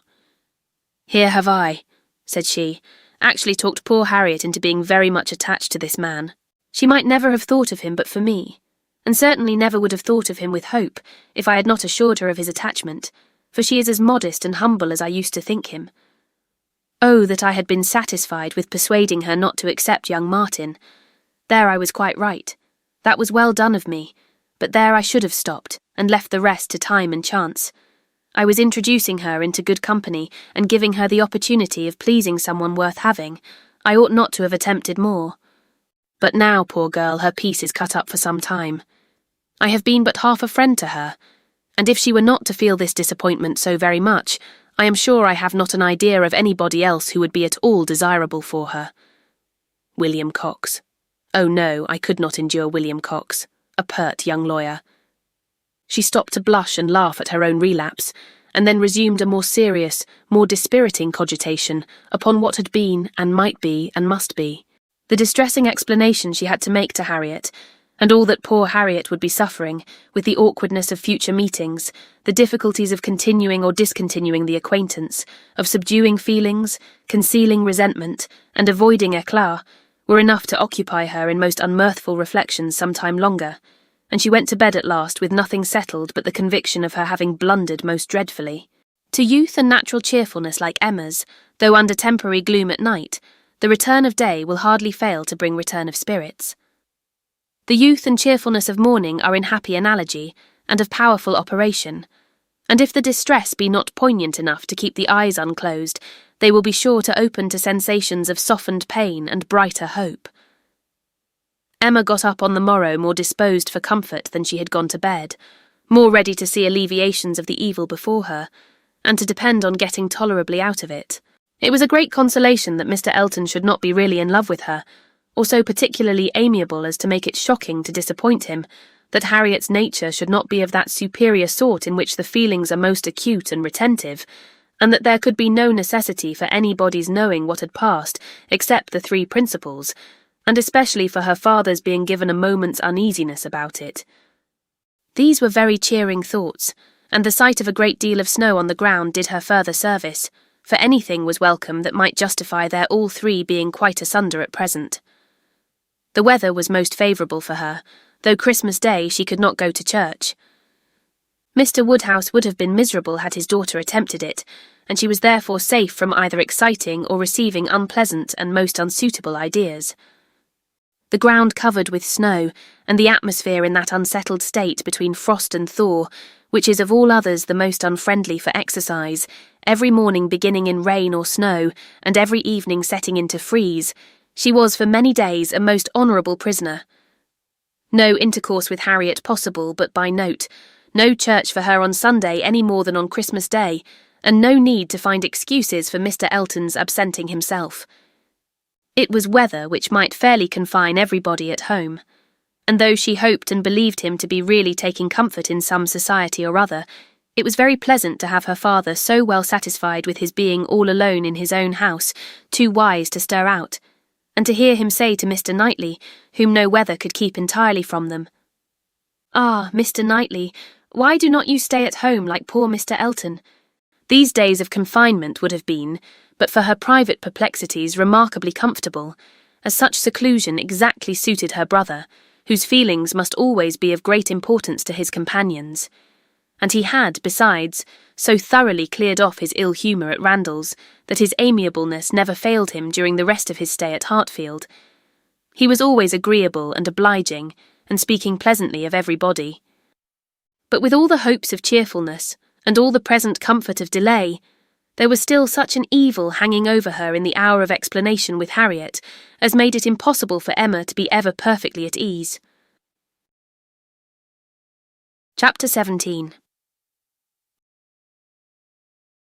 Mr. and Mrs. John Knightley were not detained long at Hartfield. The weather soon improved enough for those to move who must move, and Mr. Woodhouse, having, as usual, tried to persuade his daughter to stay behind with all her children, was obliged to see the whole party set off, and return to his lamentations over the destiny of poor Isabella. Which poor Isabella, passing her life with those she doted on, full of their merits, blind to their faults, and always innocently busy, might have been a model of right feminine happiness. The evening of the very day on which they went brought a note from Mr. Elton to Mr. Woodhouse, a long, civil, ceremonious note, to say, with Mr. Elton's best compliments, that he was proposing to leave Highbury the following morning in his way to Bath, where, in compliance with the pressing entreaties of some friends, he had engaged to spend a few weeks, and very much regretted the impossibility he was under, from various circumstances of weather and business, of taking a personal leave of Mr. Woodhouse, of whose friendly civilities he should ever retain a grateful sense, and had Mr. Woodhouse any commands, should be happy to attend to them. Emma was most agreeably surprised. Mr. Elton's absence just at this time was the very thing to be desired. She admired him for contriving it, though not able to give him much credit for the manner in which it was announced. Resentment could not have been more plainly spoken than in a civility to her father, from which she was so pointedly excluded. She had not even a share in his opening compliments. Her name was not mentioned, and there was so striking a change in all this, and such an ill-judged solemnity of leave-taking in his graceful acknowledgments, as she thought, at first, could not escape her father's suspicion. It did, however. Her father was quite taken up with the surprise of so sudden a journey, and his fears that Mr. Elton might never get safely to the end of it, and saw nothing extraordinary in his language. It was a very useful note, for it supplied them with fresh matter for thought and conversation during the rest of their lonely evening. Mr. Woodhouse talked over his alarms, and Emma was in spirits to persuade them away with all her usual promptitude. She now resolved to keep Harriet no longer in the dark. She had reason to believe her nearly recovered from her cold, and it was desirable that she should have as much time as possible for getting the better of her other complaint before the gentleman's return. She went to Mrs. Goddard's accordingly the very next day to undergo the necessary penance of communication, and a severe one it was. She had to destroy all the hopes which she had been so industriously feeding, to appear in the ungracious character of the one preferred, and acknowledge herself grossly mistaken and misjudging in all her ideas on one subject, all her observations, all her convictions, all her prophecies for the last 6 weeks. The confession completely renewed her first shame, and the sight of Harriet's tears made her think that she should never be in charity with herself again. Harriet bore the intelligence very well, blaming nobody, and in everything testifying such an ingenuousness of disposition and lowly opinion of herself, as must appear with particular advantage at that moment to her friend. Emma was in the humour to value simplicity and modesty to the utmost, and all that was amiable, all that ought to be attaching, seemed on Harriet's side, not her own. Harriet did not consider herself as having anything to complain of. The affection of such a man as Mr. Elton would have been too great a distinction. She never could have deserved him, and nobody but so partial and kind a friend as Miss Woodhouse would have thought it possible. Her tears fell abundantly, but her grief was so truly artless that no dignity could have made it more respectable in Emma's eyes, and she listened to her and tried to console her with all her heart and understanding, really for the time convinced that Harriet was the superior creature of the two, and that to resemble her would be more for her own welfare and happiness than all that genius or intelligence could do. It was rather too late in the day to set about being simple-minded and ignorant, but she left her with every previous resolution confirmed of being humble and discreet, and repressing imagination all the rest of her life. Her second duty now, inferior only to her father's claims, was to promote Harriet's comfort, and endeavour to prove her own affection in some better method than by matchmaking. She got her to Hartfield, and showed her the most unvarying kindness, striving to occupy and amuse her, and by books and conversation to drive Mr. Elton from her thoughts. Time, she knew, must be allowed for this being thoroughly done, and she could suppose herself but an indifferent judge of such matters in general, and very inadequate to sympathise in an attachment to Mr. Elton in particular. But it seemed to her reasonable that at Harriet's age, and with the entire extinction of all hope, such a progress might be made towards a state of composure by the time of Mr. Elton's return, as to allow them all to meet again in the common routine of acquaintance, without any danger of betraying sentiments or increasing them. Harriet did think him all perfection, and maintained the non-existence of anybody equal to him in person or goodness, and did, in truth, prove herself more resolutely in love than Emma had foreseen. But yet it appeared to her so natural, so inevitable to strive against an inclination of that sort unrequited, that she could not comprehend its continuing very long in equal force. If Mr. Elton, on his return, made his own indifference as evident and indubitable as she could not doubt he would anxiously do, she could not imagine Harriet's persisting to place her happiness in the sight or the recollection of him. Their being fixed, so absolutely fixed, in the same place, was bad for each, for all three. Not one of them had the power of removal or of effecting any material change of society. They must encounter each other, and make the best of it. Harriet was farther unfortunate in the tone of her companions at Mrs. Goddard's, Mr. Elton being the adoration of all the teachers and great girls in the school, and it must be at Hartfield only that she could have any chance of hearing him spoken of with cooling moderation or repellent truth. Where the wound had been given, there must the cure be found if anywhere. And Emma felt that, till she saw her in the way of cure, there could be no true peace for herself. Chapter 18. Mr. Frank Churchill did not come. When the time proposed drew near, Mrs. Weston's fears were justified in the arrival of a letter of excuse. For the present, he could not be spared, to his very great mortification and regret, but still he looked forward with the hope of coming to Randalls at no distant period. Mrs. Weston was exceedingly disappointed, much more disappointed, in fact, than her husband, though her dependence on seeing the young man had been so much more sober. But a sanguine temper, though forever expecting more good than occurs, does not always pay for its hopes by any proportionate depression. It soon flies over the present failure, and begins to hope again. For half an hour Mr. Weston was surprised and sorry, but then he began to perceive that Frank's coming 2 or 3 months later would be a much better plan, better time of year, better weather, and that he would be able, without any doubt, to stay considerably longer with them than if he had come sooner. These feelings rapidly restored his comfort, while Mrs. Weston, of a more apprehensive disposition, foresaw nothing but a repetition of excuses and delays, and after all her concern for what her husband was to suffer, suffered a great deal more herself. Emma was not at this time in a state of spirits to care really about Mr. Frank Churchill's not coming, except as a disappointment at Randalls. The acquaintance at present had no charm for her. She wanted rather to be quiet, and out of temptation, but still, as it was desirable that she should appear in general like her usual self, she took care to express as much interest in the circumstance, and enter as warmly into Mr. and Mrs. Weston's disappointment as might naturally belong to their friendship.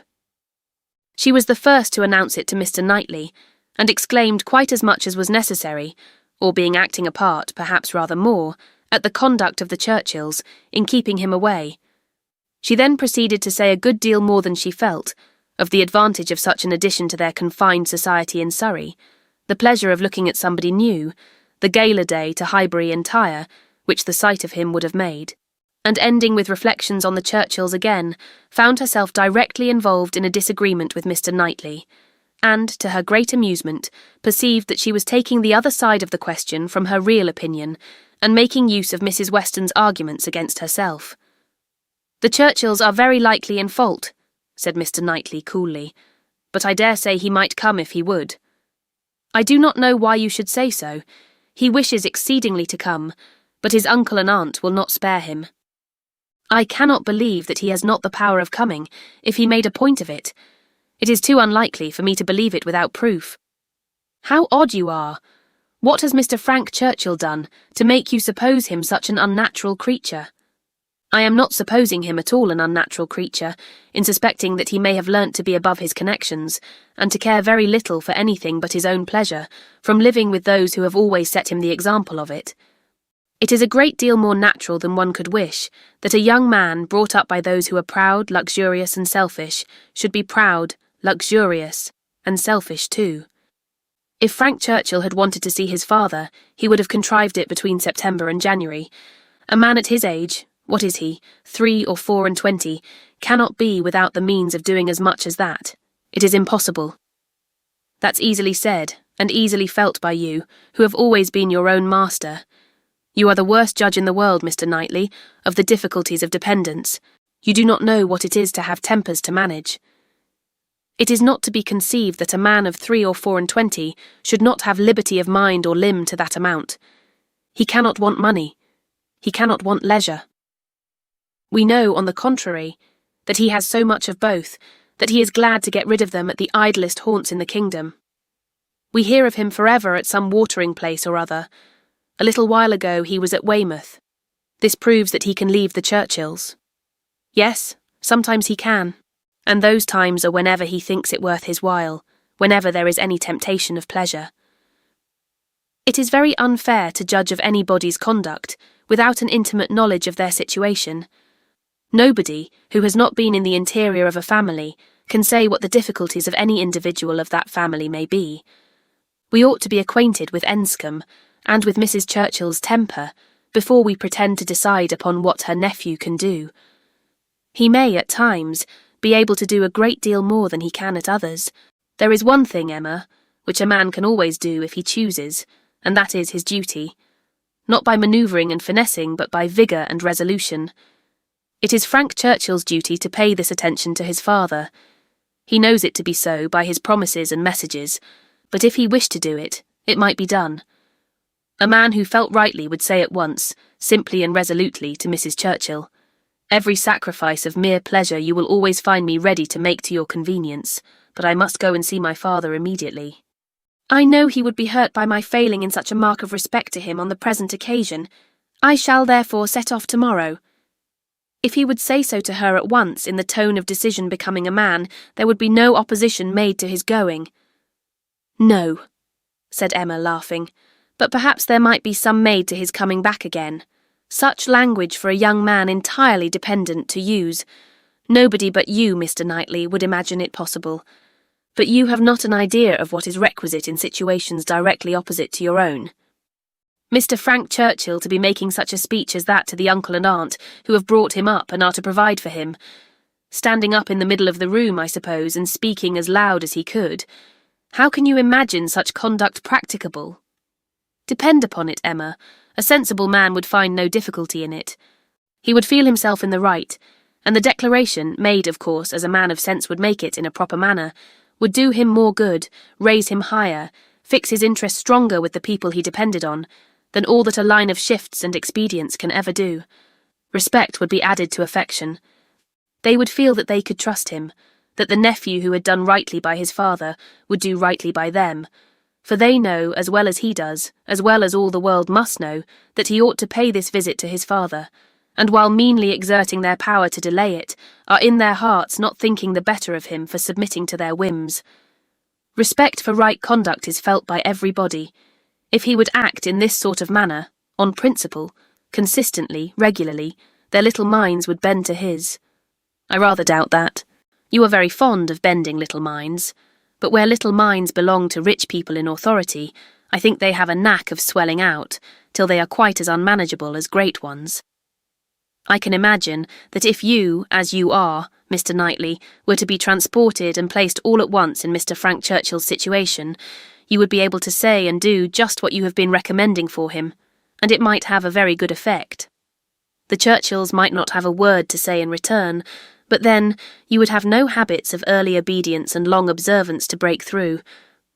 To him who has, it might not be so easy to burst forth at once into perfect independence, and set all their claims on his gratitude and regard at naught. He may have as strong a sense of what would be right as you can have, without being so equal, under particular circumstances, to act up to it. Then it would not be so strong a sense. If it failed to produce equal exertion, it could not be an equal conviction. Oh, the difference of situation and habit. I wish you would try to understand what an amiable young man may be likely to feel in directly opposing those whom as child and boy he has been looking up to all his life. Our amiable young man is a very weak young man, if this be the first occasion of his carrying through a resolution to do right against the will of others. It ought to have been a habit with him by this time, of following his duty, instead of consulting expediency. I can allow for the fears of the child, but not of the man.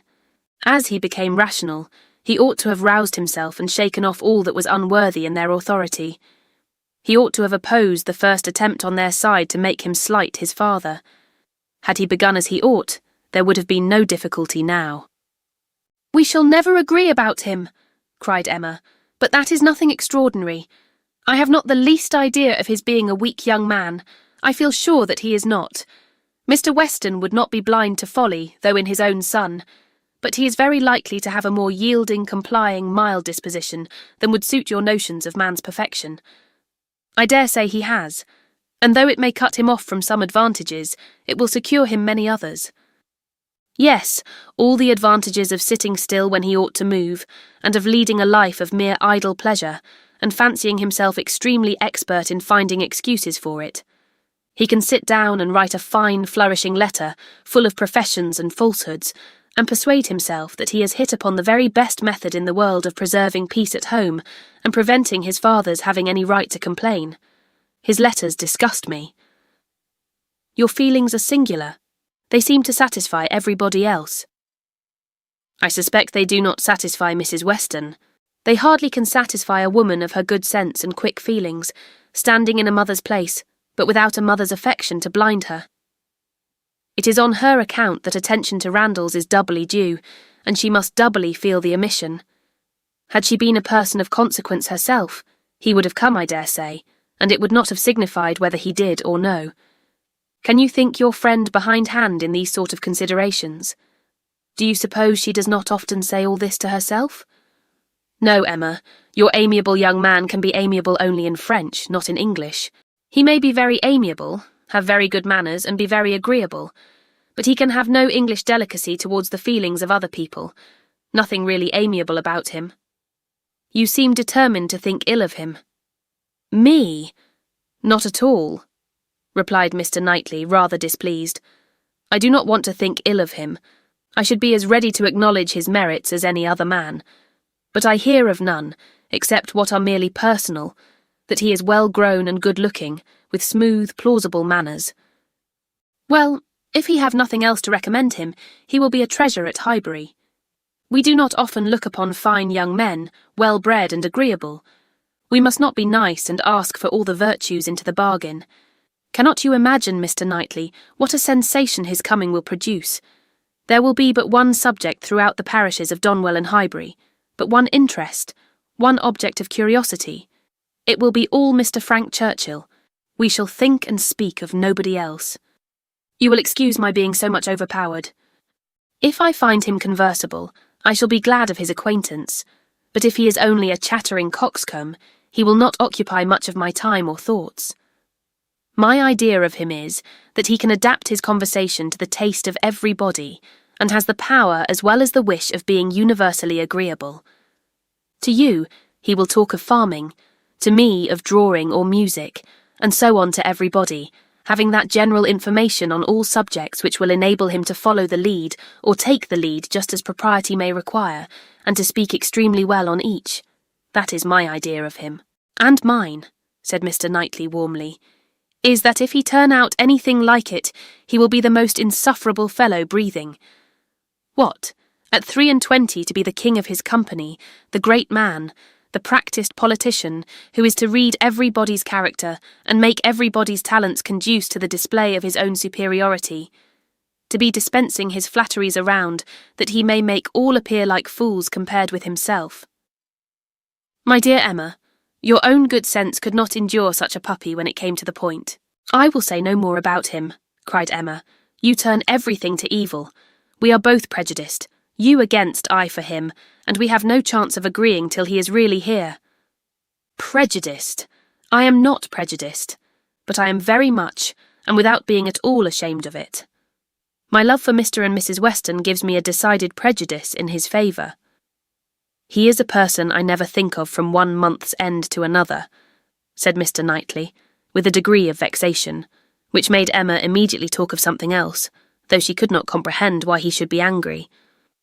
To take a dislike to a young man, only because he appeared to be of a different disposition from himself, was unworthy the real liberality of mind which she was always used to acknowledge in him, for with all the high opinion of himself which she had often laid to his charge, she had never before for a moment supposed it could make him unjust to the merit of another. Thanks for watching. Please like the video and subscribe to the channel for more excellent content.